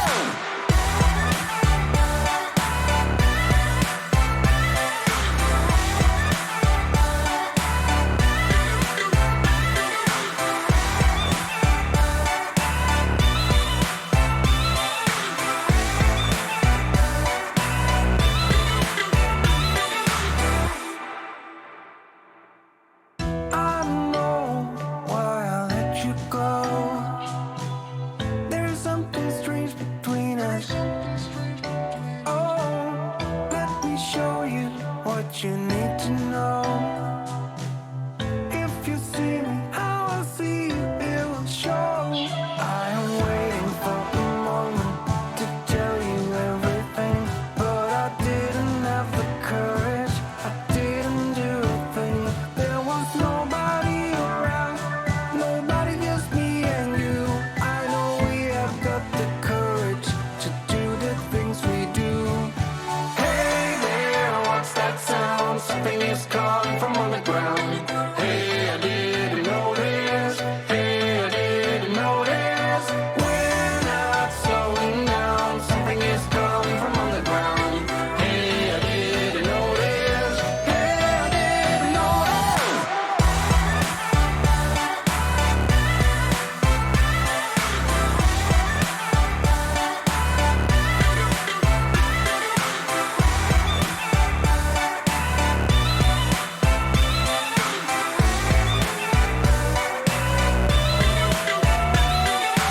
Hey there, what's that sound? Something is calling from on the ground. Hey, I didn't notice. Hey, I didn't notice. We're not slowing down. Something is calling from on the ground.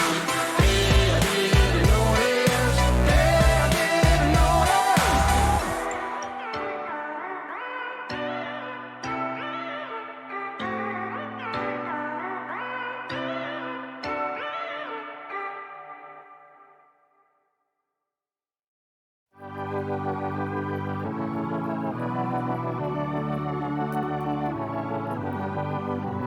I'm holding on, if almost gone. Someday I know I'll finally make it through the gates. Just have to wait.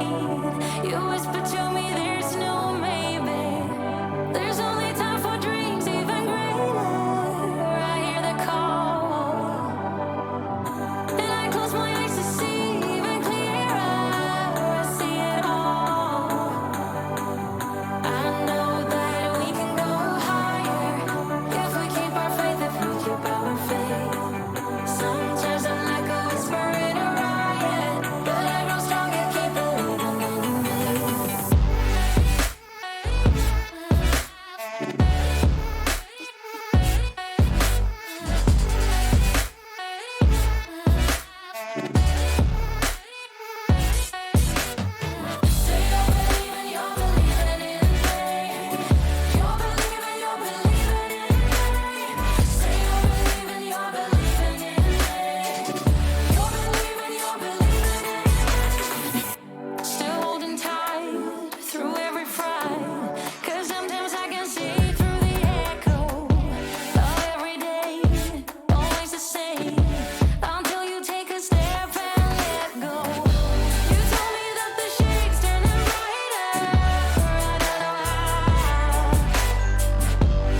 Call me a rover, 'cause I'm a believer of the things we leave. I never hold on, ready for whatever there is left in me. Crash and burn, oh my God, stumble upon what is just my luck, just my luck. 'Cause even if I try to play it cool, I keep a circle back to what I do. I crash a little harder and hide the tools. Yeah. We could try to be more than friends. The secret of how it ends. It starts with the pick up, keep getting bigger. We watch it go down in flames. Don't wanna know your name. That's how we know it ends. It starts with the pick up, keep getting bigger. We watch it go down in flames. Hang on the ropes now, 'cause I wanna feel your body next to me. Get a bit closer, just a very second till we're falling deep. Crash and burn, oh my God, look on your face, it's just my luck. Oh, so fast. 'Cause even if I try to play it cool, I keep a circle back to what I do. I crash a little harder and hide the tools. Yeah. We could try to be more than friends. The secret of how it ends. It starts with the pick up, keep getting bigger. We watch it go down in flames. Don't wanna know your name. That's how we know it ends. It starts with the pick up, keep getting bigger. We watch it go down in flames.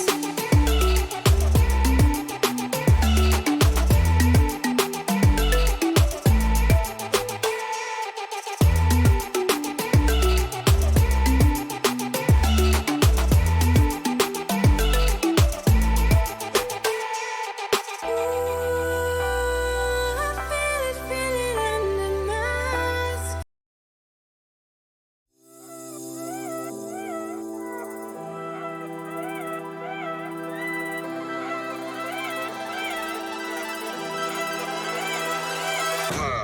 Oh, that's a nice Really ball. low, Thank you. yeah. Off brand.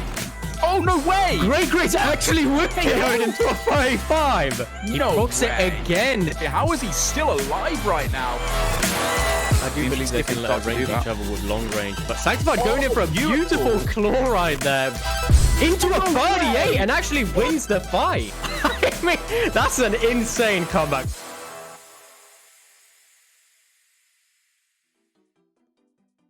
Rightio, ladies and gentlemen, gentle gamers, welcome back to the Method Mayhem OSRS Oceanic PvP circuit. We've seen some red hot fights so far, and we're going to be continuing with losers round 5. We'll shoot over to the bracket, and we'll get a little debrief and a little discussion on who's up next, which is Gabba versus Red Billy in Series 53 here, Jake. What do you got to say about these monsters? Yeah, so Gabba winning his last matchup 2-0, which is a nice little performance from him, and Red Billy beating the Pure Seb 2-0 as well, which was, in my opinion, a big upset. So, be interesting to see how this one goes down. Like I said in the last one, I bit my tongue. I'm not going to say it. I think Red Billy probably is the favorite, but I think Gabba's taking this one down, mate. If I had to put my money on, I think the boy Gabba's going to take this one down. No, he's been performing red hot. And speaking of hot, we're out there in the arena today. It's 2:30 fan bake. Look, I tried to pass you the water before, and your bottle was empty, Jake. Have you managed to refill that one there? I actually need another one, mate. Can you just pass me one? Yeah, absolutely. Here, take mine, brother. Thanks, mate. Cheers. Seamless. Absolutely Really? seamless. What a transition, honestly. I need a tap water run. Come on, Good lord. Now, Gio, get some tap waters in the chat, boys. The best thing you can do. You got to stay hydrated when you're gaming out here. What do you think is the optimal gamer fuel that these guys are going into the arena with? I mean, sustenance. Not only in-game anglers, crumbs, sourdough and brews are really important, but what about the actual IRL character of these guys? What do you think they're chowing down? What's the energy? Thing, right? The optimal, gamer fuel for me, if I'm going into one of these fights, I know I get a little bit nervous. And I tell you what, after a couple of beers, mate, I feel like, even though I'm probably not, I feel like a demon on the sticks. You know what I mean? I feel like it just gives me the confidence to go. But I think if we're talking actually optimal, maybe a coffee, mostly water though, you know what I mean? Okay, fair play. I have to agree with Panic on this one. This guy is a numbers man, and I think he understands that quite well. Orange juice and blueberries, I heard. Blueberries kind of being like a bit of I don't know if they're a super fruit as such, but if you munch on a few of those, I think they can be quite alert and sharp between the ears as well. Also, don't mind being on a first name basis with all the Uber drivers in my city as well, especially when I'm being an absolute degen on some big 24-hour streams. It definitely goes that way, doesn't it? Yeah. I tell you what, man. The last year, I gave the Uber Eats a bit of a seeing to, a bit too much of a seeing to, I reckon, last year. So this year, I'm off it. 2 months now without an Uber Eats. Bro, that is genuinely impressive, the amount of money you save as well. But it's just so convenient, bro. It's all 100%. Convenient. 100%. I mean, who likes cooking these days? Not me, unless it's in game and it's for my max cape. It won't be me. Oh, gee. I tell you what, some good value for Red Billy here and the predictions, mate. He was paying 4-1 at some point there, and I guess everyone else just decided that, and now he's not paying anything. Oh. How do you feel? I put all my Method coins on him because of the value, and now, man. Predict with custom amount. I've got 290. I'm going all in on Red Billy. Wait, okay, Gab is getting a lot of heat on the predictions at the moment. It's a good 20 to 80 here. Whoa, okay. Okay, yeah. I love the predictions. It's such a great way to engage the chat. It's good. Keeps people strung along, it's good. I mean, we've got a bit of a delay of these players jumping in. What do you think is keeping these players from jumping in, mate? It's got to be something. Gabba's birthday. I know, yep. I know exactly what it is, Jake. They've obviously been watching the stream and they have heard that the most appropriate and beneficial sustenance to have before your fights is orange juice and blueberries. And I can guarantee you right now, both of these players, Gabba and Red Billy, have taken off to the corner dairy to go and fetch himself some late night snacks. I reckon you're not too far off there, mate. But we are jumping in at Gabba versus Red Billy. Gabba's starting the fight off with a whip, but taking a 41 bolt off prayer. Almost the max hit there. And the max hit of the bolt is a 42. Neither player going for a freeze here. Gabba potentially going for a whip. Tries to fake his opponent with the whip, and then his opponent doesn't change his prayer at all. And there is a freeze for Gabba. Is he going to get the DD? Stands on the wrong square. What is he doing right now? Finally gets underneath his opponent. Gets a bolt on Robes. Still on prayer, though, and is now frozen. Still sitting on around 50 hit points. Eats up 37 bolt to the head for Gabba, and another 24. That is a lot of damage. 61 damage coming in there for Red Billy off 2 hits. He's going to be happy with that. Taking around 3 anglerfish from his opponent. And the AGS! The AGS of Red Billy, Ron! Yes!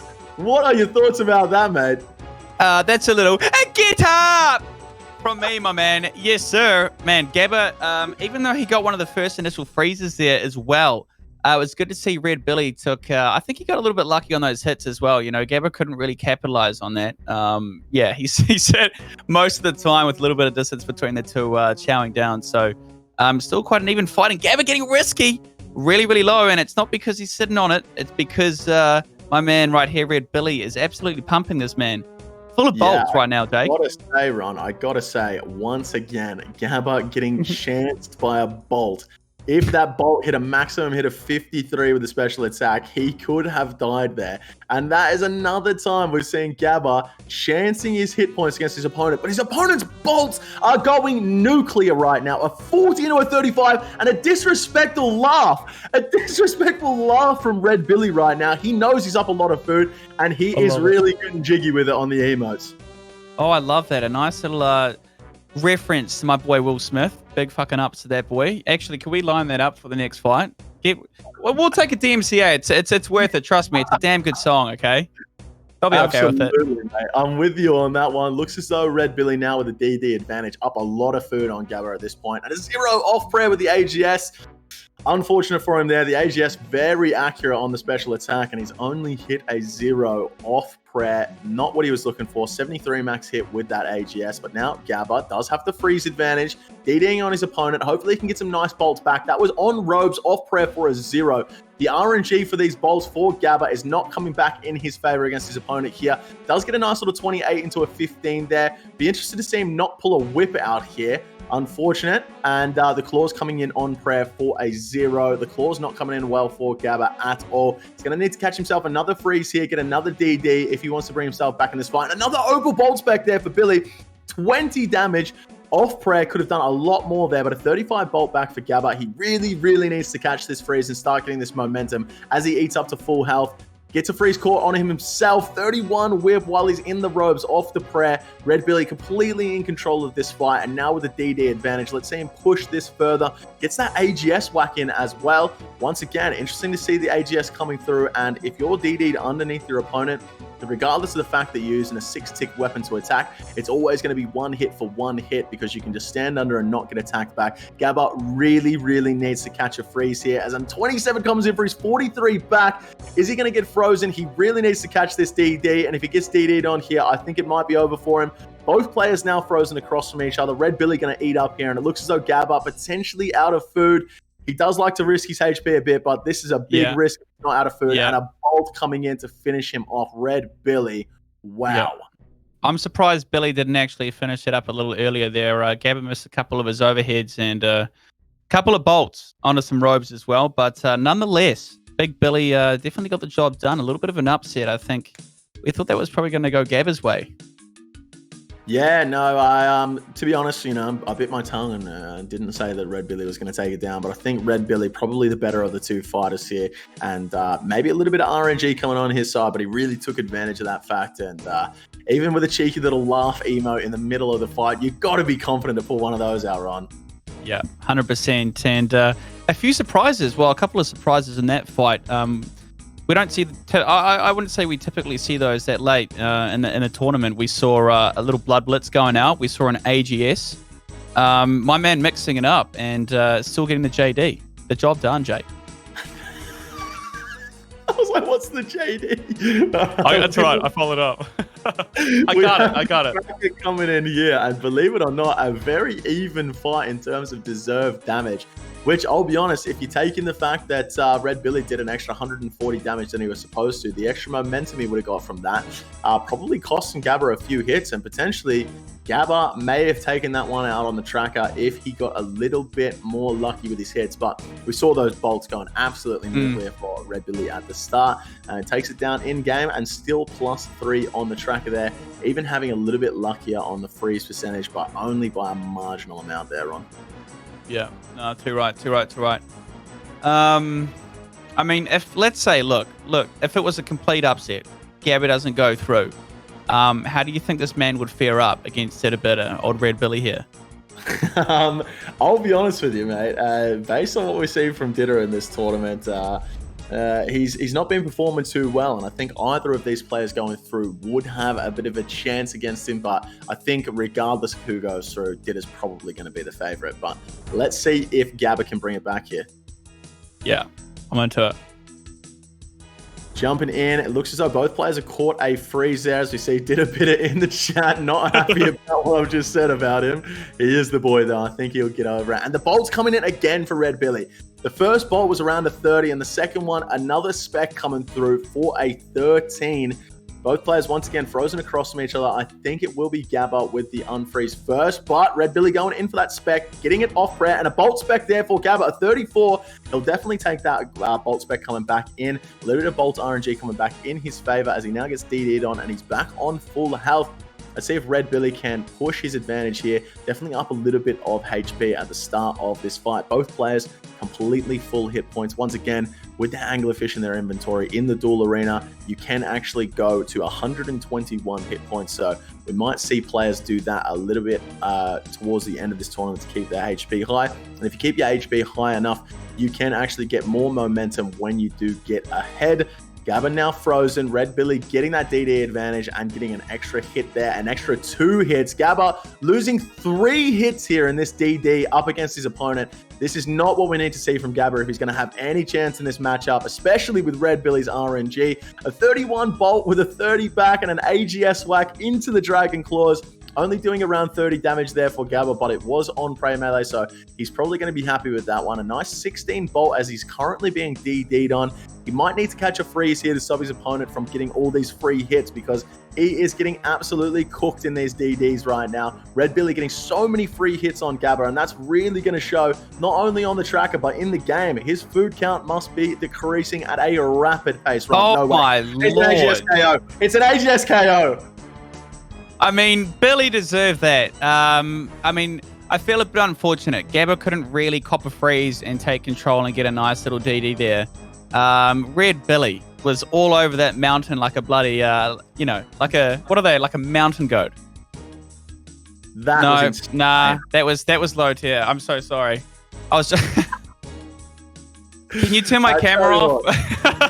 I tell you what. I've said in this tournament, if you get KO'd in this tournament, your friends are never going to let you forget about it. And I tell you, thank you. I'm going to go ahead and message Gabba right now and say, nice KO, bro, because that was unfortunate to see, dude. A 53 to the dome, and Gabba is out of the tournament just like that. Well, you can probably go on and you can probably cast this yourself now. My job's here is done. They've put in the paperwork. They've let me go, Jake. They've let me go after that low tier comment. Yeah. As we see on the tracker, which will be coming up on the screen, it was a half a fight, not even half a fight there in terms of damage dealt, and 25 hits to 32 there. Unfortunately, Gabba, 243 damage deserved, and 168 damage deserved for Gabba there.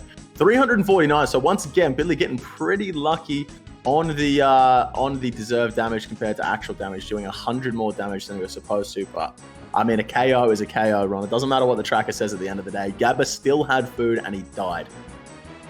But looks as though I'm going to be continuing this cast by myself. Red Billy moving forward to take on Ditta Bitter in the losers round 6, which will be a matchup we see coming up soon. But before we see that, we are going to be seeing Panic up against Scissor. And like I said, I don't think Scissor is going to be agreeing to a tracker win for this fight, because I think he's going to need all the RNG he can get. I'd love to see him go through against Panic here. He is the boy, but I think Panic most likely has the advantage in this fight. It'll be interesting to see, Ron. Yeah, 100%. I've just done a quick couple of funnels as well. Some get-ups in the chat. That's why they had to turn my camera off on that one, Jake, if you wonder where I went. Can't be doing that. Say, Ron, even though Gabba loses that match there, he's still going to go through to the World Championship. So a bit of sweet moment for him. Yep, 100% well said. I mean, it's still a big prize pool, and we are now back into the action with the next series. We've got Panic versus Scissor. Again, I'm rooting for the content creators. I think the boys have been, striking out a little bit here. My money's on Panic, though. Scissor, not to be underestimated, though, Jake.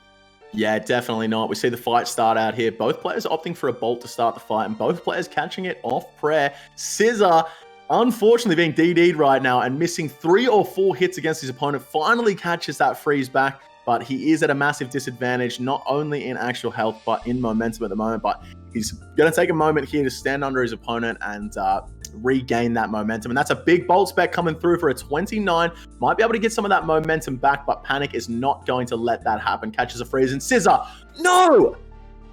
That's a flat. We saw it. You can make a good drinking game out of this at home. every poison splat you see, you gotta do half your bottle. Away you go, boys. Old spec coming in there for Scissor. 41 up against his opponent, Panic. But at the same time, he copped a claw spec off prayer. And another claw spec off prayer. That was 46 damage there for Panic. A nice little spec for him. And now he's catching another bolt on Robes off prayer for Scissor here. I think he might be a little bit out of his depth in this fight, Ron, and Panic is showing why he might be the best on the track. He's also the best in-game right now up against Scissor and really putting the moves on. Yeah, a couple of missed hits too. Yeah, a couple of missed hits there for Scissor. Unfortunate for him. I think the track is going to show he's missed a few hits up against his opponent here, but might manage to get a couple free ones back as he takes another bolt off prayer. Not managing to get his range protect on very often in this fight at all, and Panic really taking advantage of that fact. Scissor coming in with a whip, a nice little 10. He does have the DD advantage at the moment as Panic gets unfrozen and refrozen there. So once again, Scissor with the DD advantage. That's a 20 on Robes off prayer. A nice little bolt there for Scissor. That could have hit up to 53, only a 20, but he'll definitely take that. Does have the DD advantage, and he's not choosing to stand underneath his opponent right now. Just taking Panic head on. Maybe trying to confuse him a little bit, showing that he doesn't need to stand under, get the DD to win this fight. Takes a whip on prayer and gets a whip back off prayer for a 26. Scissor definitely bringing this one back, Ron. Mate, Jake, tell me right now, between these players, I mean, like, what's the priority when you're out there, you're in the heat of it? You want to concentrate on your overhead first, or make sure you got the right gear on if you're on the defense?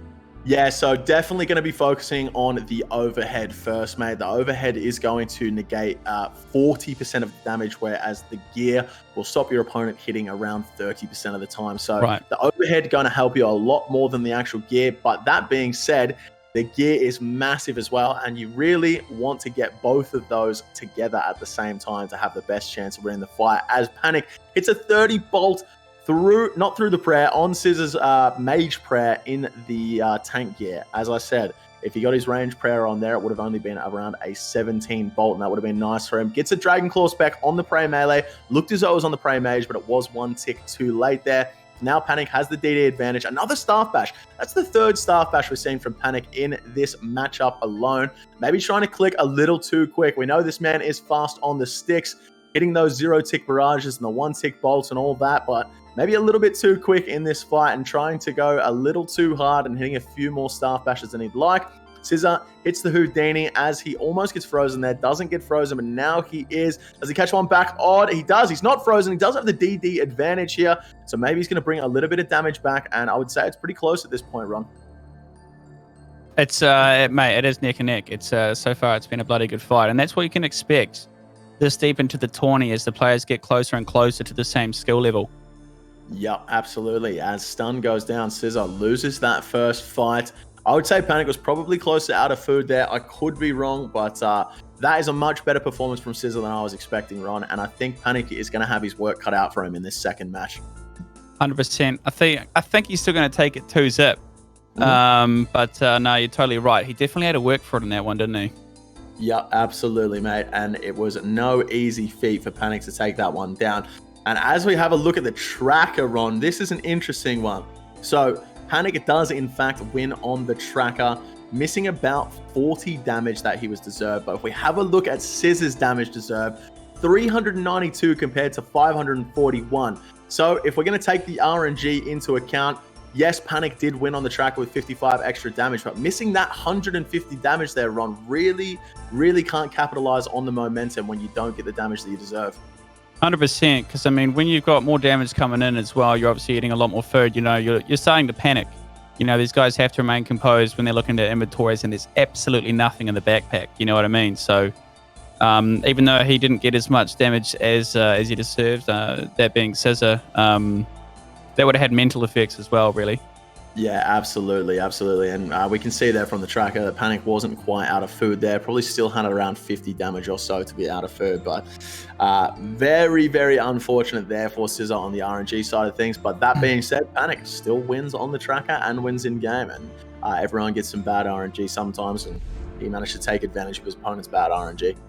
100%. I'd like to see the Fashionscape go through. I mean, I think Scissor being one of the only people we've seen in the Mystic Robes, I mean, you know, there's going to be some brownie points. for that one as well, Jake. The Enchanted Robes, absolutely, Ron. And we start this fight out. Scissor gets a free hit on Panic there with the whip. Panic waiting for his opponent to hit him, and then maybe a little bit of a misclick at the start of this fight. So Scissor going to start up one hit, but the damage just not coming in for him. And here comes a Bolt Spec on prayer for a 25 into a whip for a 5. Panic has all the momentum at the start of this fight. Scissor really needs to catch a freeze, stop his opponent from stepping underneath him, and another 21 Bolt through prayer again. Panic getting some really nice RNG to start this fight. And we're going to have to see something nice from Scissor to bring this one back. He's going to need to get a freeze. There's a Claw Spec, a 0 on prayer on tank. So as you'd expect, on the tank, on the prayer, not hitting too high. And he does have a freeze. And now the DD advantage. Misses his prayer there, unfortunately. Did have, as you saw, the Carol's top and the Enchanted Robes on for the bottoms to stop that freeze from coming through. Had the maximum mage defense, and Panic still managed to catch that freeze. You know, a 32 barrage. Panic getting some great RNG. We saw in the last fights when they did the tracker fight, he had some terrible RNG, and RNG always turns around. He's getting some nice RNG here.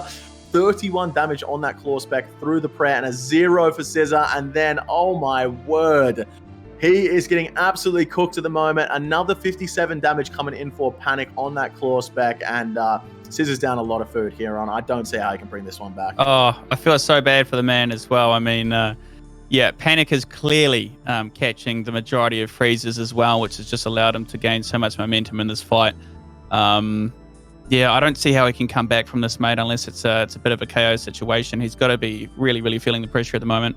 Yeah, absolutely. RNG can always turn around. He might get some nice hits towards the end of this fight, but at the moment, Panic really in the driver's seat, and it's going to be unfortunate for Scissor here if he can't bring it back to go down 2-0 in this matchup. Still will go through to the World Championships, but I think he would have been hoping for a better performance here. And we saw in that first fight, it was definitely a close fight between these two, which I was not expecting at all. I was expecting an absolute landslide victory for Panic. So regardless of whether he wins this fight or not, I think Scissor's going to be happy with what he's shown today, but not so happy with how the results came out.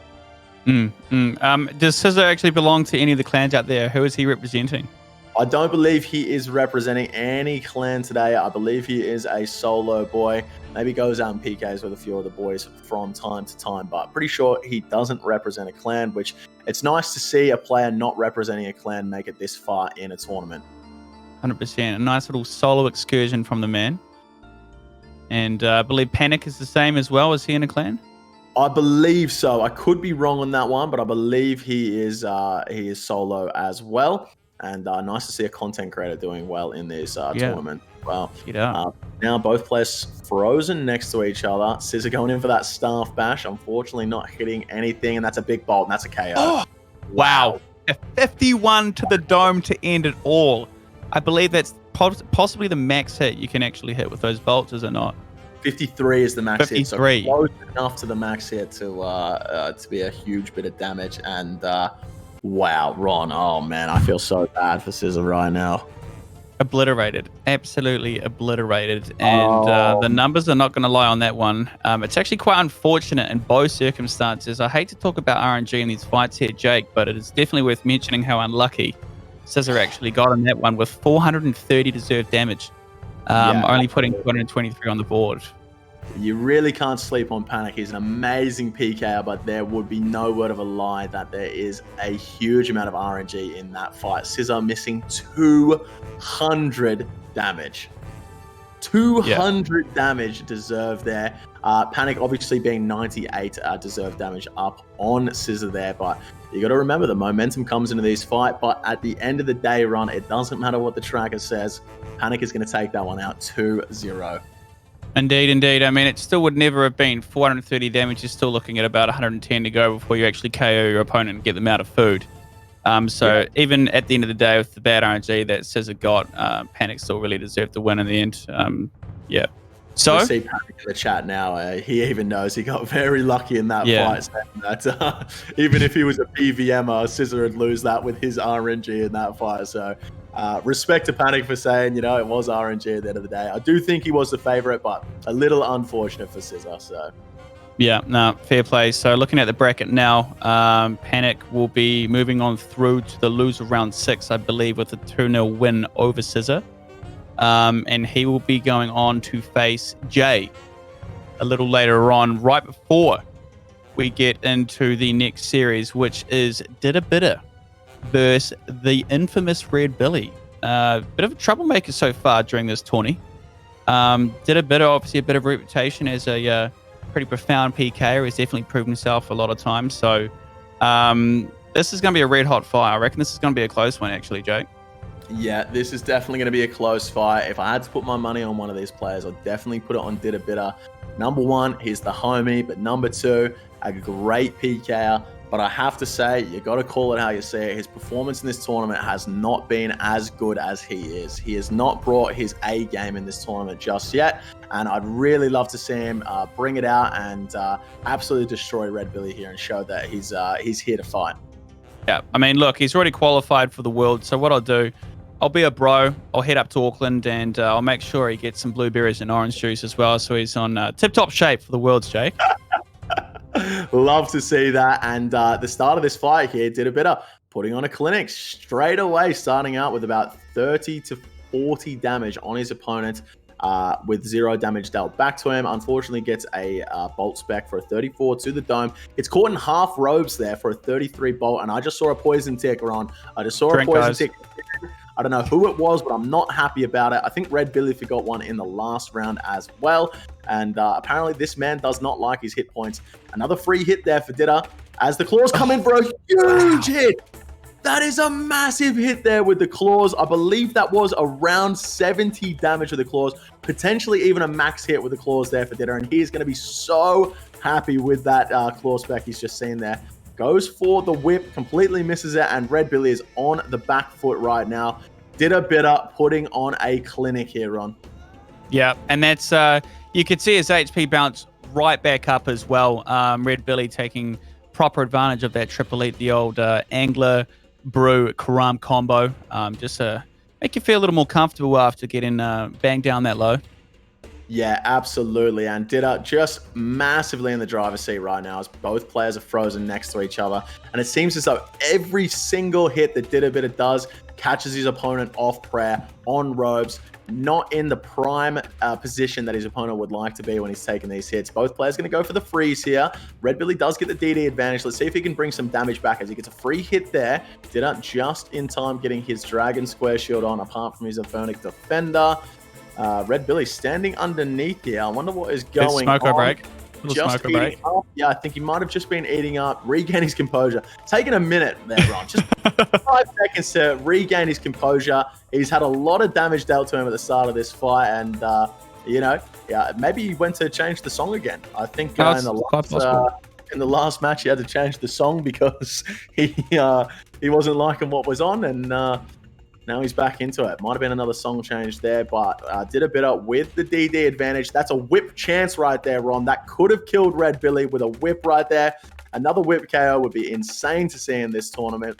So much damage coming out of Didda Bidda right now. It's absolutely insane to see this amount of DPS in such a short amount of time.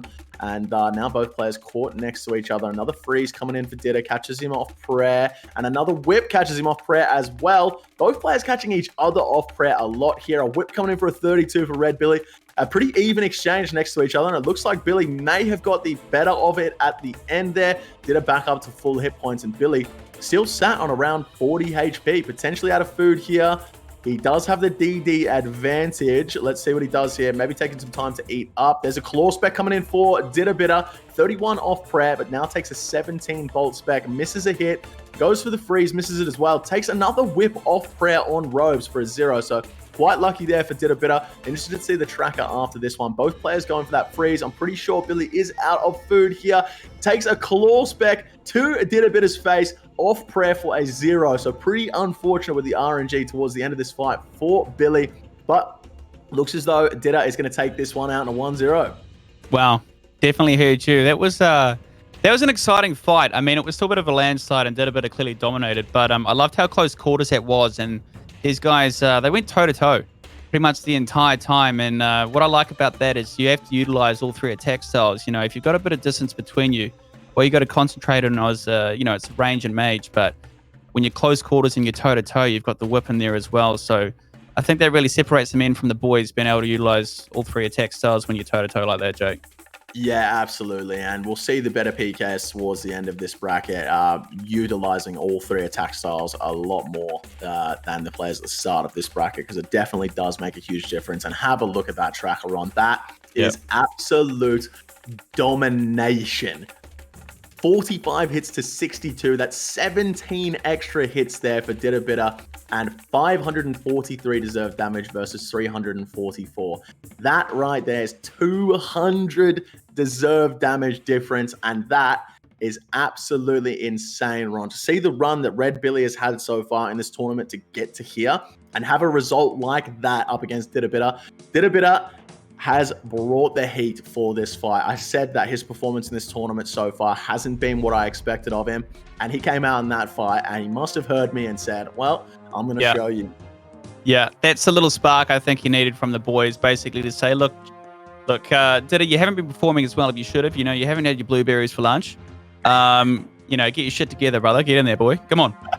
Red Billy's come out to play with this second fight here. Catches the first freeze, but also got a couple of bolts off prayer on Dittabitter there. So nice little bit of damage to start the fight as both players are frozen next to each other. Billy is going to be unfrozen first, so we should see him going for potentially a whip, but unfortunately, I guess he didn't know he was unfrozen, and Ditta gets unfrozen first, goes in for that claw, catches it off prayer. Luckily enough, didn't hit the spec there with that claw, gets the scratch, and Billy managed to have his prayer on. So scratches, saves his spec, and he can try and get another spec off prayer. Both players now frozen again diagonally from each other, so we're not going to see any whips coming out. It's a bolt and mage fight here. Ditta faking the claws, Billy not falling for it. He knows that his opponent is frozen and he's not going to need to get that prey melee up, and the prey melee comes back to bite him as he catches a claw off prayer there. Dittabitter and Red Billy both going for the claw. Ditta getting his prayer on and Billy not getting his prayer on. So Ditta getting the better of that exchange. See the blood blitz coming in from Billy, most likely a little bit brewed down, deciding to go for the blood spell in comparison to the ice spell. Now Ditta taking a bolt off prayer, both players across from each other. Ditta just caught a 7 barrage in his Carol's top. I don't believe it.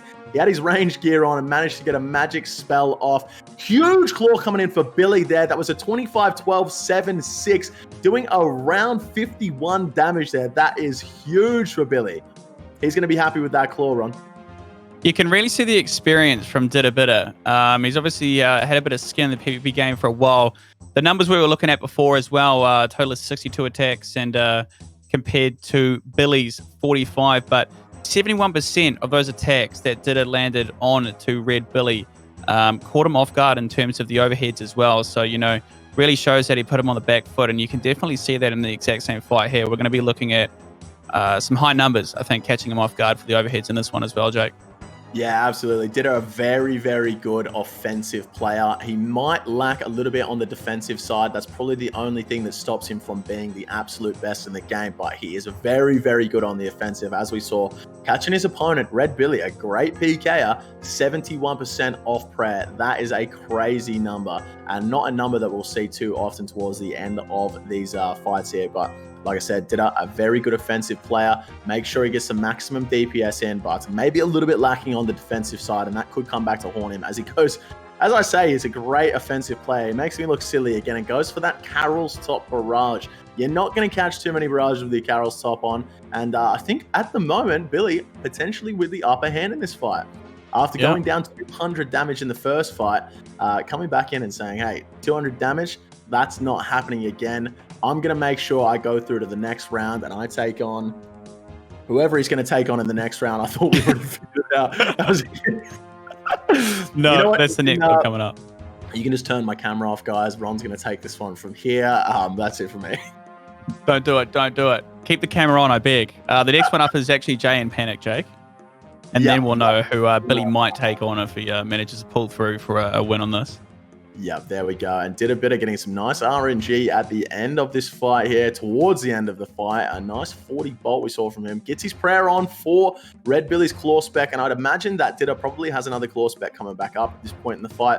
Both players probably getting around 3 claw specs, and that's a 39 whip to the head there for Red Billy as Ditta goes in for the staff bash. So Billy getting the better of that exchange there. Whip coming in for Didda. Player's going to go for the freezes here. They both are. Didda catches it in the Verix plate skirt, gets the freeze, and now has the DD advantage. Let's see if he can pull this one back, get a little bit of momentum. At the moment, with the amount of hit points he's on, I'd say he's probably out of food. I don't see why he'd be sitting on 70 hit points if he had food left in his inventory when he's got the DD advantage. As we say, yep, there is the redemption coming in. So Didda definitely out of food at this point. I wonder if Red Billy's out of food as well as he gets caught with another freeze. He doesn't. Just decide to stop in his tracks. Is he frozen there? No. He's got the potential to come in here for a claw spec. I'm pretty sure both players should have another claw spec at this point. Didda leaving the Verix plate skirt on for those freezes. Is that going to help him here? The Panic PK, Verix plate skirt, both players out of food here. It's going to come down to the wire in this second match. Red Billy trying for his tournament life, and he's going to get taken out with a 37 bolt to the head. Didda bitter with a clean 2-0 up against Red Billy here. Unreal. Actually unreal. Again, that could have been absolutely anybody's fight. I would have loved to have seen that go on to a nice 1-1. We always do. We always like a little bit of heat, a bit of tension. A nice, pressured fight for a best of 3. Always makes for some good spectating, Jake. Yeah, absolutely, Ron. And that was nice to see from Red Billy there, coming back after a 200 damage deficit in the first fight. But as we see on the tracker coming in here, he was actually at a 100 damage deficit in this fight as well. 7 hits missing again. 586 damage there for Didda Bitter and 491 deserved damage for Red Billy. 571 actual damage versus 535. So Billy getting a little bit lucky on the hits there as well. And Didda still managing to take him down. I have to say it, Didda Bitter really bringing the heat late in this tournament, and Red Billy absolutely outclassed there. Yeah.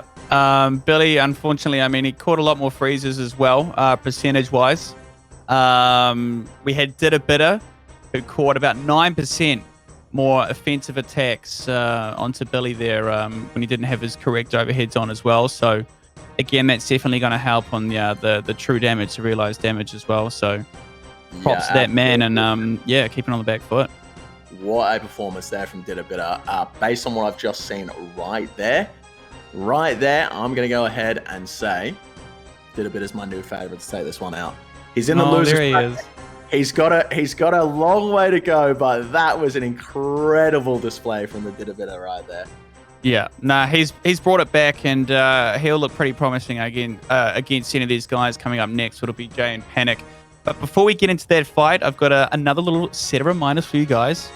Listen up. Remember to check out the Method community team by typing !community in the chat. Signing up and becoming a member of the community team offers all kinds of perks, such as access to exclusive content, opportunities, and giveaways. Also, Method provides help and assets resources to aspiring and upcoming streamers to grow their channels through a number of different initiatives. So if you guys are hungry to make a nice little dent in the television scene, make sure you get amongst the Method community team, guys. Also, dropping an ! merch in the chat lets you have a cheeky little browse of some fresh hoodies and shirts. And also, be sure to follow their social media, Methods to be exact, by typing ! socials in the chat. Keeping up on the day-to-day content as well, that they're all over Twitter and whatnot. So that's an ! socials in the chat for the Method social media.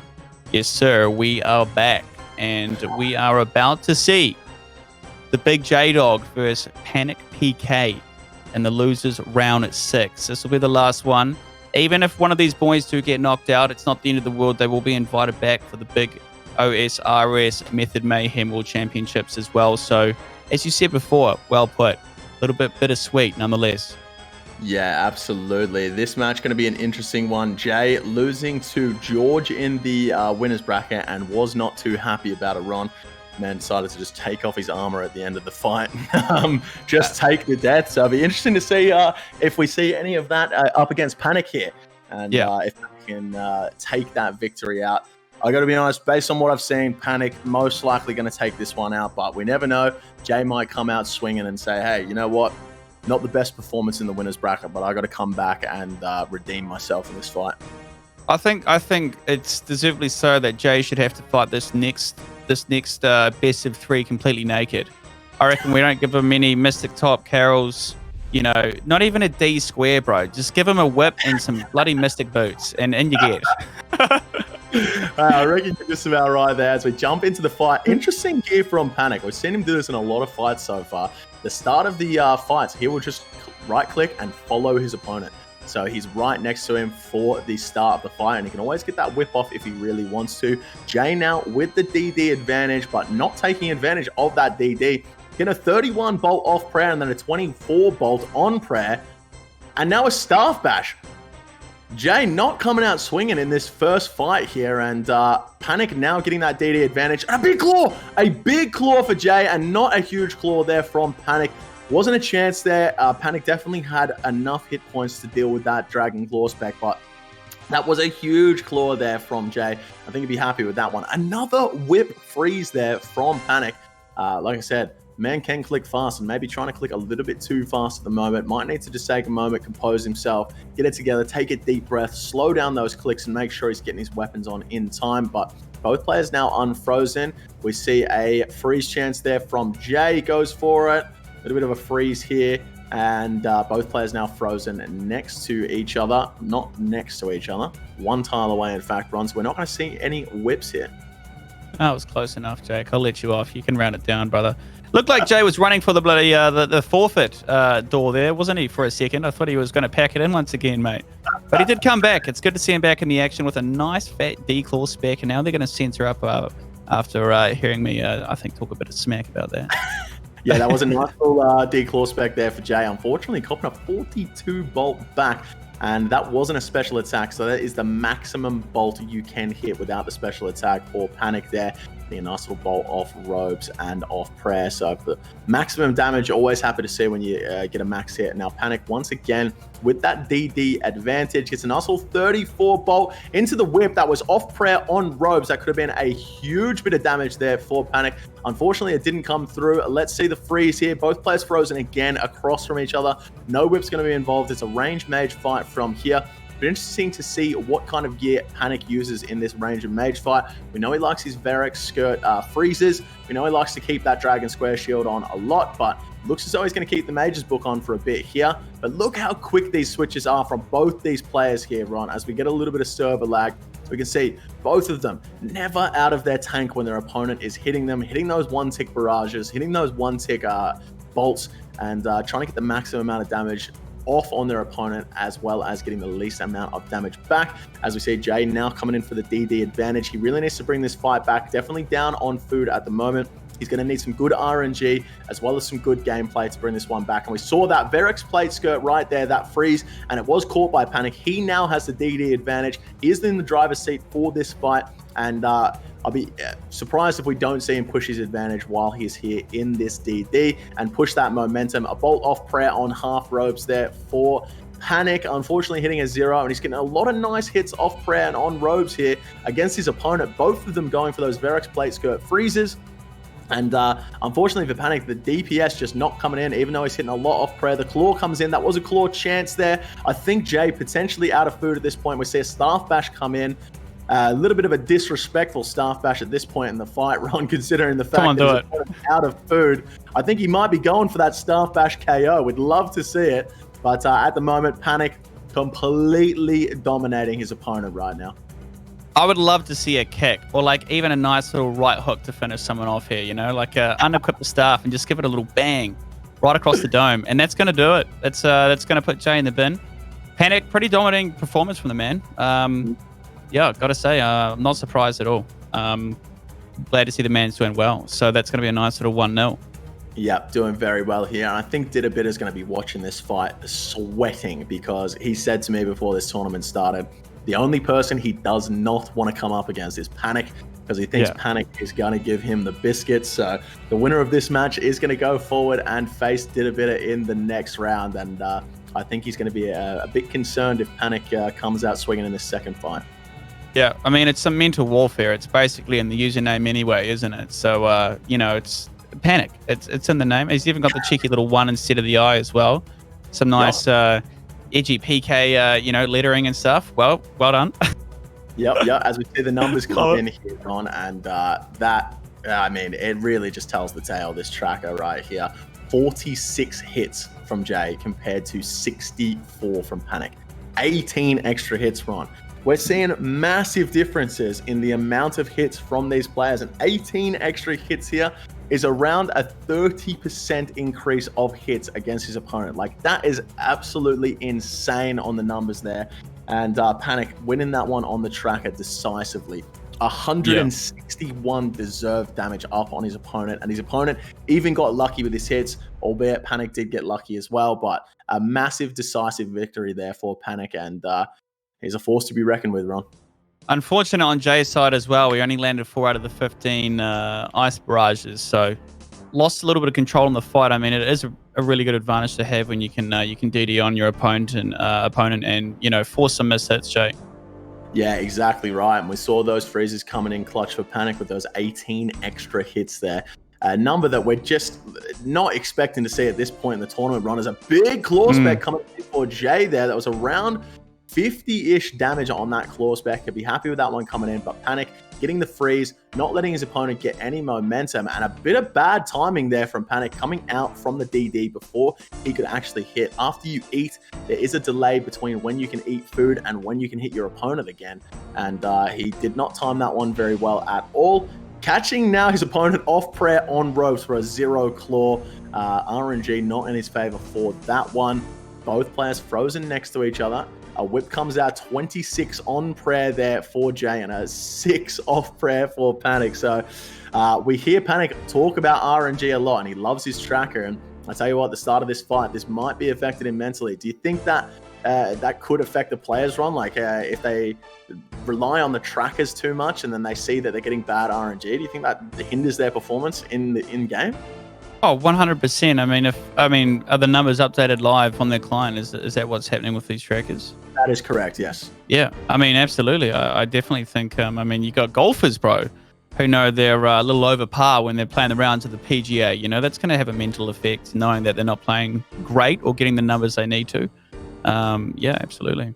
Yeah, for sure. And I think that could also work in the opposite direction as well. If you're up on the tracker at the start of the fight, you're getting some great RNG. You might feel like Superman, a bit invincible. So yeah. Working both ways there as Panic gets the DD advantage. He's going to try and bring back some damage here. He's definitely down in food at this point in the fight, and he's going to have to get a little bit of momentum, which he's getting right now. A 22 bolt into a 20 whip. Unfortunately, not being able to continue that momentum right there as he gets frozen for a 30 barrage for a whip right there off prayer for Jay for a 0. Unfortunate for him. RNG, once again, a big part of the game, and a nice little bolt off prayer there for 3.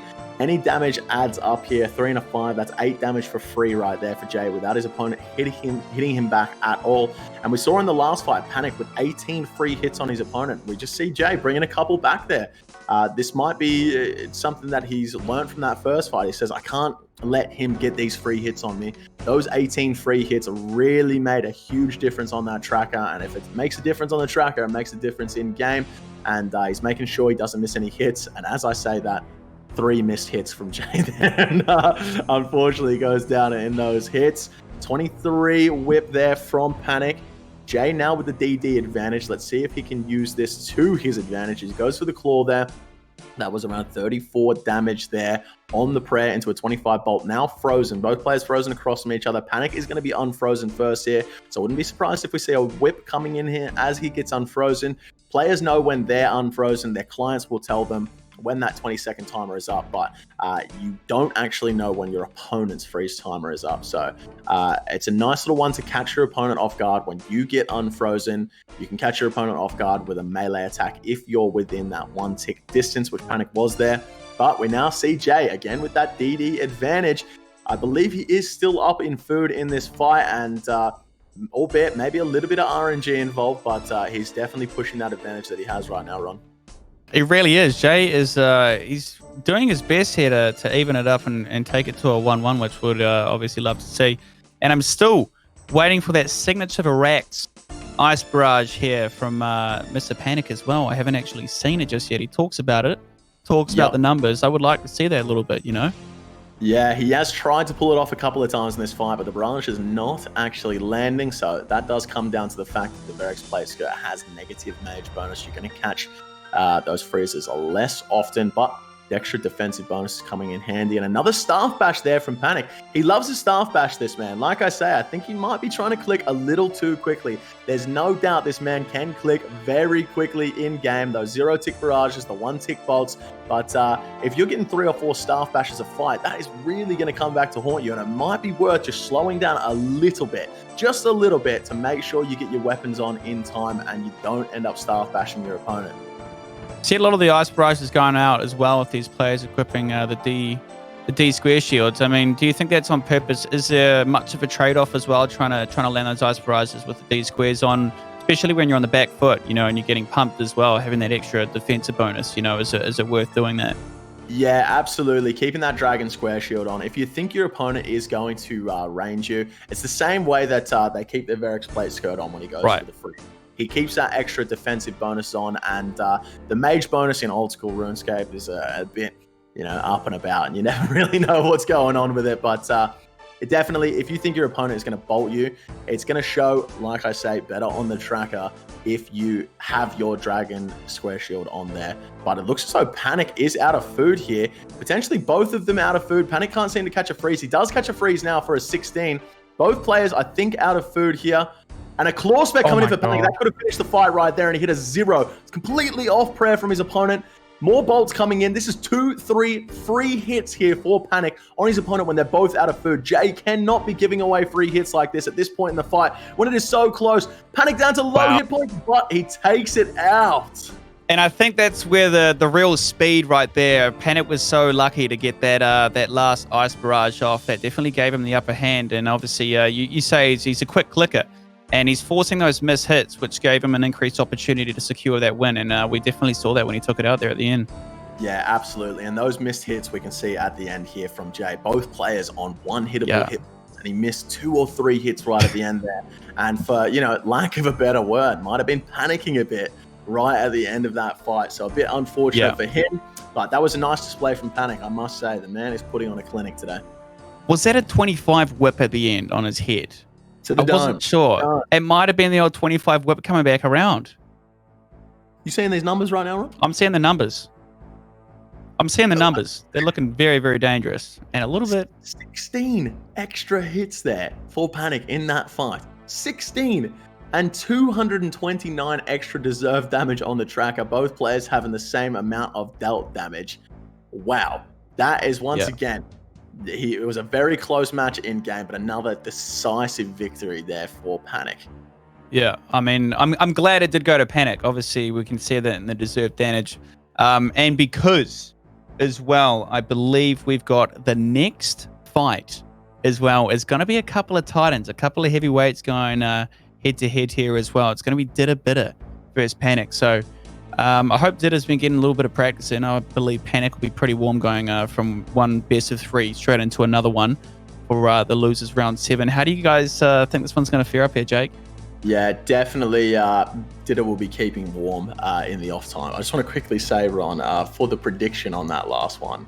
Go on. It was 43,000 method points bet, and all 43,000 of them were on Panic. So everyone that bet on Panic to win that one just gets their coins back. And if they had lost, everyone would have just lost it all. It would have just disappeared. So. Oh wow. You would have some pretty massive returns, even if you chucked a cheeky 100 down on Jay.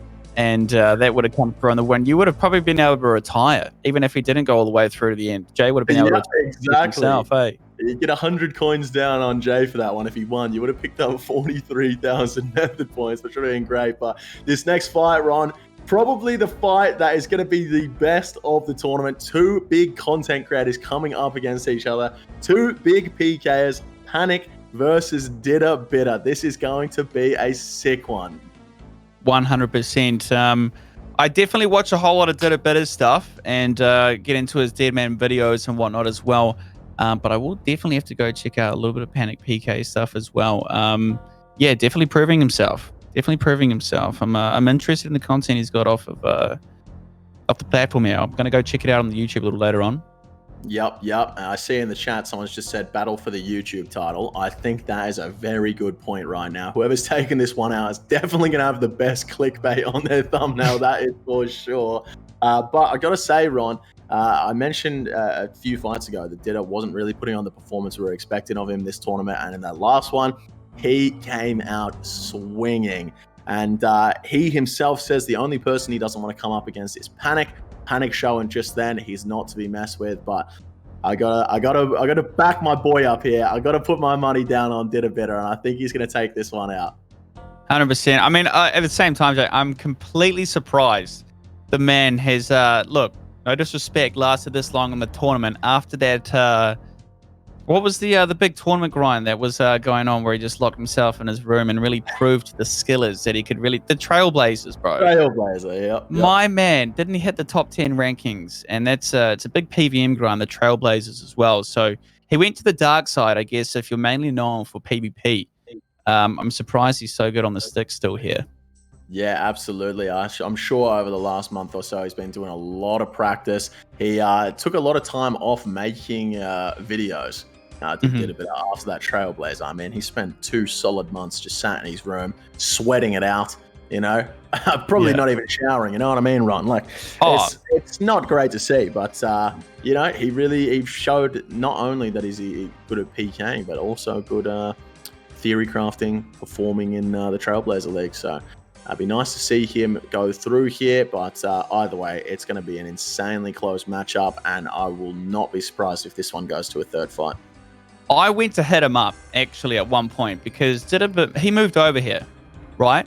And, you know, I've only seen him a couple of times. I would have seen him probably at least 3 times, you know, for a nice little weekend away if I remembered to pick him up when you came over and we drove back down to Hamilton that one time. Yep. But he was so engulfed in that Trailblazer stream, bro. This man was so dedicated to the craft that I couldn't even drop by for a coffee, bro. Maybe? Yeah. Wait, maybe he just doesn't like me, bro. Maybe he's still holding that against me, the fact that I forgot to pick him up. Yeah. I wouldn't be surprised if he's still holding that against you. I just got a word, Ron. We're actually going to be not watching that fight next. We're going to be watching George versus Drew in this next fight. And based on what we're seeing in this tournament so far, this is going to be a sick fight. Yeah, we are getting into some red hot action at the moment. We've been hanging out, so we're going to be bouncing back up to the semi-finals, the winners bracket match here, as Jake has kindly said as well. It's going to be George Fremont versus Drew, both red hot performers. And looking at the track record of George, all the way back down, he has not dropped a single match. Obviously, you know what, Jake? He's in the winners bracket, so of course he hasn't. But in saying that, Drew hasn't dropped a single match either through the winners bracket. So Titan versus Titan in this one, and that's what you can expect from the semifinals as well. I mean, it's the best of the best, isn't it? Yeah, absolutely, mate. And this is going to be the first fight lost for either of these players. This is going to be absolutely insane. Both players hitting that 2-0 all the way through this bracket. It's a battle of the Titans, like you said, and both these players putting on a crazy performance in this tournament so far. And I mean, it's too hard to call at this point, but if I got to put my money down, I got to put it on my boy George. Okay, fair play. I was going to say George as well. Drew's been red hot, but I think I think he's got the better footwork between the two. And a little reminder as well, this is the semi-finals as well. So the winner from this best of 3 will go on to play the winner of the losers bracket in a best of 7 as well. So it's, you know, that time where RNG won't really be able to play a factor. 7's a pretty big series as well. Okay, so it'll be interesting to see how they fare up over a few more matches. You know, got to stay sharper for longer. Exactly. And this one's going to be a nice little grudge match as well, Ron. George being in the Australian cutoff of Frontline and Drew being in GSG. So these guys have a massive clan rivalry here. So there's going to be a lot of bragging rights for whichever clan comes out on top. Okay, is that down to like a little dead man mode feud? I feel like that's where a lot of the action happens, where these clans get those bragging rights. Or is it a day-to-day thing?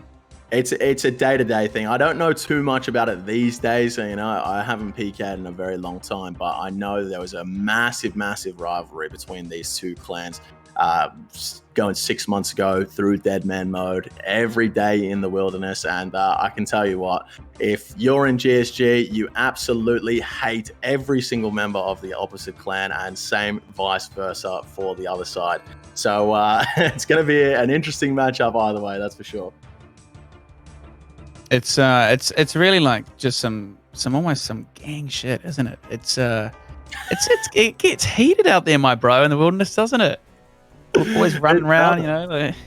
It does get heated out there, mate. And these two Australian clans, we know the Aussies like to have a bit of a flame off. So whoever wins here, there's definitely going to be a lot of bragging rights in the wilderness. And I think that the opposing clan is going to hear about it a lot. Yeah, and you always see that as well in the clan fights out in the wilderness. You know, they've got the as soon as they've dropped someone in the old singles, you know, they promote their clan. They've got that banter in the shit chat. They label it straight away. You know, this was our kill. See you in Lumbridge, baby. Yep, yeah, exactly. And you know, it goes up on Twitter. They get the retweets going. There's a lot of clan propaganda throwing about. Never understood it quite myself. Never much of a clanner myself. Always go out solo. But I know to the people in these clans and the boys that go out PKing, it definitely means a lot to them. So they're going to be trying their best in these fights. That's for sure. I'll tell you what, bro, because obviously a lot of us have turned PVM. Unfortunately, a big mistake, as we all know from Jagex back in the day, was the unfortunate removal of the wilderness. So I'd hate to think where it is now. Hey, luckily we've got the Sand Casino, and speaking of, we will fly back in as everyone's patiently waiting for these boys to get sorted out. We got George versus Drew, ladies and gentlemen. Eviescape's going to commentate. Yeah, and here we go. Both players going for the freeze off the bat. Neither player catching it. And now it looks as though George might catch his freeze here. Unfortunately, doesn't catch it off the prayer and in the robes of Drew there. Going for another freeze. Drew mainly going for the bolts here, just trying to get that big bolt off on his opponent. Both of them now going for the freeze. Both these players absolutely maxed, by the way. Both got the max capes, the extra fashion. And now it looks as though George has the DD advantage here. And let's see if he can continue this momentum that he had at the start of the fight. Wow, that was a nice one there from Drew. He had the claws out, looked as though he was going to miss the hit, and then managed to get a freeze off, a barrage, with his claws out and caught that freeze. So a nice one there from Drew, not missing a hit, maybe getting the claw freeze off there, which is not ideal, but he did manage to not miss a hit, which is nice. And a claw spec there on prey, unfortunately hitting all zeros there for Drew. As George with a claw scratch there, unfortunately, but a nice little 36 bolt before that. And let's see which player is now going to catch the next freeze. Looks as though Drew does have that freeze. Goes in for a bolt and should get the DD advantage here. Oh, unfortunately, frozen right next to his opponent. We see the Verex plate skirt freeze coming in there from George as he goes in for a bolt off prayer. Too close to call at the moment, Ron. Yeah, it's pretty neck and neck. I mean, I've got to do my thing, and I mean, it's been a little while since we've seen the fashionscape, but let me add the fact that both of these boys have the trim on the golden square shield, baby. Yep, there it is. Look at that, gentlemen. Look at good. That is a happy gameplay right there. As Drew catches the next freeze, he's going to get the DD advantage here. He's not. Once again, frozen right next to his opponent just before he was about to stand under. So George getting quite lucky with these freezes and the timings of them to make sure his opponent doesn't get any sort of DD advantage here. And now both players just using all three attack styles, trying to catch their opponents off guard, keeping that tank on. Mainly bolts and whips here as George gets a whip off prayer. That would have been close to a chance there, Ron. Probably sounding about 48 hit points to Drew, and I think the whip can max a 44 there. So pretty close, risking the hit points a little bit to try and keep that momentum going. Incoming 34 barrage there from George. And Drew down to 20 hit points here. Gonna have to eat up, miss a few hits. There's an 18 whip coming in from George as well. Now has the DD advantage. A 27 whip coming in through prayer as well. A lot of RNG coming on the side of George here, but he is absolutely dominating this fight so far. Still with the DD advantage as Drew gets unfrozen. A bolt off prayer on ropes. George putting on a clinic in this fight, Ron.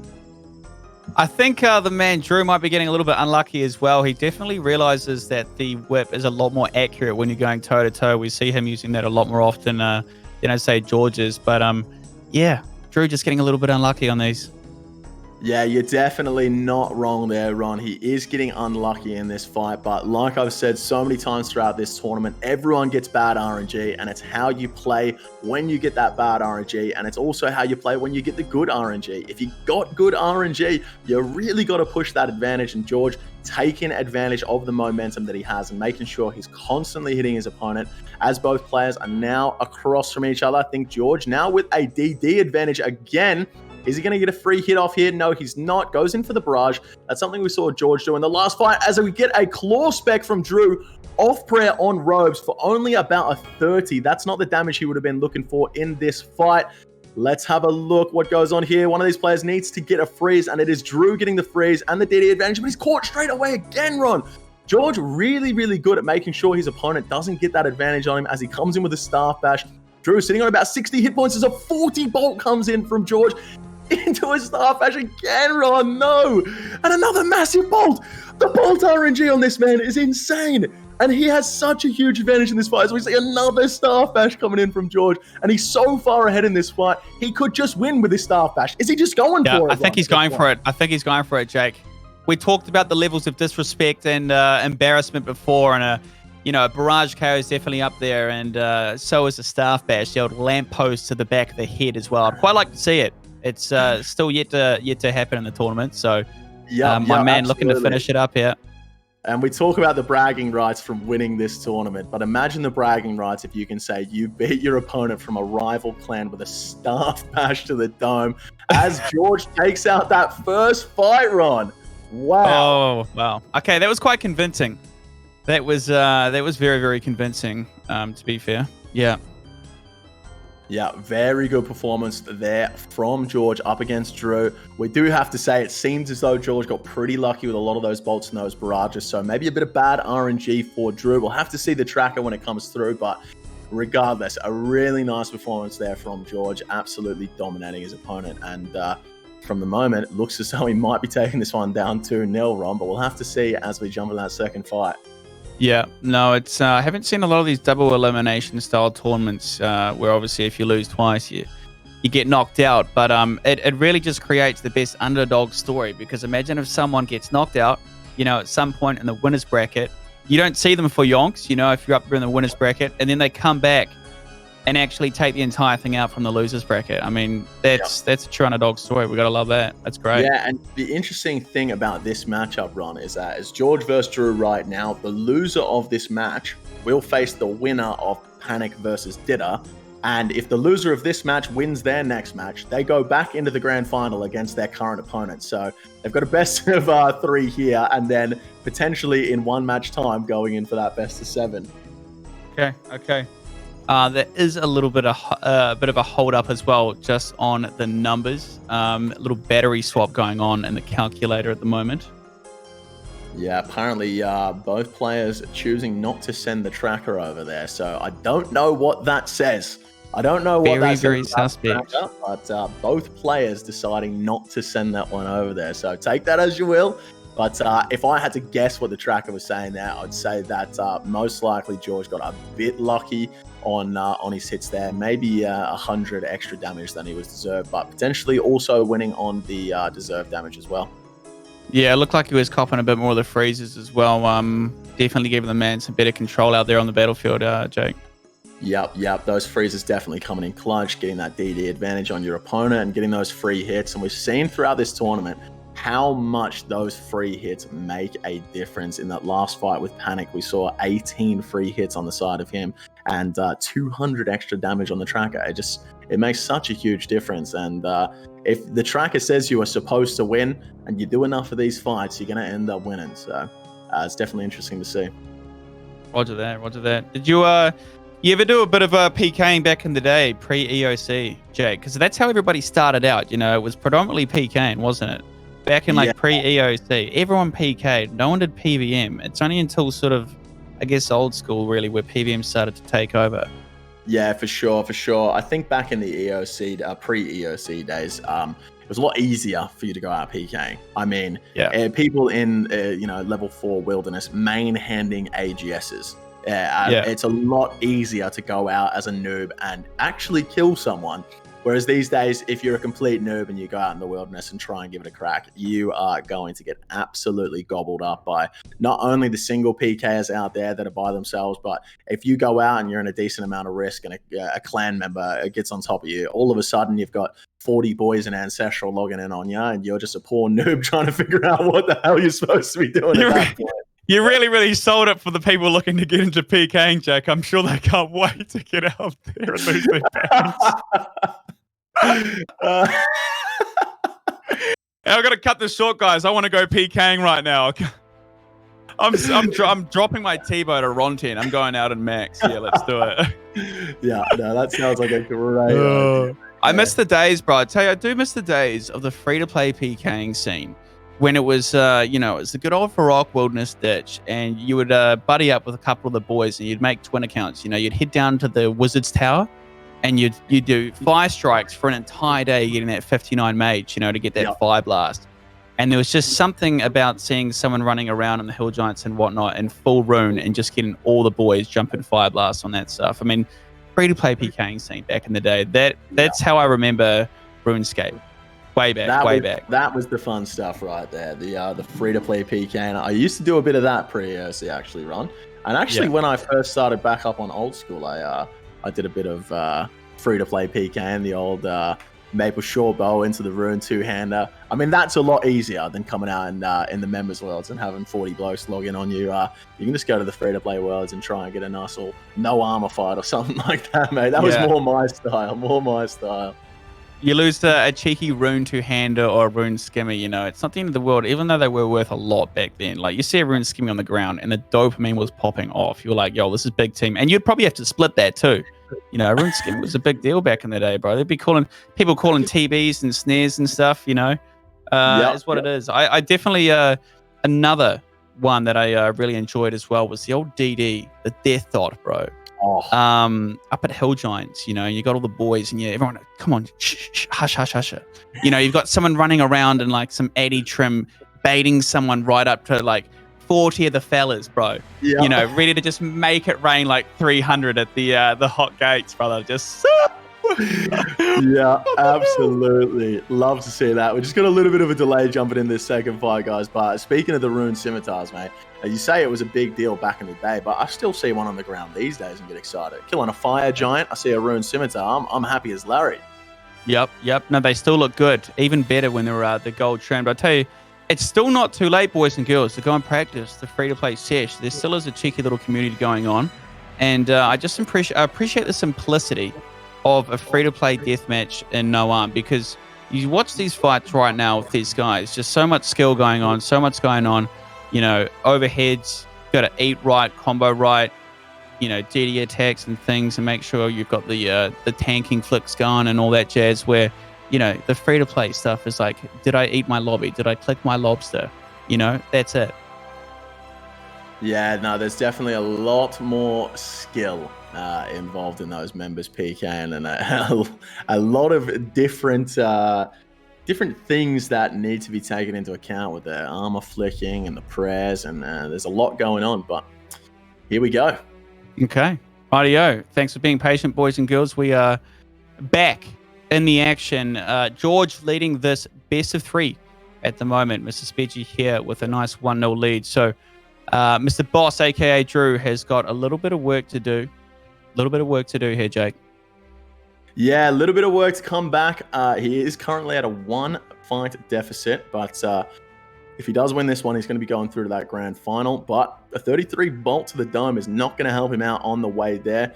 Looks as though, George is frozen right now. So Drew, with that DD advantage, just going to take a moment to eat up here and regain his composure. And now, I believe Drew is frozen. I think George is going to get unfrozen here in just a moment. And he takes a big claw on Robes there. That was around 32 damage. And at the moment, Ron, Drew looks as though he's in control of this fight. Yeah. Oh. Whew. As you say that, my man just got the elbows straight up with the crossbow equipped into Barracks. We were just saying we haven't seen that one in a while, as George whips out 2 Dragon Claw specs there, both on melee prayer. Does around 40 to 50 damage with both of those combined. Both players trying to catch a freeze now. Drew does get that freeze. He's going to go for that DD advantage. Stands out for a little bit longer than I would have liked to see. Gives his opponent a chance to freeze him back, but then does get a free hit there up against George. Unfortunately, that whip on prayer, 1 tick too late. Again, 1 tick too late on that whip, and George changing his prayer 1 tick later than his opponent is able to hit, and that might give you a disadvantage in some moments, but luckily enough for him this time, it didn't. Again, Drew with the DD advantage. Every single freeze he's going for here, he is catching it. And George can't seem to catch a break with this freeze. Maybe a little bit lucky on the first one with the freezes. And now he is catching every single freeze that he is going for. I think both players are now actually frozen across from each other. So George is going to get a moment here to compose himself. Goes for that blitz. Now has the DD advantage just as he gets underneath. Drew gets unfrozen. Both players now unfrozen. Are they both going to be going for the freezes here or the bolts? They're both catching bolts off prayer. I believe Drew is on one hittable HB here from a big bolt. Let's see if one player can catch a freeze. That's a 35 bolt. George now in the driver's seat with a lot of momentum here and the DD advantage. And he is going to start going in on his opponent here. A bolt spec coming through for a 16 through the prayer. Another bolt for a 3. George with all the moves at the moment. Another 23 coming through. Getting 3 or 4 free hits here up against his opponent, Drew. And Drew finally getting 1 hit back. He's just been eating for the last 30 seconds, it seems. And another 39 bolt here coming in for George. The RNG coming in hot for him towards the end of this fight. Both players probably with about 6 or 7 anglerfish left, so we've got a bit of fight to go left here, but currently, Ron, I would say George looking pretty hot. Yeah, it's looking incredibly decisive. Drew is really going to have to get these freezes down, lock him down a little bit, and get some good footwork in. Make George panic a little bit and miss some hits. He needs to get back on top. Yeah, absolutely. Does catch a freeze here. Gets a claw off prayer. Unfortunately for a 2 there. That's not what he would have been looking for. If he got a massive claw, that would have given him a huge advantage in this fight. A lot of momentum. The smite flick coming out. Definitely a mistake there from Drew. I don't think he is going for a smite flick up against his opponent there in such a close fight. The claw scratch coming out there for George. Straight into the claw spec. Does around 38 damage there.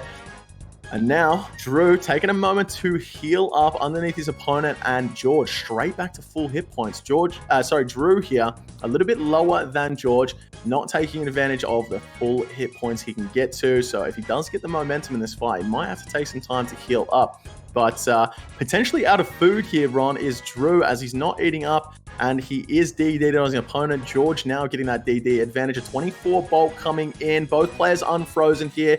A whip back and forth. One player with their prayer on, the other player not. Both players now frozen next to each other. I'm going to say right now, Drew is definitely out of food. We should see some redemption flicks coming in here soon. Be interesting to see how much food George has left, but it doesn't matter, Ron. It does not matter. That's it. Banged out for the 2-0. A pretty decisive victory there from Mr. Fremont. Got to say, we got a cheeky little instant replay as well for a little bit of salt in the wound, unfortunately, for Drew not actually picking up a match in that best of 3. But nonetheless, you know, he's a tough opponent, George. Tough opponent. Absolutely, Ron. And what a run from George in this tournament so far. Has not lost a single match, Ron. Not a single fight in all of his matches here. And if he does manage to take down the grand final with 0 losses, he is going to be getting a nice little 14 and zip in this tournament. But he will be moving through to the grand final, Ron. That is damn correct. And should be pretty excited about that, because not only is he being invited into the World Championships for a total of 3,000 USD on the 13th and the 14th of March, spread over 2 streams, he is also looking at taking home 1,000 USD for first. If he doesn't quite make that, it will be 350 USD, or anyone else dropping into third. We'll have to find out a little bit later who that could be for 150. So up next, Jake, we've got a couple of heavyweights. I think this is the fight that I've been hanging out for. It's the homeboy. It's Big Ditta and Panic PK. You were saying before as well, Ditta was having a little chat with you, saying that the one person he doesn't really want to come across in this one is Panic. He's a bit nervous about this one. Yeah, absolutely. Ditta saying before we came into this one, that Panic is probably the only person he doesn't want to come up against, and I think he thinks that Panic has the edge on him. I know these two are pretty good friends, and they PK together all the time, so be interesting to see which one is going to get the advantage in this fight. To be honest with you, mate, between these two, it's too hard to call. I think at the end of the day, it's just going to come down to RNG, and whoever gets the best RNG in this fight is going to take it out, because these two are probably both just as good as each other. I know Didda putting himself down a little bit, saying that Panic is way better than him, but yeah, I think both of these players are pretty even. Okay, it's funny. I mean, Didda can be arrogant sometimes, but he can also be a humble boy. You know, he can also be very modest. We will find out really the true colors of either one of these guys when we see the YouTube timeline with the thumbnails saying it's literally just I bet Panic. Yep. And a best of 3. Like that's just it. Yeah, I don't think there'll be too much bragging rights from either of these players. I think they know that it's going to come down to RNG at the end of the day. So I don't think there'll be too much bragging. I'm way better than you at the end of this fight. And I think regardless of who wins, it's going to be a lot of respect on both sides of the fight here. Okay. Should be too far away from this match right now. The boys will just be in the changing rooms, getting the orange juice and the blueberries down. Maybe sharpening up the claws, you know, give them a little bit of a trim, baby. You know, a little bit of a trim. Yeah, Time the maybe grab shoelaces. themselves a little bit of fashionscape run. Yes, we would like to see the golden trim out there and the color-coordinated boots with the Nesia helm, please, guys. It is what it is. Yep, the white boots with the white hat. That's what we like to see. The Dusk Mystic and maybe a Dragon Square Shield ornament kit. Definitely do not want to see a Dragon Defender, though, Ron, as we saw earlier in this bracket. I believe it was Red Billy that came in with the Dragon Defender there. And, I mean, a Dragon Defender is a big difference in one of these fights, and it's pretty weird to see someone come in with a Dragon Defender.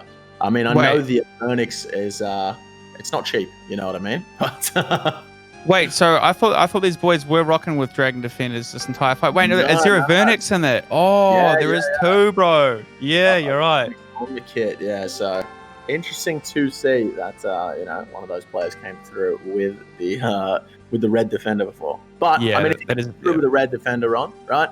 If you are going to come through with it, because the Avernic is expensive, I mean, you need to be getting that Defender ornament kit. I mean, come on. Yeah, I think it's an extra max hit with the whip, isn't it? For the Avernic, I'm not too sure if it's a max hit in this gear, but In this gear. definitely, it's definitely extra accuracy, and that accuracy means a lot in these fights. Yeah, 100%. Maybe they just said to get Jagex to sort of fork out for it. Do you think he just couldn't afford it, bro? You know, maybe another crowdsourcing ordeal going on. Jagex not sponsoring bonds for this tournament, so everyone can afford a Vernic Defender Hills. I mean, it's just ridiculous if you ask me. And to be honest as well, Jagex, if you're listening, I'm sure you guys I've got a Dragon Defender on a couple of accounts where I'll need a nice little upgrade as well. I plan on getting into the PvP tournaments here, guys, so if you can spot me a couple of Vernix, I'd really appreciate it. Cheers. Well, speaking of you getting into the PvP tournament, how do you think you'd fare in this one, Ron? I'll say this. I would hope that my early tournament performance would be somewhere along the line of Mr. Shifty Bolter, where I get 2 free passes and I'm looking at a quick advance on the house, mate. So you think you'd make it as far as Stinky Bolter did if you got the same run as him?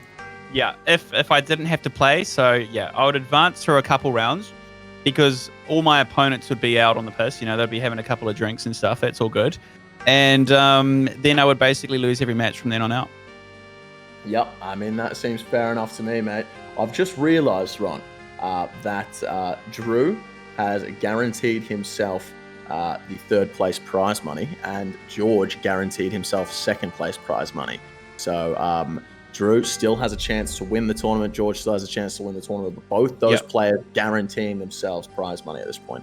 Yeah, it must be nice having that sort of mentality going in that even if you lose, you kind of win as well. So it's it's a win-win in a way. So we're back in the arena now, boys and girls. They have tied their shoelaces and they started to duke it out. Didda here and Panic PK, a couple of heavyweights going neck to neck here. Yeah, and here we go. Did a bit of getting the first freeze in the start of this fight. We saw both players following each other to start this fight. And now a barrage coming in for Panic PK. He's going to get himself a nice little DD advantage here, stepping out to the side and making Did a bit of miss a hit here. Actually making him miss 2 hits. So 2-hit advantage to start this fight here for Panic as he does get frozen. A nice little 30 bolt and another 30 bolt straight after the first one. So 60 damage there and only taking about 20 in return in that exchange. Looks as though Didda now has that DD advantage. Let's see if he can get a few of those hits back here, Ron. That was a crispy little D-claw spec there from my man, and he's gone for the back-to-back as well. Didda definitely putting the pressure on, and a massive 44 whip hit, but it's been quickly reversed there by Panic catching the freeze, and he's definitely got the advantage now as he starts to work a little bit of Didda bit his head with that crossbow. Yep. Big hits there. I had to just take a quick break so I could chuck my Method coins on Panic for this one, because if he wins, I win the coins, and if Didda Bitter wins, I'm going to be happy. That's my boy, you know what I mean? It's a win-win scenario for me. But jumping in, we see that Panic is now getting the DD advantage, but Didda Bitter still managing to get the hits off as he takes a 22 bolt to the head. And Panic really working that DD advantage at the moment, making sure he's doing as much DPS as he can, getting another free hit on Didda here. I got to say, at this point in the fight, it looks as though Panic definitely has the upper hand and maybe going to be taking this one out in the first match. But RNG is a beautiful thing. Didda looking a little bit shaky at the moment, Ron. Yeah, I mean, have these guys had many conflicts before that you can think of before the Oceanic circuit here? I know they both spend a lot of time doing NH stakes on other people's accounts. So I'm pretty sure at some point, both of these players wouldn't fight each other in the duel arena for money. But, if Didda's friend is out trash talking Panic's friend, and then they decide they're going to do an NH stake to decide who's the better PK, and they both jump on each other's accounts and fight each other, I'm sure they've definitely had a fair few matchups in the duel arena that neither of them knew that were actually facing each other. So no doubt both of them have come up against each other before, but we see Panic getting another 32 barrage. Unfortunately not freezing his opponent here, but getting another freeze chance, and Didda not catching that freeze again. He's not going to be happy with this. Didda does really well when his opponent is frozen, and he can mainly focus on getting that offensive advantage. As I said in the last fight, Didda a very, very good offensive player, but right now Panic just showing, hey, you can't just be good on the offense. You need to be good on the defense as well. As Didda Bitter disappears, let's see if one of these players can catch a barrage, and it is again Panic. So not a great situation for Didda Bitter, being very good on the offensive and not bad, but definitely not the best on the defensive. And he's in a very defensive scenario right now, so he's got a lot of work to do here. I mean, that's what's happening when the boys disappear. It's clear that some of the boys are using smoke barrages here, Jake. That's the old Houdini spell. That's what's going on. If you didn't know, I just got that in the earpiece there. I've also got the numbers from the prediction while the fight is going on. 16% in favor of Didda, and a whopping 84% have put the money down on Panic. So, man, Didda, definitely the underdog on this one, according to the chat. Yeah, and that's some great value if you've bet on Didda Bitter there, because like I said, both these players being pretty similar in skill difference to each other, but at the moment, Didda Bitter out of food on his last legs. Panic completely full hit points, most likely still has food left, and Didda misses that redemption flick. That he could have got that redemption off there to get some more health back, but unfortunately, going to take it down. It is what it is, so there'll be a bit of a payout on that one, and I'll tell you now, Jake, I have lost all my coins. And I hate to say it. I did put my money down on Didda, but I have 73 Method points at the moment. I'm really, really sorry. And I'm still going to put those on Didda Bitter on the next fight, though. Okay, I'm going to get some great returns, and it's going to put me right back up to 1.5k. Okay.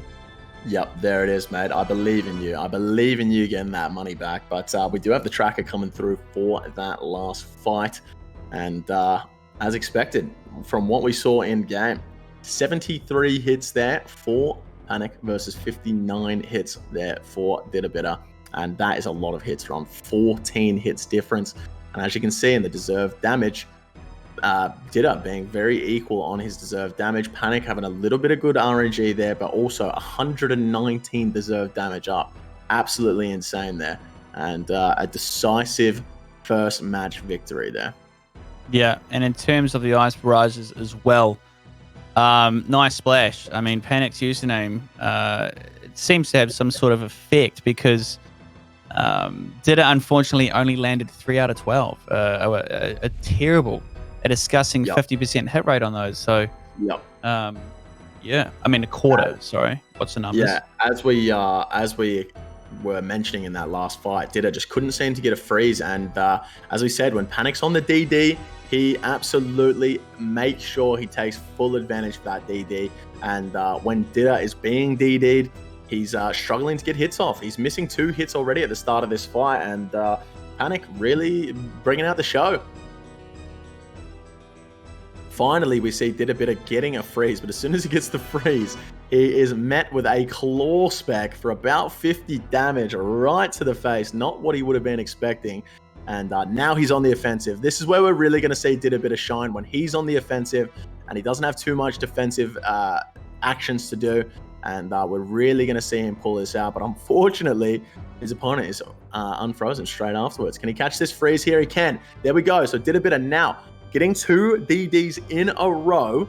Can we see him get a nice little bit of advantage against his opponent here? Currently just going for the whips, taking not giving so much damage out with these whips, all hitting zeros unfortunately, and his opponent now catching the freeze. Panic gonna have that DD advantage now, and to be honest with you, Ron, I mean, it looks as though Didda has just handed off his account to his little brother and made him play on his account for him at the moment, because he is getting absolutely cleaned up here by Panic.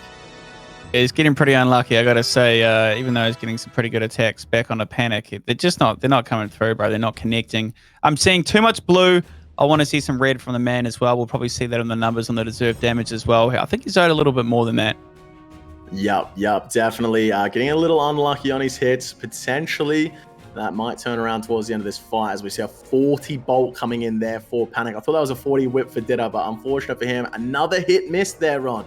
Another hit miss. Panic really taking advantage of when Didda goes for those melee hits, making sure he steps out diagonally and making sure he misses a hit, which is absolutely huge. Another bolt coming through as he immediately gets caught as soon as he steps out from that DD. Unfortunate there for Didda that he can't really seem to keep this DD advantage at any point throughout this fight against Panic, and Panic in the driver's seat, and it's going to be hard for Didda to come back from this. Yeah, I mean, you're right about the DD. Didda needs these freezes desperately, because as you said before, you know, he's such a good offensive player. When he's got them on the back foot, he keeps them there for a long time, and he's very good at the fakies and changing late and getting that damage on where he needs to, but he's just not getting the freezes he needs to take advantage of his strength there. Yeah, absolutely. Does get a nice little bolt coming in here with a spec for 25. Unfortunately, his claws hitting a 0 to follow that up, and another whip 0. Sat on around 60 hit points at the moment. I don't think he is out of third. He might just be trying to catch himself a freeze here as he cops a claw spec on prayer, luckily enough, and now loses the freeze advantage. Panic back on that DD, and I mean, before we came into this fight, we mentioned that Didda said the only person he doesn't want to come up against is Panic, and throughout this tournament, he's done a really good job against everyone except for his last fight against Drew, and now he's showing why he didn't want to come up against Panic, because Panic, as Didda would say, is putting him in a spliff. Yeah, it's not looking good for the man whatsoever. I would think he's probably on his last legs here, Jake. We're seeing him pretty much eat to full, and I wouldn't be surprised if that's his last go here, mate. It's been going on a wee while, so he's gonna have to change around. He's gonna have to get really lucky here. Yeah, absolutely. I'd be surprised to see Panic out of food here as well, as we see him just eat up. And we saw Didda use his brew just then, and another hit just like that. Panic really taking advantage of the diagonal step out there, making sure Didda misses a lot of hits. He needs a freeze here. He absolutely needs to catch this one. Unfortunately, his opponent also catches the freeze. We see a redemption coming in for Didda, so he's still got a chance. A second redemption. That's 60 health he didn't have coming into this fight, but I don't think it's going to be enough, Ron. Both players frozen across from each other. I wouldn't be surprised to see a D-Claw spec come in pretty soon. Both going for the whip.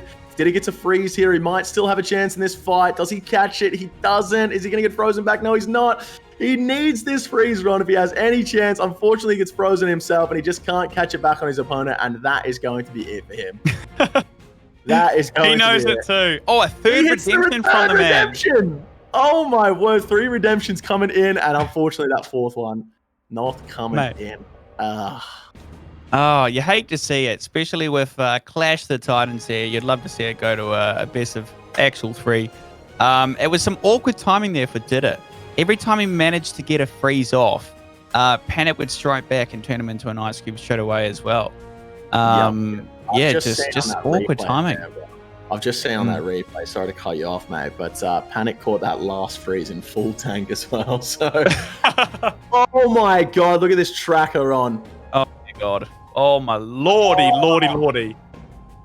Yep, so once the tracker comes up on screen here, 88 hits for Panic versus the 77 of Didda. But as you can see down in the numbers here, 519 deserved damage and 317 actual damage for Didda there. And 7 out of his 26 freeze attempts went through. So unfortunate on the RNG there, but you can't lie. Panic here with 133 damage up on the tracker. Really putting on a show and getting 349 actual damage hit over his opponent Didda Bitter here. So he is going to be taking that one down in a 2-0, and unfortunate for Didda Bitter here. Hate to see him out of the tournament, but he will be moving on to the world still. And Panic moving on to the final of the losers bracket up against Drew, and the winner of that one is going to be taking on George in the grand final.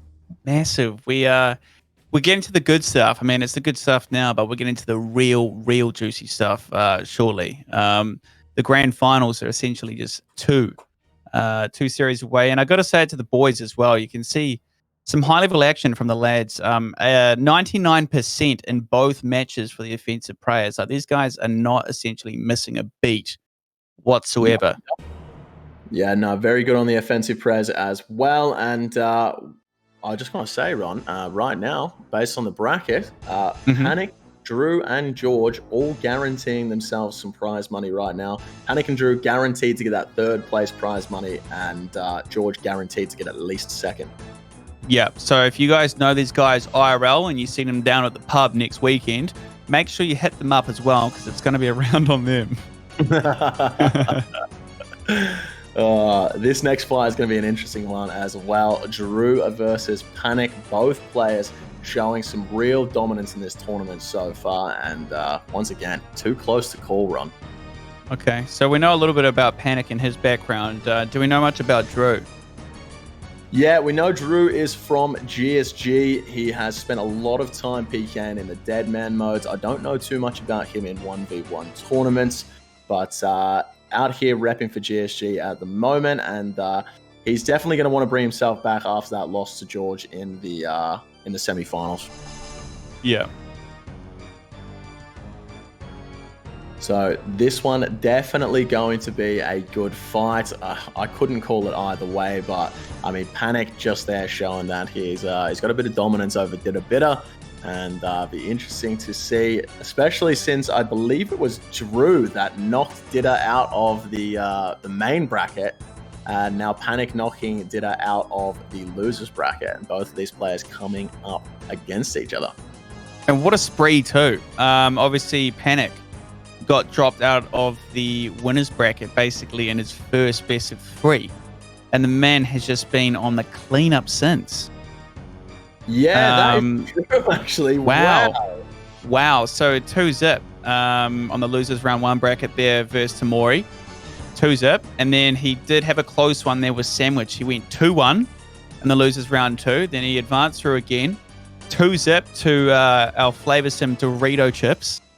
And then in the losers round 4, he took out Clownish as well, which I guess was one of his proteges, if you will. Those boys having a bit of a coaching relationship between the two. Then he's gone on through to verse Scissor, 2-zip as well. Another 2-zip there in the losers round 6 versus Jay.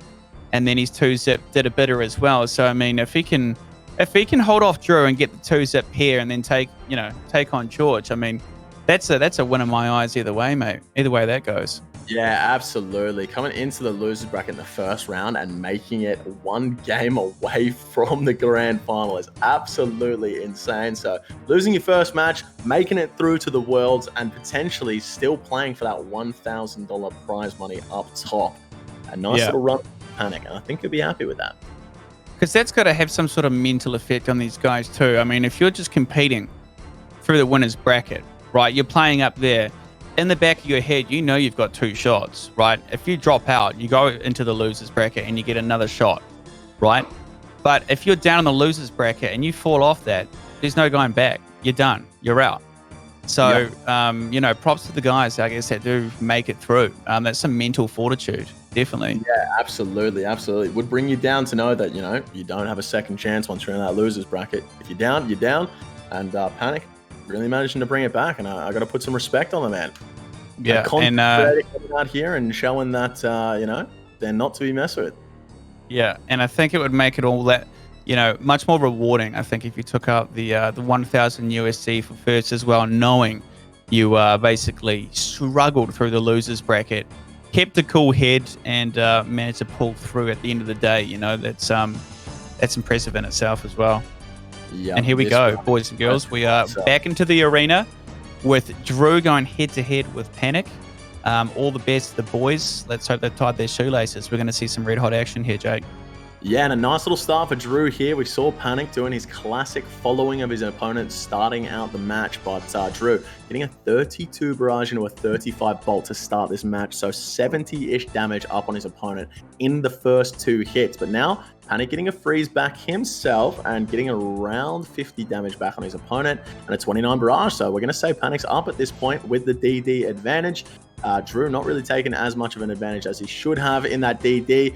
Both players going for claws there. 2 claw specs from Panic doing around 37 damage in total, and Drew catching his opponent off prayer for his claw spec only did 2 damage as well. So unfortunate for Drew, catching his opponent off prayer, not getting the maximum hit, but Panic also catching his opponent off prayer for one of those hits, doing 35 damage.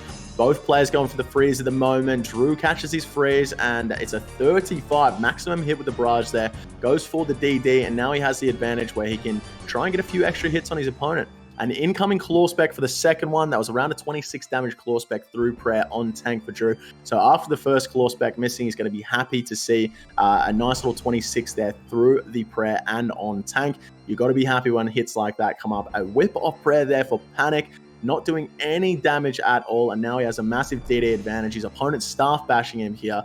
He is in the driver's seat at the moment. Let's see if he can keep pushing this momentum he has. Had to take a moment to eat up there as he did a bit of damage done back to himself. 7 with the bolt specs from Drew there. He's not going to be happy. Those bolt specs can hit up to 53. So to only see a 7, not happy there, Ron.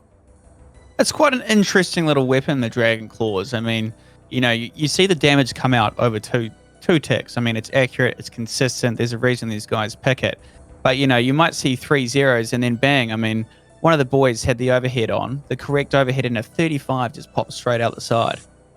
Yeah, exactly. The Dragon Claw is a very interesting weapon. Most of the time, if you hit on your first hit, say you hit a 24, the second hit's going to be a 12, and the last 2 hits will be a 6 and a 7. So half.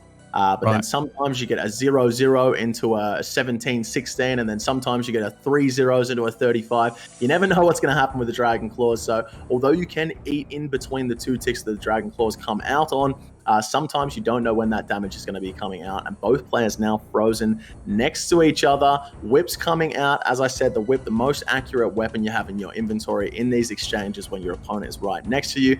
I can hit up to a 44 if you get the maximum hit with these Avernic defenders. Neither player bringing out the Dragon Defender, much like Red Billy was in that last round. Both players now unfrozen, going to be going for the freeze here.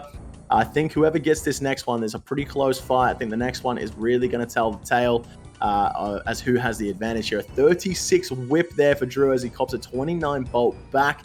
And now Panic with a moment here to compose himself. Once again, Panic stepping out before he's able to hit. I mentioned this in this last fight, where he was eating. There's a delay between when you can eat and when you can hit again. And Panic now twice in this tournament stepped out before he should have, before he was able to attack, and gives his opponent a free hit when he's the one with the DD advantage. Now Drew turning that DD advantage around, might take a moment here to eat up, regain his composure, but he's sat on around half hit points here and not eating at the moment. Potentially out of food is Drew. Interested to see how much Panic has left, and a 42 bolt, that is the maximum hit there from Panic off prayer. 42 bolt to Drew there, and he is currently sat on about half hit points. Had to hit a triple eat there, the Karambawan, Angler, and the Brew all in one tick. 60 health being killed by Drew, but I'd be surprised to see if he had any food left in his inventory at the moment. 24 damage coming in from the barrage there from Panic, who's also sat on about half hit points, but Drew still eating. This man's brought a pack yak into Where did he get all this food from? I thought he would have been out of the game by now, Jake. I tell you what, he's doing very well to stick in there, man. Yeah, absolutely. We see another 42 bolt coming in from Panic. Those bolts are going nuclear. He's not currently eating at the moment. Both players on the same amount of hit points, and Drew with the DD advantage, and Drew still eating again. Where is all this food coming from? I have no idea. It seems as though he was way down in this fight, but apparently he was way up. Panic currently out of food. Absolutely. There's no way he has any food left in his inventory right now, and I'd be surprised to see Drew having any food left either. Both players trying to catch the freeze here to get that last little bit of damage in, and it's just going to come down to who has the best RNG at the end of this fight. Panic coming in with a 10 barrage on the Mage Prayer of his opponent. Both players going for a bolt versus a barrage. Incoming bolt from Panic, not a 42 this time, catches it off prayer. Both players just trying to get this last little bit of damage in. We're not seeing any redemption flicks from the players. And Panic there, taking a 36 bolt to the head, and Drew's going to take down the first fight, Ron. I'm so surprised, I think, more than any other match or series that I've seen tonight, that Drew managed to take that one out as well, especially over the fact that Panic had the DD advantage, meaning he could bait a few more missed hits as well there from Drew. So I guess lucky from Drew as well to end that in a 36 right to the head. You can see, I think Panic was a little bit, surprised himself with the end comment, mate. Yep. Not too happy about that. As you can see on the tracker here, it was Panic with the advantage. 83 hits to 78 and 590 deserved damage versus 522. So Drew getting a little bit lucky on his hits there, and Panic not getting as lucky, as well as Drew catching 6 out of his 10 freezes there compared to Panic's 12 out of 28 run. Yeah, you can see a lot of healed damages there with the 427 right down the bottom as well. Like, those boys were putting it away. So no wonder there were so many hits traded. I mean, 78, 83. No surprises it went on that long. Yeah, absolutely. And I mean, like we said, these players both very, very good PKs. And at the end of the day, it's probably going to come down to RNG between them. And the RNG was in Drew's favor for that first fight. He managed to take it down 1-0. Cool. I'm looking forward to the next one. I think Panic's probably going to take this one back to a nice cheeky 1-1. I mean, he's got to do it for the content. Yep. Got to be done. And creators, he's got to make us look good, Ron, because we're certainly not out here competing in these fights. I just want to quickly mention as well, the winner of this fight will go on to face George in the grand final. However, the winner of this fight will go in with a 1-fight disadvantage. So George automatically gets 1 fight advantage for winning the winners bracket, and that means in a best of 7, he's already 1-0. Yeah, so all he'll have to do is take out a cheeky 3 games, and basically he would have secured it. So, yeah, I guess it's the pros and cons, really, of the old double elimination style tournament we've got going on, isn't it? Yeah, absolutely makes sense for players in the losers bracket to end up with a disadvantage. They have lost and had to bring themselves back up into the winners bracket, so makes sense that the winner of the winners bracket gets an advantage over them. Yeah, roger that. Okay. We're back in action. I'll be rooting for Panic on this one to even things up. Right into it. Yeah, absolutely. I'm rooting for Panic as well. But that being said, Drew really showing why he's made it this far in the tournament, repping GSG, and probably doing them proud at this point. Either way this one goes, I think the GSG boys will be pretty happy with his performance today.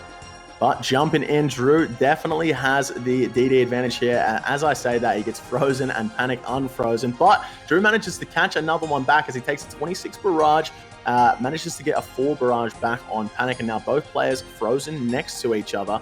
And we should see a few whips coming out here from both players. A Dragon Claw spec on tank, on prey for a 0. So, oh, a 42 bolt. We were saying in the last match how Panic had some nice bolt RNG, and it's turned around in this one. That was a 54 claw spec, and based on what I saw from those hit points there, that was a claw chance there from Panic. That could have been the end of the fight right there if he maxed. Luckily enough for Drew, managed to only hit a 54 on him, but Panic will definitely take 54 damage over 0 damage, that is for sure, regardless of whether it was a chance. Both players frozen diagonally from each other now. We won't see any whips coming in. Both players are now going to have to mage and range until one gets unfrozen. It is Drew that is unfrozen first. He's going to take a small moment here just to eat up, regain his composure, and try and get back into this fight run. Absolutely. I've got the numbers as well from the chat here, Jake. It would be a massive upset if Drew was to take this out for a 2-0 win. 86% have basically of the points have been put down on Panic to win this and take this one out, whereas it's just 14% for Drew as well. So according to the chat, really, I mean, Drew being quite the underdog on this. Yeah, absolutely. Nice value there for your Method coins if you wanted to bet on Drew, but unfortunately, it is over at the moment. You can no longer bet, but at the moment, I would say in this fight, Panic is definitely in the driver's seat, getting a nice few bolts in, a nice few whips, and has the DD advantage currently. Let's see if he can continue on with this advantage. Nice 22 barrage, pulling out the barrages while he's in that DD. We saw in the last match, Drew only had caught 6 out of 10 of his barrages, but only 10 actual attempts at a freeze, whereas Panic had 28 attempts at freezing in the last one. So pulling out the mage more often is Panic, and he gets another freeze here. Gets the DD advantage, and he's really going to start pushing this. You'll see he gets an extra few hits in when he is in that DD, but Drew, luckily enough, manages to catch a freeze there in the Mystic Top and the Varrock Plate Skirt. We mentioned that before. Some players opt in to go for the Varrock's Plate Skirt on instead of the Mystic Bottoms, just to keep that extra defense. Panic, the inventor of that method, the theory crafter behind it, saying that it shows up better on the PvP tracker, and if it shows up better on the PvP tracker, it is definitely better in game. The numbers don't lie. So some of the better PKs pulling that one out in this tournament. But a 41 bolt there for Drew as he's currently frozen. Panic with the DD takes a 41 bolt off prayer. That is not what he wanted to see when he has the advantage here in this DD. And there is another 30 bolt. A staff bash coming in for Drew. He is refrozen. This is 2 DD advantages in a row here for Panic, and he's really starting to push his advantage in this second fight. And Drew's going to need something special to come back here and needs a few more of those 41 bolts coming in. We saw just there, he pulled his claws out, and then he noticed that Panic was taking a little bit more time to come out from the DD. So he knew Panic would know he has the claws out and it's coming out diagonal. Hits a 1-tick bolt to bring it back and make sure he hits his opponent. But currently, Drew on about 20 hit points. Is he eating? I didn't see the animation, but he is eating. So not quite out of food yet, but he's definitely at a disadvantage. And that claw spec is not going to help him. A 0, 0, 0, 0 on the tank and in prey for Panic there. But a 41 bolt coming through. This is exactly the RNG needs to bring this one back. But Panic now with that DD advantage, Drew out of food. We're going to need to see a redemption coming in here from him. He needs to catch a freeze and stop Panic from hitting him. But unfortunately, a 33 freeze, and that's going to take him out. That is what we wanted to see right there at the end, taking that through to a cheeky little 1-1. Now, when these boys have the control and they've got the DD advantage, right, and they're stepping out underneath their opponent, is there any particular attack style they want to be concentrating on utilizing over other ones? None in particular on. Most of these players are going to try their best to catch their opponent off prayer.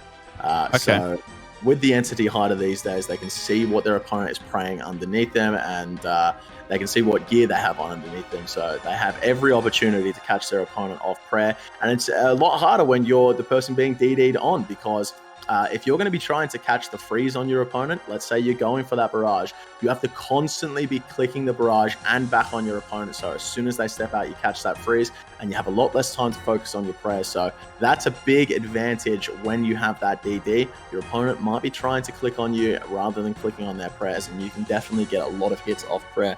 As we see that tracker come in, Ron, a 528 deserved damage there for Panic, and he did 594. So a decisive win there on that tracker for Panic again. That's the second match in a row. He's got the tracker win and 131 damage up on his opponent, as well as getting 7 extra hits. He managed to get 69 hits off against his opponent. Nice. And this time, getting the barrage advantage with 12 out of 17, as well as his opponent, unfortunately, apparently went down to the store and copped a 7-11. The old slushy poured it on his head. Yep. No, so the boys didn't do too bad in terms of, freezing each other. Some pretty high cubes there. And again, high displays of the offensive prayers, basically nailing all of those. Only missing one with 99%, 60 out of 69. So yeah, red hot clicks from the gentleman there. Yeah, a very nice display from both of these players. Panic, it seems as though he has the advantage at the moment on both the trackers, and if he can keep this up going into the third fight and the RNG is in his favor, he should be able to take this one out. I think we're going to see a Panic, and we're going to see a George going head to head in the grand finale, best of 7. That's a big call, Rono. That is a big call. What do you reckon? Third match. I think you could be right here, mate. I think you could be right. Both the trackers saying that Panic should have won. But that being said, we can't sleep on Drew. I mean, he's made it this far into the tournament, only going out in the semifinals against George, winning all of his matches before then. And he is definitely going to want to come out firing in this third matchup. Once again, he is representing his clan in this tournament. And, representing a clan is a big thing in terms of the RuneScape world, and you don't want to be the guy that loses it for your clan. So a bit of extra pressure on Drew here, representing his clan, and apart from the prize pool, he also has that to do with. Yeah, to be fair, no, you're totally right. I shouldn't sleep on Drew, as you say, before he got knocked down in there. He had a red hot streak, mate. Didn't drop a single game all the way from the get-go. He basically took out Panic, interestingly enough, actually, in one of the first winners games. In the first round there, he took out Goofy.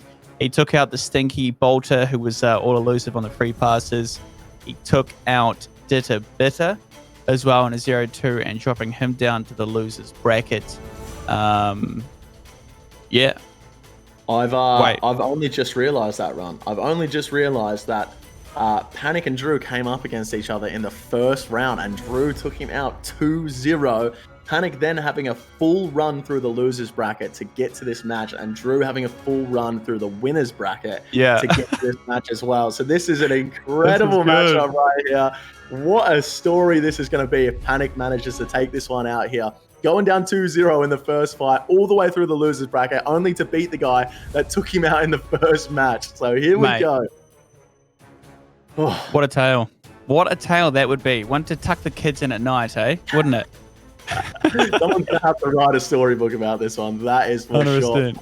Getting the first freeze here, but immediately being refrozen by his opponent. Both players stood diagonally from each other. Drew is going to be the first player that gets unfrozen here, so I wouldn't be surprised if when he gets unfrozen, we see a whip come in, try and catch his opponent off guard. But that being said, Panic is a very skilled PK. As I say that, he takes the whip off prayer, just as I was expecting from Drew. And I was going to say Panic is a skilled PK, probably knows when his opponent is going to get unfrozen, but unfortunately not picking it up that time. A bolt spec off prayer there for Drew, only hitting an 18. Once again, that spec can hit up to 53. So not the biggest hit from Drew there, but wow, the claw coming in and the bolt and another bolt. He's done like 100 damage to his opponent here. We see a question mark from Panic saying what is going on here, but at the same time, he is not getting any of his prayers correct here, and he's almost been taken out. We just saw what we've been talking about this entire tournament. He ate in between those two claw hits coming in there. 2 hits coming before the on the first tick and 2 hits coming on the second tick. And if he didn't eat right then, he would have been KO'd out of this tournament. Drew coming out and saying, you know what? I might have lost on the tracker both times. I don't care. I'm representing my clan here. I'm making sure I'm going to get the win and go through the grand final and get some redemption against George. That is for sure. Drew coming out all guns blazing, and Panic is going to have to do something special to bring it back here now. Probably down around 200 hit points at the moment, but he does have the DD advantage and a little bit of momentum. I believe it's actually Drew now with the DD advantage, just deciding to eat up, not give his opponent any momentum. Another bolt spec coming in for a 33 off prayer there against Panic. So Drew getting some nice bolt RNG. He is catching his opponent off prayer, but the hits that he's getting are way above the average hits that he should be getting, and it's getting some nice RNG there. But Panic Also managing to hit his opponent off prayer a fair few times. And I believe the whip was almost the chance there on that hit points off prayer. But Drew now taking some time to heal up, regain his composure. Doesn't want to give Panic any momentum here. So he's going to take every opportunity he can to heal up. Now Panic getting some of that momentum we've been talking about, Ron, and he's standing underneath his opponent in that DD, trying to get a few free hits back as he comes to 37 Bolt Spec again. Drew's Bolt RNG in this fight has been absolutely incredible. And if you have any moment in this tournament that you want the RNG to come through, Ron, now is the time. This is make or break for both of these players, and a epic matchup at the end here. A Bolt off prayer there for Panic, not doing any damage. Panic now going for the freeze against his opponent. Whips coming on both sides, trying to catch each other off prayer. Panic not getting it there, but Drew getting the whip off prayer for a 14. Once again, both players going for the freeze here. Panic staying in his tank, getting around a 20 claw spec there on prayer against his opponent, following his opponent. We love to see Panic doing that, always following his opponent to make sure he's right next to him, getting in those close quarters, pulling that whip out. Now both players frozen across from each other in a range and mage battle. And now it just comes down to who has the faster clicks, who can get those zero-tick barrages going, and who's going to get the right prayers. And as we can see from both these players hitting the zero-tick barrages, as soon as their Mystic comes on, that barrage comes out. Both these players insanely skilled. And like I said, it's probably going to come down to the RNG at the end of the day. And Drew getting the best of the RNG in this fight. And he's up by about 153rd at this point. I feel like you know, a lot of the times when the boys are on the back foot, I'm seeing a common trend of using the D claws straight off the bat as well. Maybe it's to sort of try break that momentum on basically the boys that are running all over them. What do you reckon about that? Yeah, absolutely. If you can get a massive claw hit while your opponent is absolutely running a train, that can really turn the fight around. As we see, Panic is out of food here, and that was a whip chance there from Drew. Another whip chance, and we're going to have to see Panic pull off a redemption here because he is currently so far behind in this fight.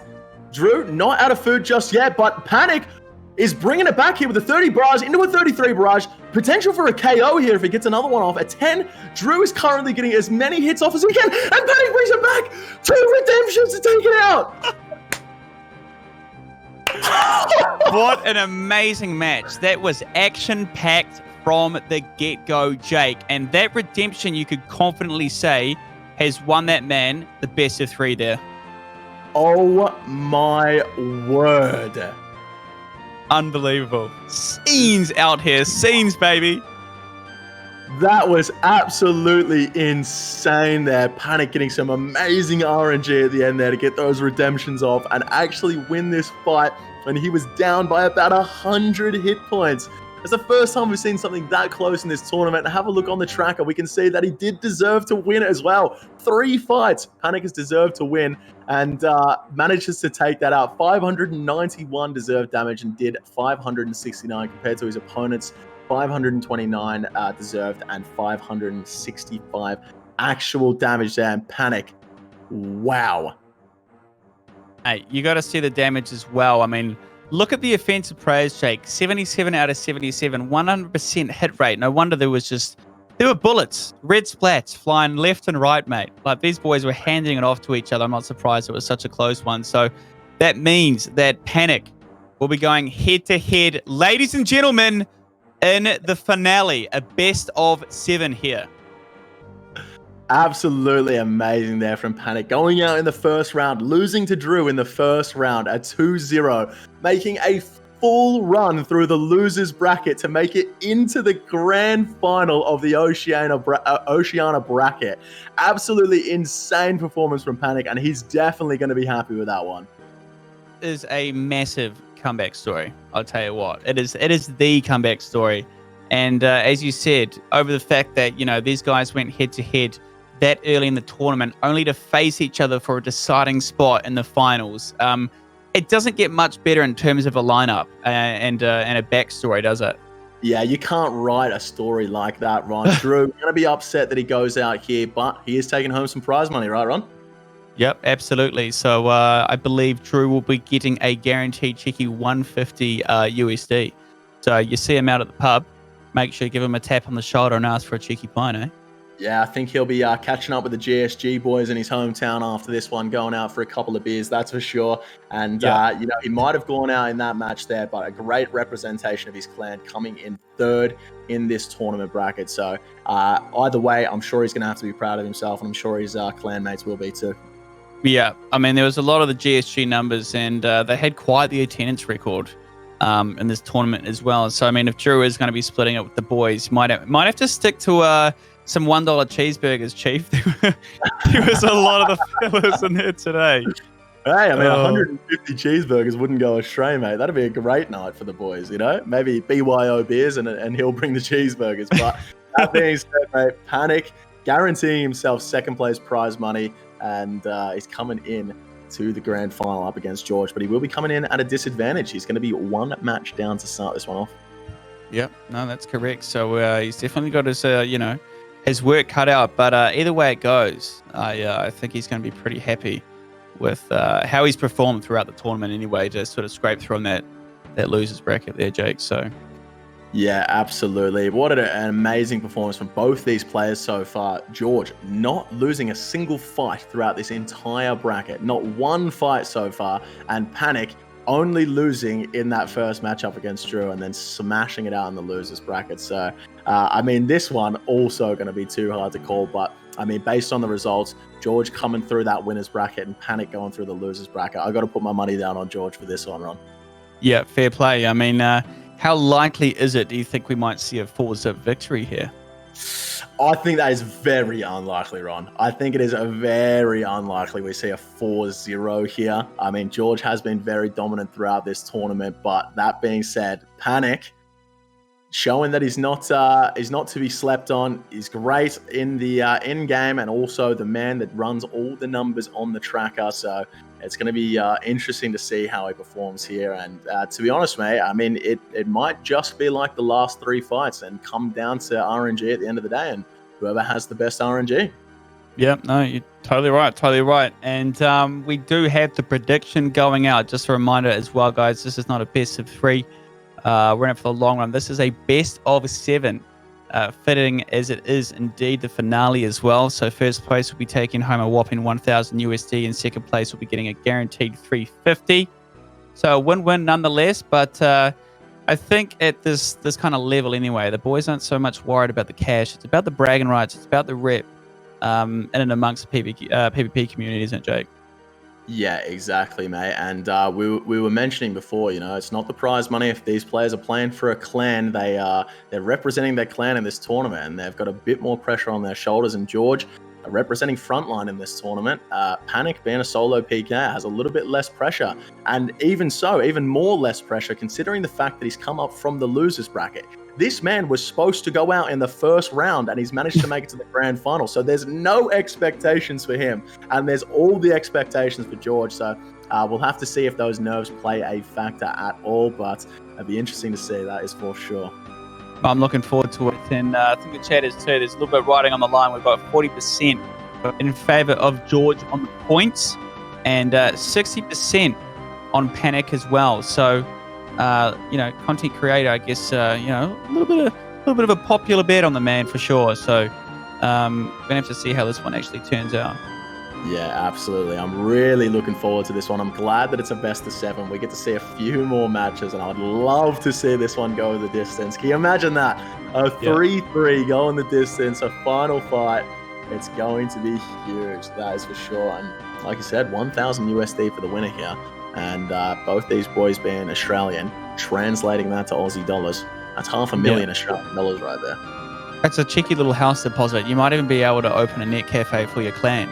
You know, what better way to practice than just to have everybody sort of suit up straight off the bat, bro? You know, down deposit, always got it. So we're not far away, boys and girls. Hold tight before we see this best of 7 unfold in front of us. I'm going to call a little prediction. As much as I want Panic to, you know, I want the underdog. Essentially, I say that because he's come from the losers bracket. I think it's fair enough to say. But yeah, as you're right, I mean, George has been red hot, bro. This man is 230 fan bake. He's warm. And, you know, there's every possibility that Panic's going to be burned to a crisp here. I'm going to say a little 4-2 victory for George. I'm going to say a 4-2. Okay. I'm going to have to Gonna have to agree with you there, Ron. If you'd asked me before this tournament started who I thought was going to win out of these two, I would have said Panic 100%. But George, absolutely surprising everyone in this tournament, coming out swinging and showing that practice has been paying off. Yep, fair play. And look, let's say if George is to take it out, how's he going to fare up? I mean, both of these boys might see each other once again as they have been invited back into the OSRS Method Mayhem World Championships as well, because they were in the top 8 placing. How do you think George might fare up if he takes this one out, or both of these guys against the other regions here? Yeah, it's definitely going to be interesting when they go into those World Championships. Obviously, the best 8 players from the other 3 regions going to be in that one as well. And I got to be honest with you, mate, the Australian PKing scene hasn't had too much success in terms of 1v1 tournament victories. So I think both of these guys are going to have their work cut out for them when they get to those World Championships. And I think that they're really going to need to bring the practice over the next week to make sure that when they go in there, they come out and make sure they do the Aussies proud. Yeah, and look, I've been having a look at a few screenshots that have been popping up as well, obviously through the production tabs and stuff. You know, back in the day, I always remember that I used to have my gear always basically, you know, sorted across the top, nice and close. But I see a lot of players as well, they sort of have it in the 2 left columns and a little bit further down. Why is that? Yeah, so players are switching up the way they switch these days, Ron. Most players back in the day would have their inventories completely set up top. But since the release of Rigger and Augury, the offensive range and offensive mage prayers, players are now opting to bring their switches down to the middle of their inventory, or the bottom as they call it. They call it bottom switching because when you switch down there, you're close to your barrage, you're close to your Rigger, you're close to your Augury, you're close to your piety. So players opting to move their switches down. A lot of people still top switching, but bottom switching definitely becoming the meta. Well, okay. I appreciate the insight. That's actually genuinely interesting. George Fremont and Panic here. Ladies and gentlemen, this is the finale. It is a best of 7. Panic coming from the losers bracket as well, so he will be starting off on a disadvantage in the sense that George, going all the way through in the winners bracket as well, is going to get an extra point. He's going to get the go-ahead, essentially. Yeah, he's got the advantage, yeah. Yep, so Panic here starting 1 match down and starting out with a couple of big bolts and whips here. I don't know what is going on with George here. Has he forgotten that he has a switch in his inventory? Panic bringing the AGS for the grand final as well. I've just realized a nice little 57. Wow. I have no idea what is going on with George. Did he forget his carols? Did his Barrow's armor break? It comes on now, but wow, he has been absolutely decimated to start this fight by Panic here, and he's probably 200 to 250 damage down to start this fight. This is absolutely insane. This man is looking to make it a very quick 1-1 here, Jake. This is an absolute slaughter, and you can see my man is on the back foot right now. He's in mystic robes and all sorts. He's got a couple of panic claws coming out as well. This man is very much on the back foot. He's running for the forfeit, Jake. He couldn't quite get there.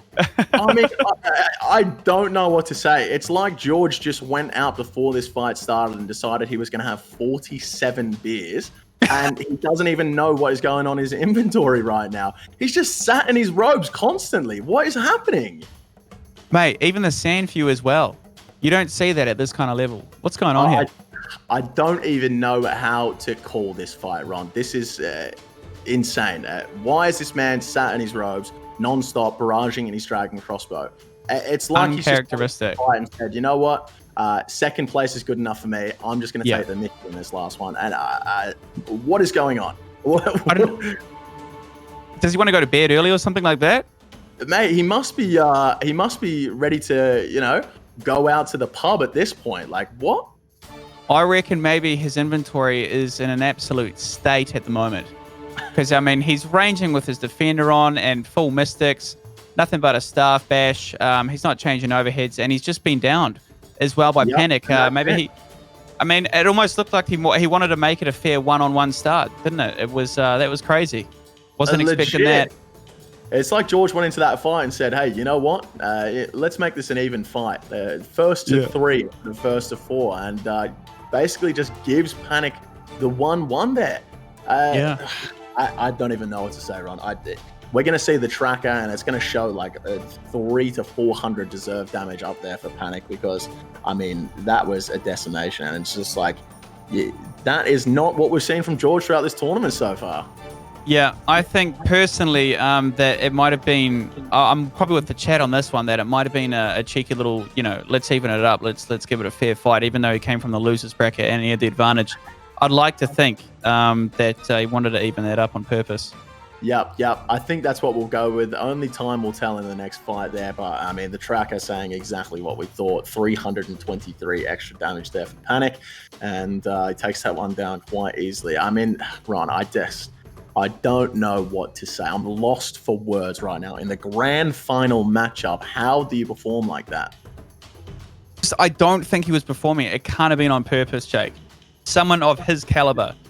It had to be deliberate, and it's better than probably just standing there and taking the hits. Either that, or the Aussie connection or something. Yeah, that might have been it. I mean, you don't want to just stand there and not take the hits and get disqualified. So maybe he was just, giving his opponent a little bit of an advantage here, making it a 1-1. That's what we're going with. We have to go with that. We have to believe that at this point. A bit of sportsmanship between the fellas. I mean, esports are a real sport, boys and girls, okay? Any parents out there? Yep. You know that, okay? You know that. Oh, interesting to say the least, Ron. But, I mean, if the performance continues like this, it looks as though Panic is going to be taking home that 500,000 Australian dollar prize money. Oh, mate, if, Georgie boy keeps that up, we shouldn't be here too much longer, Jake. I think I'm going to get in trouble if I keep saying $500,000 Australian. Let's just be clear, it's 1,000 US, guys. As we jump into this second fight here, let's have a look at Staff Bash starting out for George. Is he going to get his tank on at any point in this fight?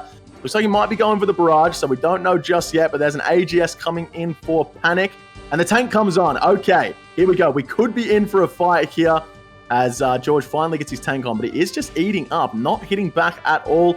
And he hasn't had a chance to hit back just yet. Here we go with the barrage. Manages to catch in a 68 AGS from Panic there. 5 hits off the max hit, and the AGS coming in clutch in this grand final matchup. And you'd love to see the AGS run. Really do. Like, that has got me that excited. I mean, I almost thought it was a sure thing that we weren't going to see it at any other point past round 4, round 5. But the fact that the AGS is locked and loaded for the finale here for a best of 7 is, oh dear God. My man has just sent 2 D-Claw specs into the bin as Mr. George has, I don't know, I'm going to say that's an accident on the staff of the dead spec. It is going to reduce some incoming melee damage, but I don't believe that was intentional.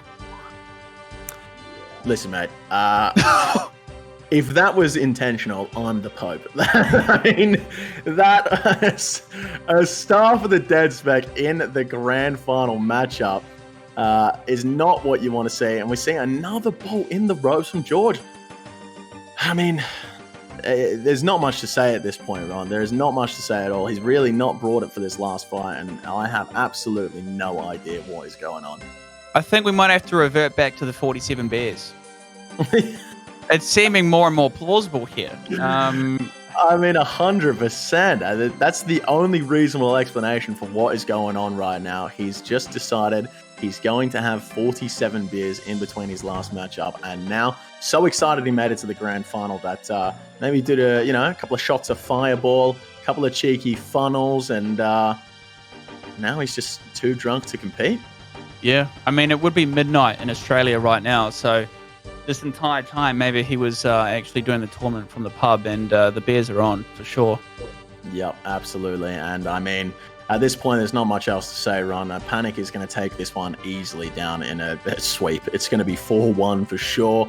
And that's it. I think, honestly, at this point, I'm just going to go ahead and say Panic's won the tournament. That's it. I think I'm going to stand by and say exactly the same thing, Jake. It's a little off here, isn't it? Yeah, absolutely. So we're going to play this fight out, see Panic most likely win, and then we'll have to see. Not too sure what is going on the side of George here, but maybe he's just had enough. wants to be eligible for that prize money still, but didn't really want to compete there at all. So no, unfortunately, it's a little bit sad, a little bit disappointing. It doesn't look that way as Panic picks up another win over George. Not surprising as well. I mean, I'll be honest, I think I can switch a little bit better than that, Jake. You know what? Give me the keys. Let me jump in there. I've got this. Let's go, Panic. Me and you, baby. Up to tonight. That is funny. I've just got word run from the back end. It looks as though that's it. They're just going to give it to Panic at this point. Okay. We will wait on a cheeky confirmation. But apologies to the chat. Yeah, this was least expected here, guys. Yeah, I know absolutely. A red hot final here, but it might not be the case. I mean, I guess we're going to have to go ahead and say that the last matchup there, Drew versus Panic, that was the real grand final, and Panic takes that one out anyway. Okay, so we do have the final word, ladies and gentlemen. Panic is going to get the win. Yeah, George has been DQ'd basically for throwing as well. So there'll be a full investigation into that. I'm sorry that was incredibly anticlimactic.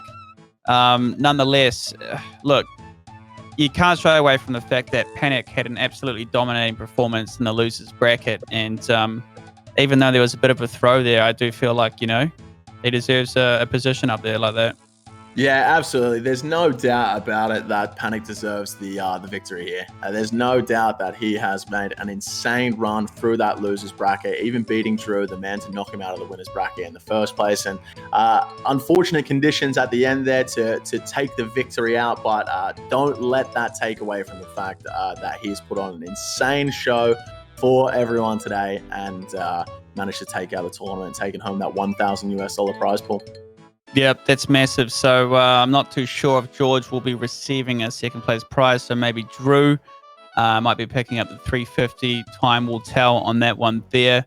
And a big props as well for the winners bracket in the round 4. We've got Jay, we've got Drew, we've got Ditta, we have got Gabba, we've got Red Billy, we've got Panic, and I believe we've got Scissor. All those guys will be going through. You'll be able to check them out on March the 13th and 14th for the Method Mayhem OSRS World Championships as well. So the action doesn't stop here. That's going to be the big one with all of the regions colliding as well for a whopping $3,000 USD prize pool. So put that into your calendar, boys and girls. Put that in your calendar.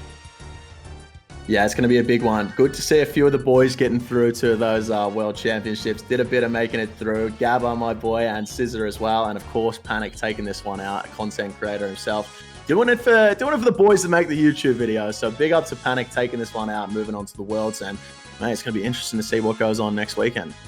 Yep, no, 100%. So I guess, ladies and gentlemen, that will probably leave us there. I would really, really like to thank Method as well for fronting up some red hot cash to get all these guys in and amongst going toe-to-toe as well, duking it out for not only the cash, but the bragging rights. And a massive thanks to you guys in the chat tonight as well for filling the seats, hyping it up, throwing a bit of the Method points in the way of your favorites. Yeah, it was fantastic. It was a lot of fun to do it with you guys. And some quick reminders as well. If you guys haven't already, make sure you drop an ! community in the chat as well and sign up to becoming a member of the community team. It offers all kinds of perks such as access to exclusive content, opportunities, and giveaways. Also, Method provide help to aspiring and upcoming streamers to grow their channels through a number of different initiatives. If you guys also want to check out some of the merch they've got on offer, you can have a cheeky little browse as well by typing, you guessed it, ! merch in the chat and get your hands on some of the hottest new Method merch. Definitely for the winter gaming. If you haven't already as well, make sure you guys drop the social, ! socials in the chat and stay connected with Method. Before we go, Jake, have you got any last words, any closing thoughts there? Yeah, just big ups to Method for running this tournament. You know, we don't see many of these tournaments going on. We've only seen one from Jagex in the past, and this one is a bigger tournament. You know, Method doing absolute bits for the old school RuneScape scene. So huge ups to them. Big ups to everyone in the chat. I believe we've got around 2,000 people watching right now. So hope you guys enjoyed the content. A little bit of a disappointing end to the tournament there, but don't let that take away from the fact that we saw some amazing fights over the course of these last 2 days. We saw some great sportsmanship. We saw some great fights. We saw a lot of big damage, a lot of good specs, and it's been great casting alongside you, Rob. Oh, much love, bro. You made it easier. It was it's good to see some nice triple redemptions and some redemption comebacks. Yeah, definitely some close calls. So I'm really looking forward to the World Champs anyway on the 13th and the 14th of March. I will definitely be in the chat next to you guys, punting with a bit of the Method points as well and picking out some favorites as well. So that will conclude the stream tonight. That is all from us here on the front desk. I hope you guys have enjoyed yourself. My name's Ron Plays Games, and my boy Evescape. We will be signing off. Thank you very much for joining us, guys. Good night. Peace. Peace.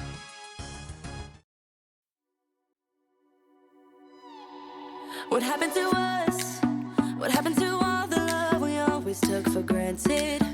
Are we stranded? Is it too late? Is it too late to color feelings that have faded? Complicated. I'm waiting for an answer, waiting for a sparkle to come to ignite love.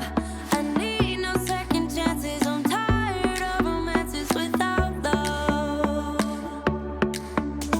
So where do we go when we can't find our way? I don't wanna be alone.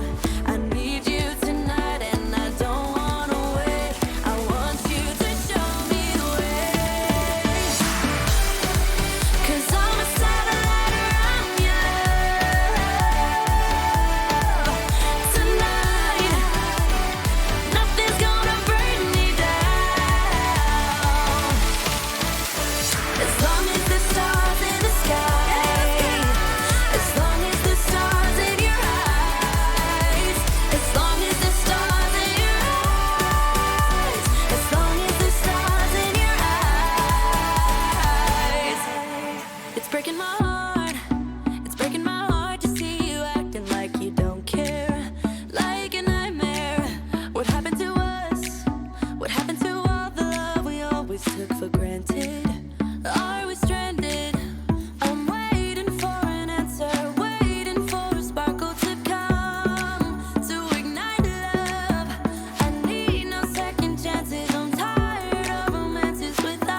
What happened to us?